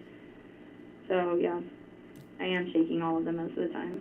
Okay. So Most of the time. And then, I know you've said this a million times, but just do me a favor. Go over each round and then how the round. Corporal, did Ms. Gutierrez tell you she was shaking all of them? Is your microphone on? Sorry. Did Ms. Gutierrez tell you that she was shaking all of them most of the time? Yes. Thank you. Mm-hmm. Most of the time. each round of blanks? And dummies. So I know that Okay. there's like obviously a couple different kinds of dummies. All right, yeah, okay. You don't have to go into like No, every it's okay. specific caliber or anything of that sort, but just Okay, let's, all right. So, a lot of dummies, the ones with primer caps, those ones mostly go in the belts and everything. A lot of the primer caps are punctured most of the time, you know, because they get hit while they're in the gun. So those will go in the gun sometimes if I don't have the other ones. There are some with holes in the side that also still have the primer caps and everything. And then there's the ones with no primer caps, and there's a hole in the side sometimes too with those, and sometimes there's not. And mostly I like to put the ones with no primer caps into the guns, you know, just to make everyone feel safe. And then for the other ones, those go in the belts, you know, and the ones that have the primer caps. Corporal, is it your understanding from your investigation that the dummies that were put into Mr. Baldwin's prop gun on October 21st, 2021, all had missing primer caps? No. And the hole in the side are good for both, really. okay. And then for all the lows, yeah, all right. So for all the Wait, what did she say before that? Hold on. you know, and the ones that have the primer caps, you know, just to make everyone. And mostly I like to put the ones with no primer caps into the guns, you know, just to make everyone feel safe. And then for the other ones, those go in the belts, you know, and the ones that have the primer caps. Corporal, is it your understanding from your investigation that the dummies that were put into Mr. Baldwin's prop gun on October 21st, 2021, all had missing primer caps? No.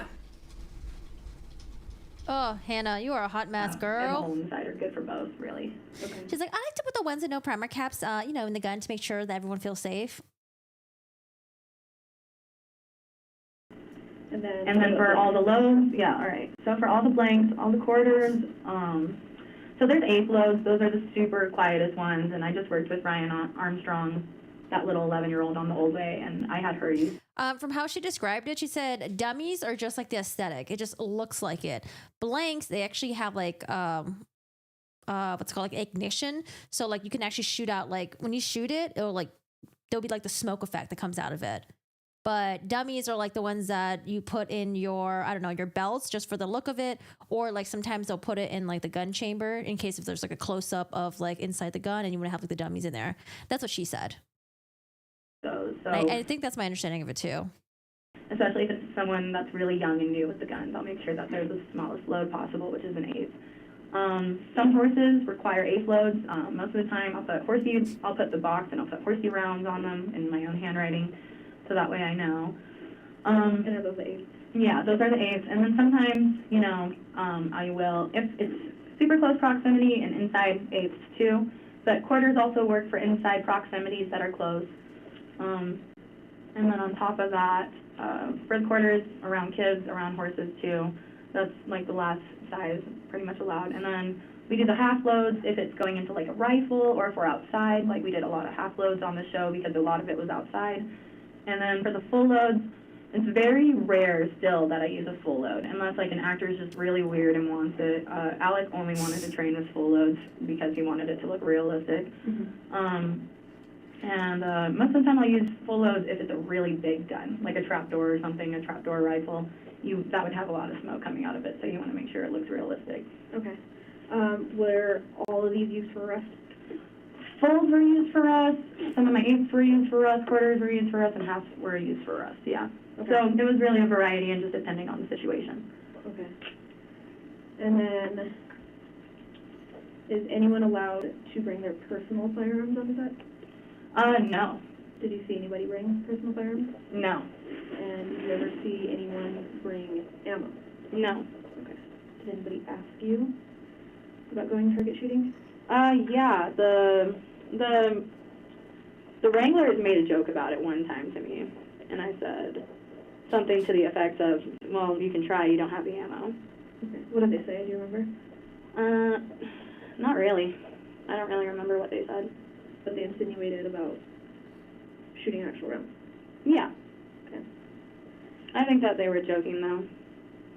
Okay. A lot of boys on set would be like, oh my god, can we go shoot the gun? It's just, yeah. But no one pressured you into? No one ever seriously pressured me into it. What about Sarah? What about Sarah? Did she ever mention anything about shooting? No. Yeah, because people were mentioning that the cast and crew member were like shooting the guns for like practice, like target practice or something like that. Sarah, yeah, no, she never mentioned anything about shooting, and we left every day at the same time and pretty much got there just around a little after each other. Okay. So as far as safety protocols on set, do you recall any sort of safety protocols during the time of the production? We had a couple of safety meetings. A lot of days we did not, which normally it's typical anytime that there's firearms or live animals on set or open flame, you do a safety meeting. So a lot of those days we did not have a safety meeting. Other than that, who hosted them? Huh? Who hosted those safety meetings? Dave. Okay. Yeah. Do you remember what they were about? Guns, the guns and everything. We also said, Leela. Because actors will leave guns around sometimes. They'll forget them. So we always told people, like, don't ever touch a gun if you see it, because Jensen totally left his on the snack bar one time. Yeah. And we found that pretty promptly, but... Isn't your snack bar down at base camp? No. Where was it? It's on set. We can't, go all the way back to base for snacks. Well, that's what I was like, No, I think you're thinking of the cafeteria. Yeah, I really one. Yeah, no, we have Crafty on set, really close to set most of the time. Okay. Yeah. I was like, oh, that would be interesting. Talking about Bro, she's so comfortable right now. Got the little leggy over the armrest. Snack bar, like the little, trailer that has all the... No, just Crafty. Just a table on set with, nutritious bars on it. My favorite part of getting towards movie sets? Oh Do they yeah. have, like, a little I love when they have the trailer? trailer. Yeah, those are the legit ones. This one was like stupid cheap. Yeah, they would barely let her make soup for us. They barely let her make soups for us, and she had to fight hard for the soup. I called Becca the soup angel. She fought hard for those soups. Did you ever see safety bulletins? Where would they be posted, I wonder? You know, sometimes they would put some things in the call sheet, you know, like some safety bulletins and everything. Do you remember what they said? I think they would pertain to COVID. They would pertain to, you know, like firearms on set. They would pertain to live animals. Yeah, it's usually kind of like in red on the call sheets. Okay. Other than that, they would sometimes in an email, like, put it in red, like anything you needed to know about the day. Do you still have those emails? I think I might have some of those emails still. Okay. Yeah. Do you want Yes, to grab those? yeah, Because, sure. that's, you know, obviously Yeah. a big, who distributes, because you guys would get call sheets the night before. Yeah. Right? Tim Becerra usually sent them out. Okay. Yeah. What is his position? He is also an assistant director, but he's more of the type where he is never on set and his only job is sitting in the office and creating these schedules and doing all the paperwork. So he's normally out. Yeah, he's normally never on set, that poor boy. All right. Who would you say is in charge of those safety meetings that were being held? Dave, and then the first time we did it, he let me speak. Yeah, and I told people, you know, like, these are regular weapons we have on set. Don't stand in front of them. Don't point them at anybody. And then after that, the only other one we had was the day of, and Dave kind of just covered most of that. Okay. Do you remember what he talked about today? Not entirely. He just told everybody, like, you know, we do have, like, blanks on set. We are going to have a lot of gunfire today. Real guns on set. No one touch them, you know. Okay. Things like that, and also things about the horses, he told. When did you host a safety meeting? I never hosted one all by myself. Okay. What you said that he let you do it, though? He let me hop in on his. Okay. Yeah, he said, Hannah, do you have anything else to add? And I said, yeah. And I said, let's be safe, you know, like, no one be standing in the way of these things, and just, like, don't be, if it's pointing in that Do we have a witness list from the defense? direction, don't stand in front of it. Okay. Do you remember what day that was, though?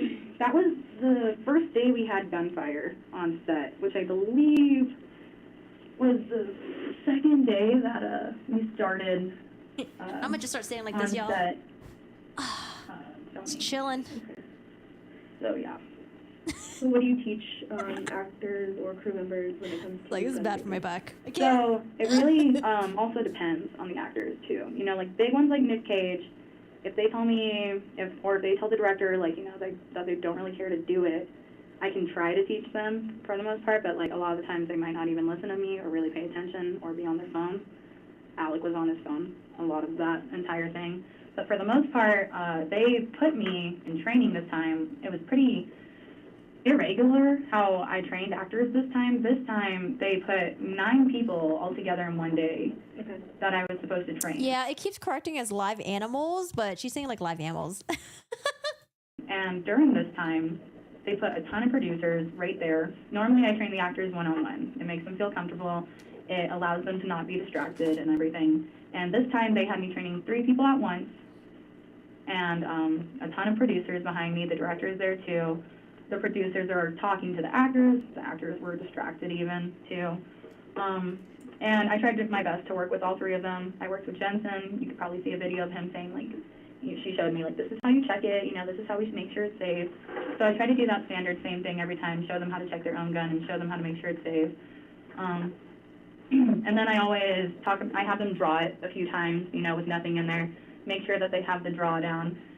Usually a little before that, I'll have them, like, just fire off a couple of quarter loads, you know, so they can get the idea of not drawing it from their thing, but just holding it and firing it so they can understand what they're going to be doing. Okay. And then after that, we work on the actions that they're going to specifically do. So, you know, if I know that they have a scene and everything, we kind of talk it out together and, like, how they would run, pull it out, what they could do, you know, how not to let it fall on the ground, how not. It's weird because I feel like we're getting 3 different people. I feel like we're getting the one that we saw in the body cam footage, right, from like the couple months before this, and then we're getting her, and then the person that we're seeing in court today. I feel like they're like completely different people. To, like, let rocks get inside of it.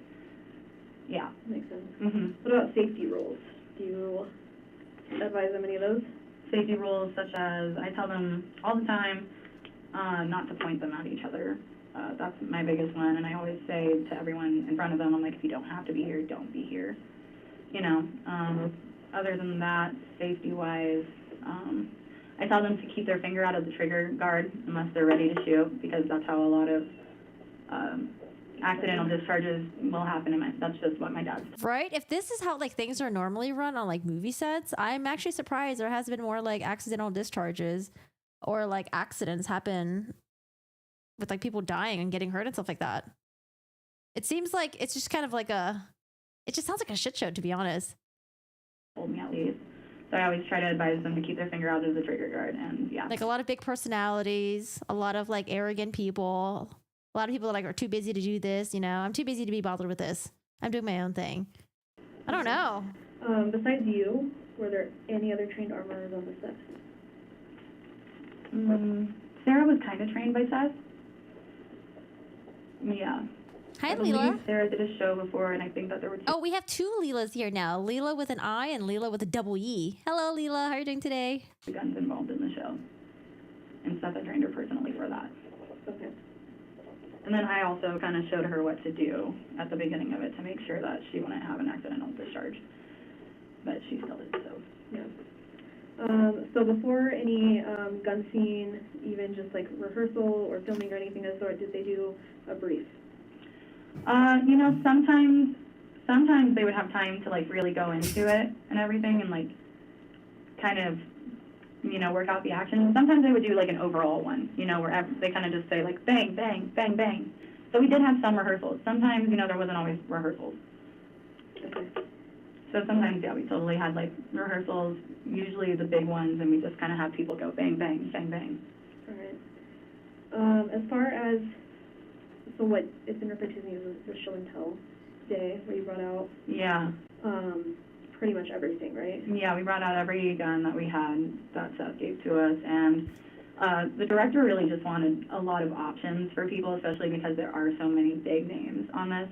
So he wanted to be sure that all the actors knew that it was possible for them to switch around their guns, and that just because we had thought that they would look good with that gun doesn't mean that they were stuck with it. Okay. Can you go into a little bit more detail about how this day played out? Like, where did you guys set up this table? Okay. And yeah. So the day played out, we go to the edge of the town and everything, away from all the people working on the other side. They set up a table, they set up an easy up for us, and the prop truck was coming later that day, so that was finally the first day that we got to get the prop truck going. I brought... How long does she go into the day? You're all right. I'm sorry, I don't recall. The judge is like, it's time to go home, okay? I need to know, she can be done in 15 minutes or what? Was it more than 20 minutes? Let's break so that we can have this uninterrupted what went on in the day. And just to be clear, I think what she's talking about is the day of the show and tell. Is that your understanding, Corporal? Yes. Oh, okay, I'm sorry. I thought it was the day of October 21. I don't believe so. Judge is like, I like my long breaks. I like to make sure I get out of court 5 o'clock, okay? I ain't trying to stay late. Early is better. Okay, thank you. Do you want me to keep going or you want to break? No, we'll keep going. Judge wants a break. Sorry.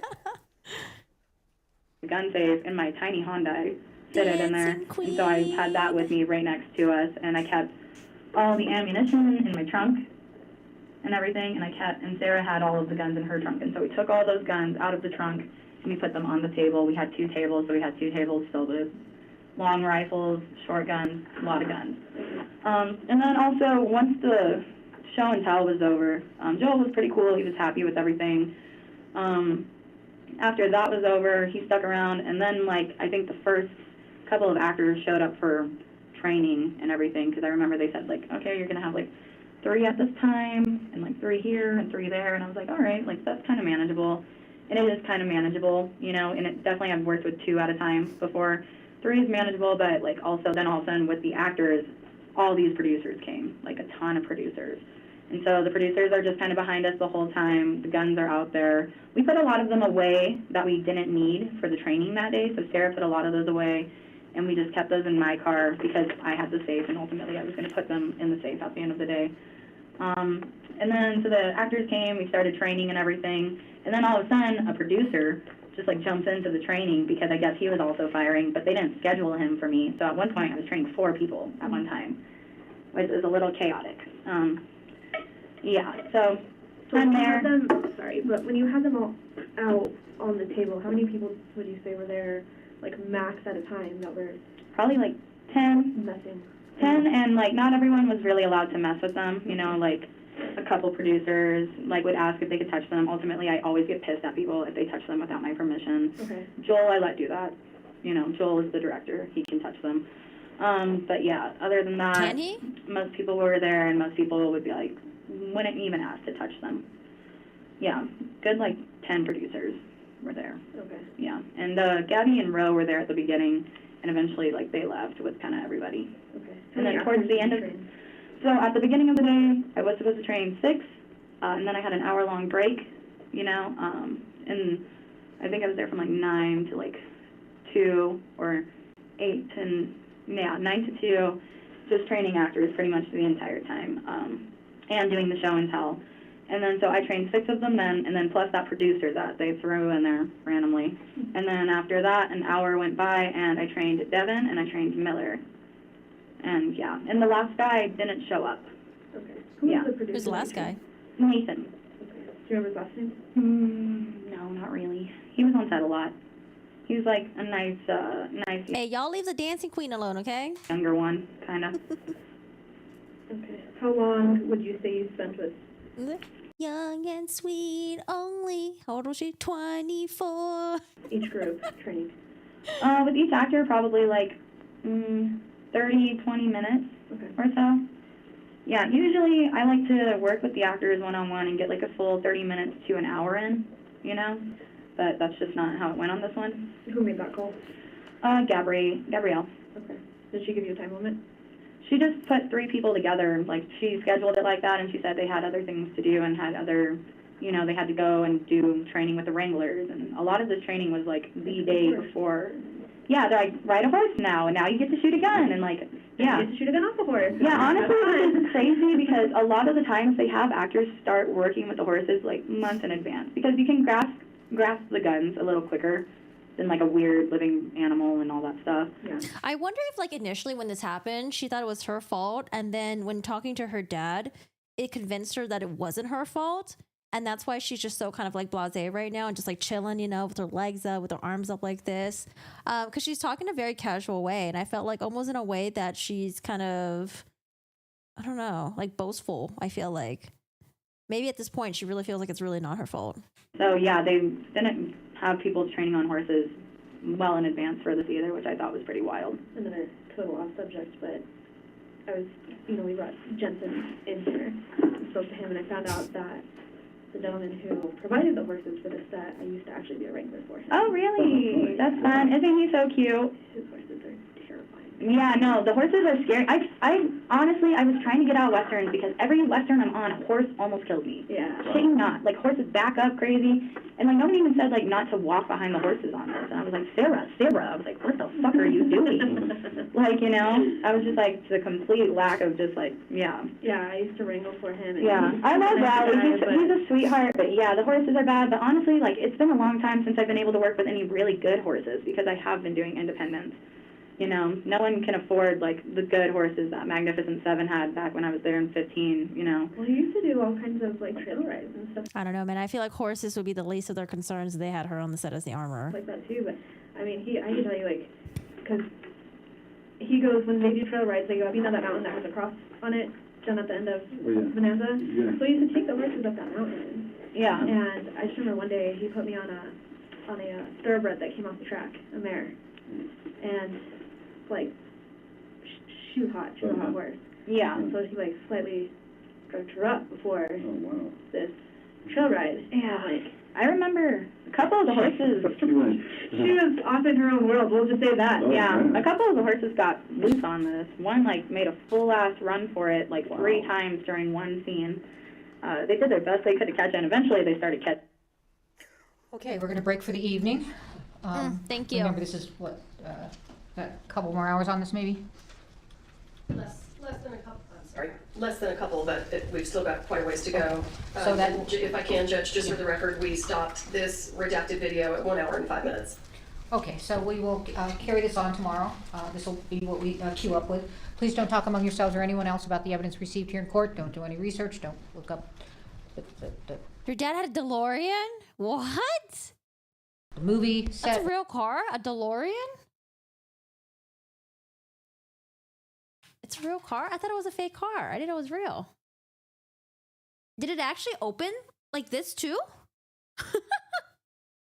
What? This case or anything. Thank you. Have a good evening. See you at 8:30 downstairs. All There's right. a piece out.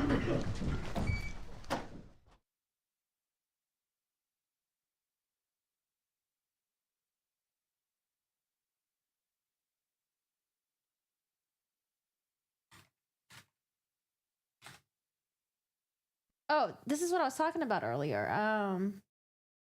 This movie. You guys ever watch this movie? Oh my god. I was obsessed with this movie when I was a kid. This is the vibes I was getting. Like Katherine Heigl got the little frillies, you know, with like the little silver, blue, purple makeup going on. Oh my god, I used to love this movie. I used to be so obsessed with her. Anyways, that's the vibe that I was getting.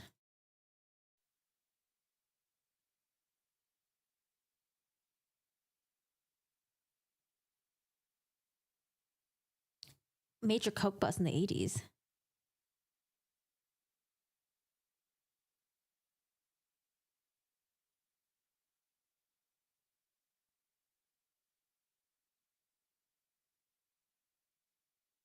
Does she know the difference between a real horse and a prop horse?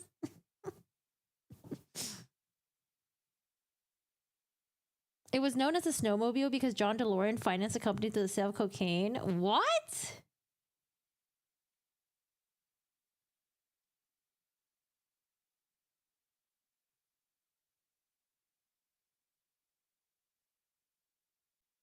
Do y'all know about Observe the Body Behavior Analysis guy getting outed by his wife as an emotional abusing cheater with no real credentials? No, I don't know anything about that, GG. Nope. Is he like on YouTube or something?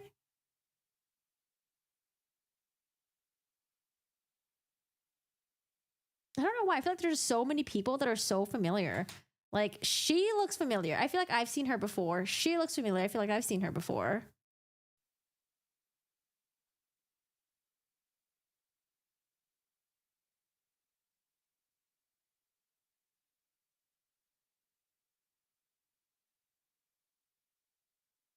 The car tanked? Like, as in, no one wanted to buy it? The bug guy Observed does sort of like behavior analysis videos. I don't know. I might have seen them on my feed. I know, like, during like the Debt v. Her trial, there's a lot of behavior analysis people that like popped up.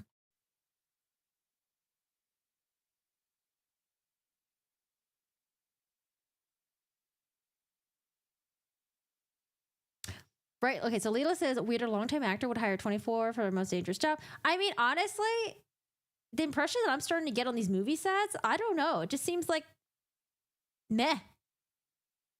You know, like people are being hired word of mouth. It's not really just like submit your resume first and then get heard about it, or like get like do a job interview about it. And I mean, we're wondering about like, oh, is there any classes you have to take? Credentials. Your best bet is to join a union, but with that, you would just get like safety classes. She mentioned sexual harassment classes, but it's like as an armorer, I don't know. It seems like there's no like specific training or anything like that. She like shadowed her dad.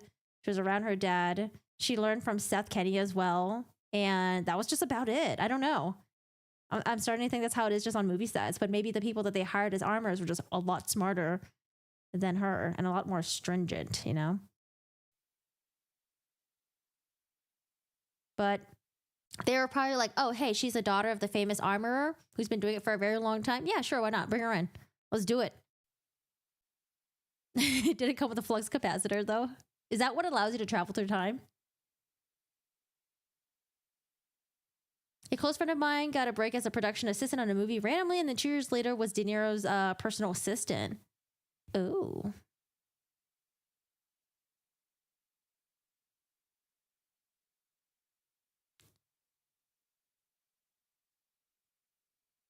Bye, Court. Bye. We'll see you tomorrow. Do you know that Alec's wife was trying to pass for Spanish? I don't know what his wife looks like. I know nothing about Alec. I only know that Alec Baldwin has another brother who's also an actor that's not as famous. And then I know about Haley Baldwin, who was like Justin Bieber's stalker and then ended up marrying him or something. That's all I've heard about from the Baldwins. She's more raw on the podcast she did, hence the why she told him she's scared of loading the blanks. Oh, wait. I'm the armor, or at least I was. A famous actor in a movie set accident that ended in tragedy. I try and cock the gun goes off. Now, Alec Baldwin and the film's armor. Like, I feel like she, not only does she look different, but she sounds so different too. She sounds so different. It's crazy. That's why I'm like, this is the same person? There's Stephen, William, and Daniel Baldwin. Yeah, I don't know. I just know that there's a brother that's also like maybe an actor as well. I don't know. I don't know much about the Baldwin family. There was this, I think Bose covered it, about the beef between, was it like the beef between Selena and Haley Baldwin? But it went back to Haley Baldwin being part of a Twitter fan club, trying to find out where Justin Bieber was, and they were trying to just like essentially like it was like a fan club just tracking him, taking pictures, and she would be in the comments like, thirsting over Justin Bieber and be like, oh my God, how did you meet him? How did you find him? And stuff like that. And then she was like pretty much like his fan. Not just like a regular fan, but a fan that was like very active on the Twitter shit.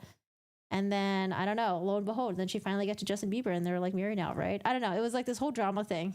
It was so random. I think Bose covered it. Oh, they all acted? Oh, I don't know. Let's see. Baldwin brothers.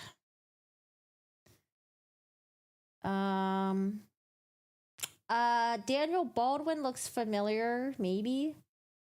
I don't know. Maybe he was on a TV show or something. Stephen Baldwin. Maybe. I don't know. Perhaps. I have no fucking idea. No idea. Wait, who hates who? Post-cocaine clarity?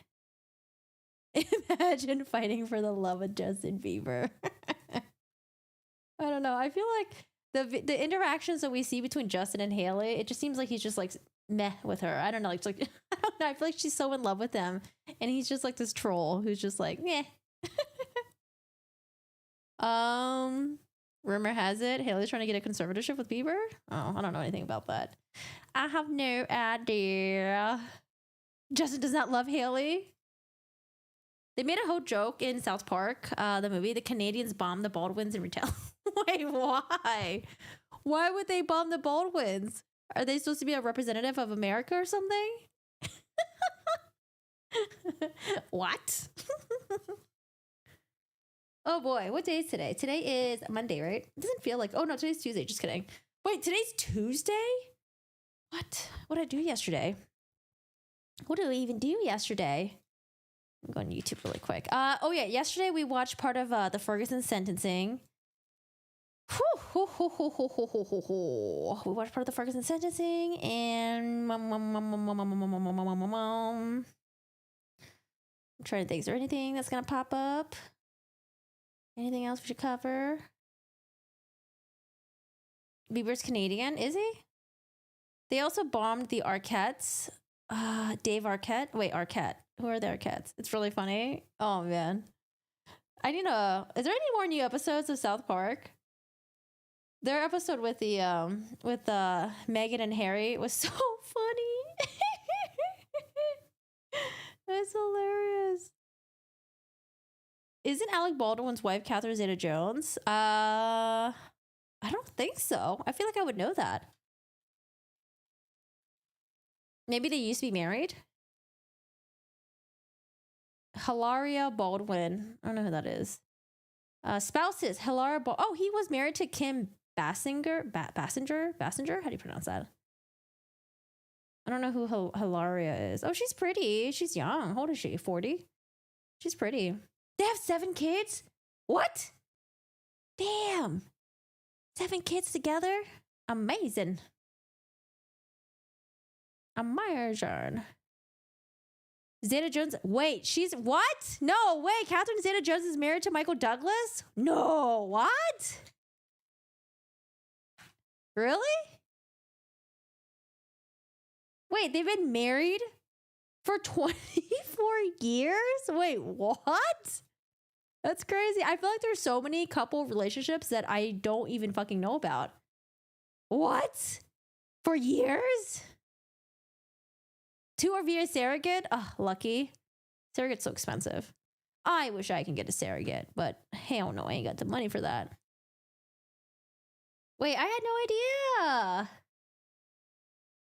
Fatal Attraction, The Mask of Zorro. Wait, she was, oh yeah, she was in The Mask of Zorro. Oh my God, I love Catherine Zeta-Jones. I used to worship her. Catherine Zeta-Jones. And wow, they've been together for that long. Oh, I love Michael Douglas. I like watching his old movies, you know? The crime ones, the lawyer ones, the police ones.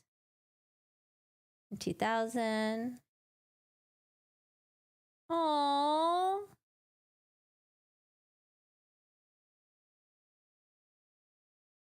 I had no idea. Damn, she's flawless. What is what ethnicity is Catherine? Catherine Zeta-Jones. What's her ethnicity? Catherine Zeta-Jones is 54 years old? No way. She does not look like it. What did these people do? I want a surrogate for me to go to work. I want a surrogate because I'm too scared. I don't know. That's like the emotional turmoil. I feel like that would really fuck with me. You should really watch the clips exposing Hilaria's fake Spanish. Wait, why is she trying to pretend to be Spanish? What do you mean? Is it like a meme or something like that?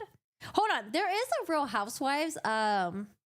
Real Housewives of Beverly Hills. I think Dorit, they used to make fun of her saying that she was like from New Jersey or something, but then like she would use this, I don't know, she would have like, she picked up this like European accent or something like that. And people thought she was so phony. Dorit. To be exotic and special. Okay. She's Welsh. Wait, sorry, what I was looking at? Oh, okay. Catherine Zeta-Jones. Catherine Zeta-Jones. She was born in Wales. Okay. What? Her father's Welsh. Her mother is Irish Catholic descent. Wait, what?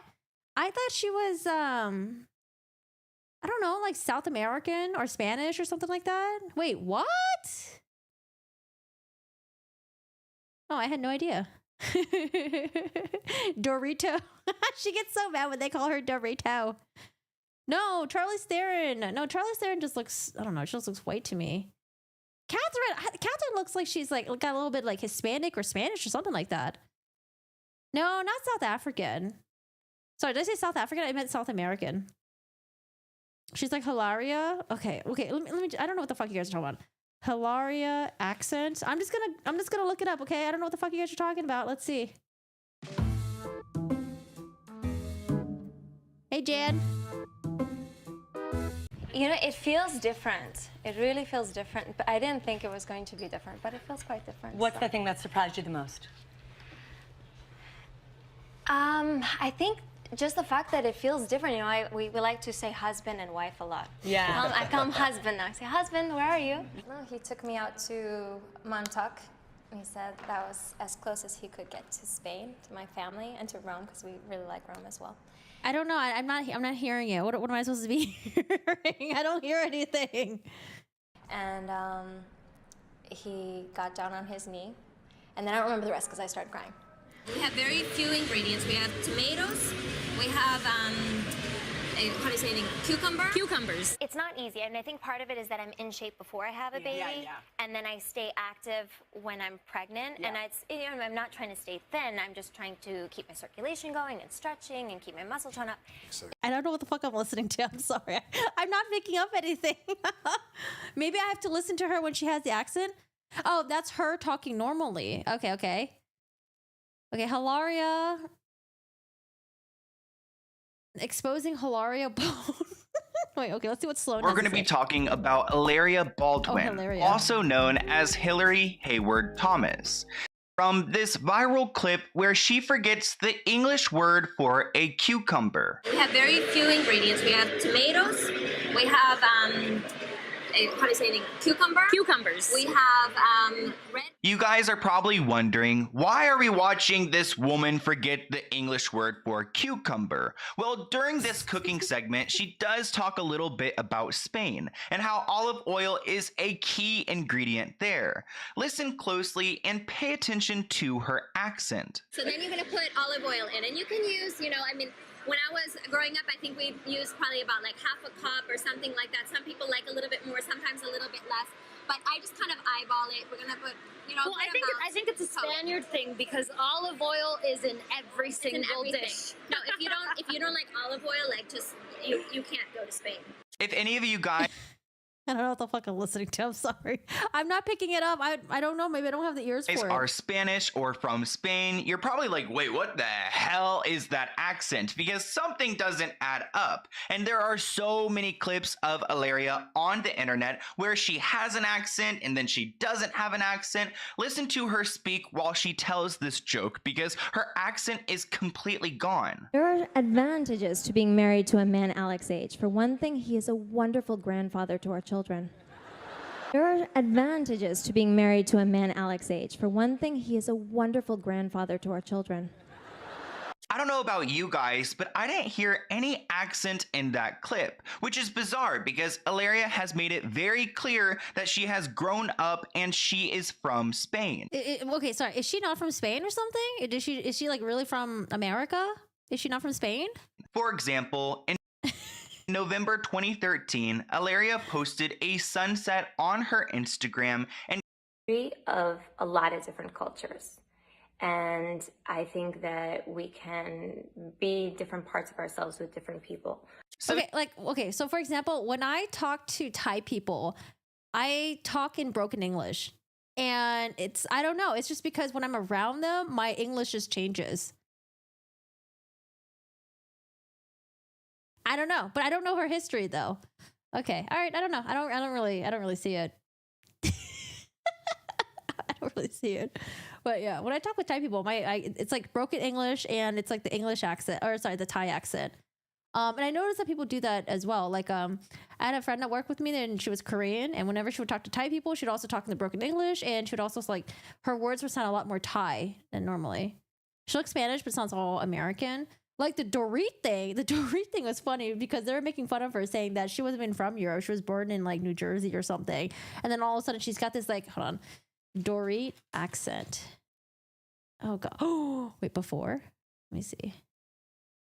Dorit. I know they were making fun of her, but I think she like travels a lot and stuff like that. So maybe like living in different regions, that's where she was picking up different accents. Where is it? Dorit getting dragged for 13 minutes. Oh, that's so mean. Oh, fake address. Fake now. Do we have one? I think the way I speak is probably a combination of many things. First and foremost, I am married to a Brit who's got a very, very strong London accent, and I'm sure some of his inflections have sort of rolled over on me. My parents are not American. I was born and raised in America. I did spend a significant amount of time, nearly 10 years, back and forth going to Europe. Yeah, people were giving her a lot of shit too for her accent, but I mean, I don't know. Yeah, I don't know. I think it's more funny to call out have you guys ever seen the TikTok videos where there are women that claim to be black? And then you're like, oh, they kind of look black. But then you see a picture of there before and you're like, okay, she definitely was not black. I think those are way more hilarious, where you take like this, like the whitest girl ever, and then some sort of transformation happened. I don't know what. But then all of a sudden they look completely fucking black. And then they get caught up by their family members. Those are some hilarious ones that I've seen. Shit, there was also something else that you guys were talking about that I was going to look up. Now, I don't remember. She's from Boston. She's been in Spain growing up wealthy. I seriously think she has scrubbed the internet of the heavy accent because I swear they're out there. I mean, put in the Discord. Join the Discord if you haven't already. Post the videos on there with her with a heavy accent. All right, join the Discord. Put it in there. I'll listen to it. You're thinking that, Veronica? Wait, what did Veronica say? Rachel Dolezal. I don't know who that is. Rochelle Dolezal. Oh, yes, no, yes, her. She's one of them. Yes, she was like the president of like NAACP. Oh my lord. Yeah, that was one of them. But there are ones on TikTok that were like way worse, way worse. Yeah, I heard about that. I think Bose did a video on that actually. Oh, dude, that was wild. But she does look mixed race though. I wouldn't have never guessed. Yeah, she looks very mixed.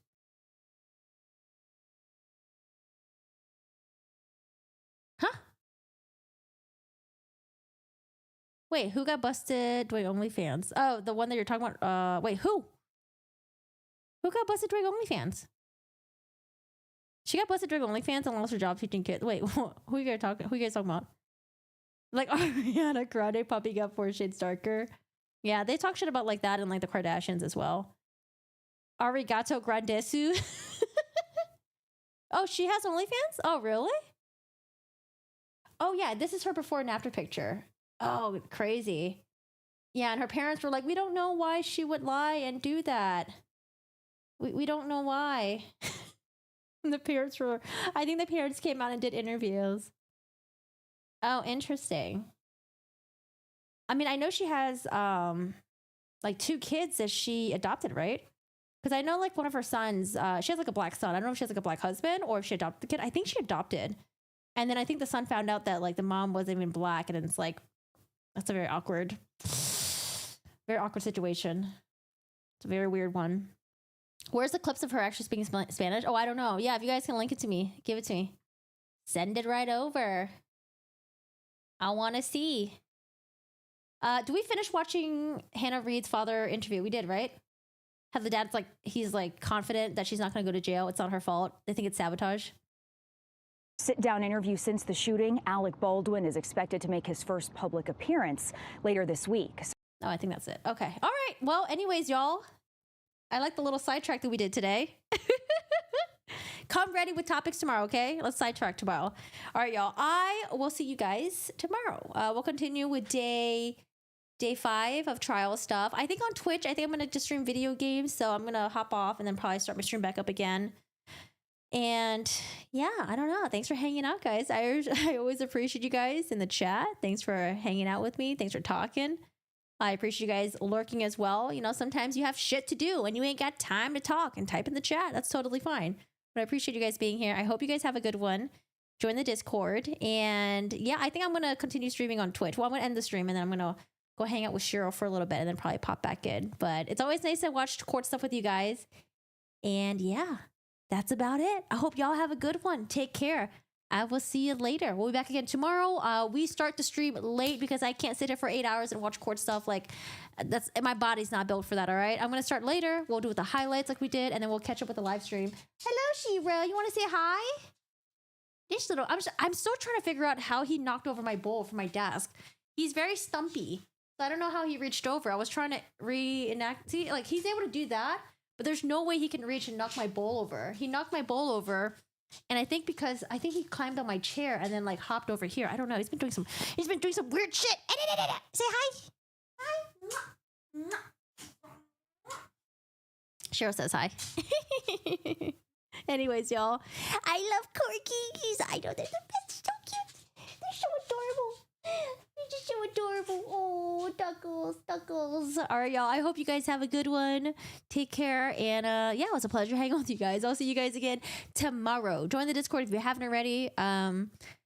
Like the stream. Subscribe to the channel if you haven't already. And yeah, we dual stream on Twitch and on YouTube. Feel free to watch on either platform.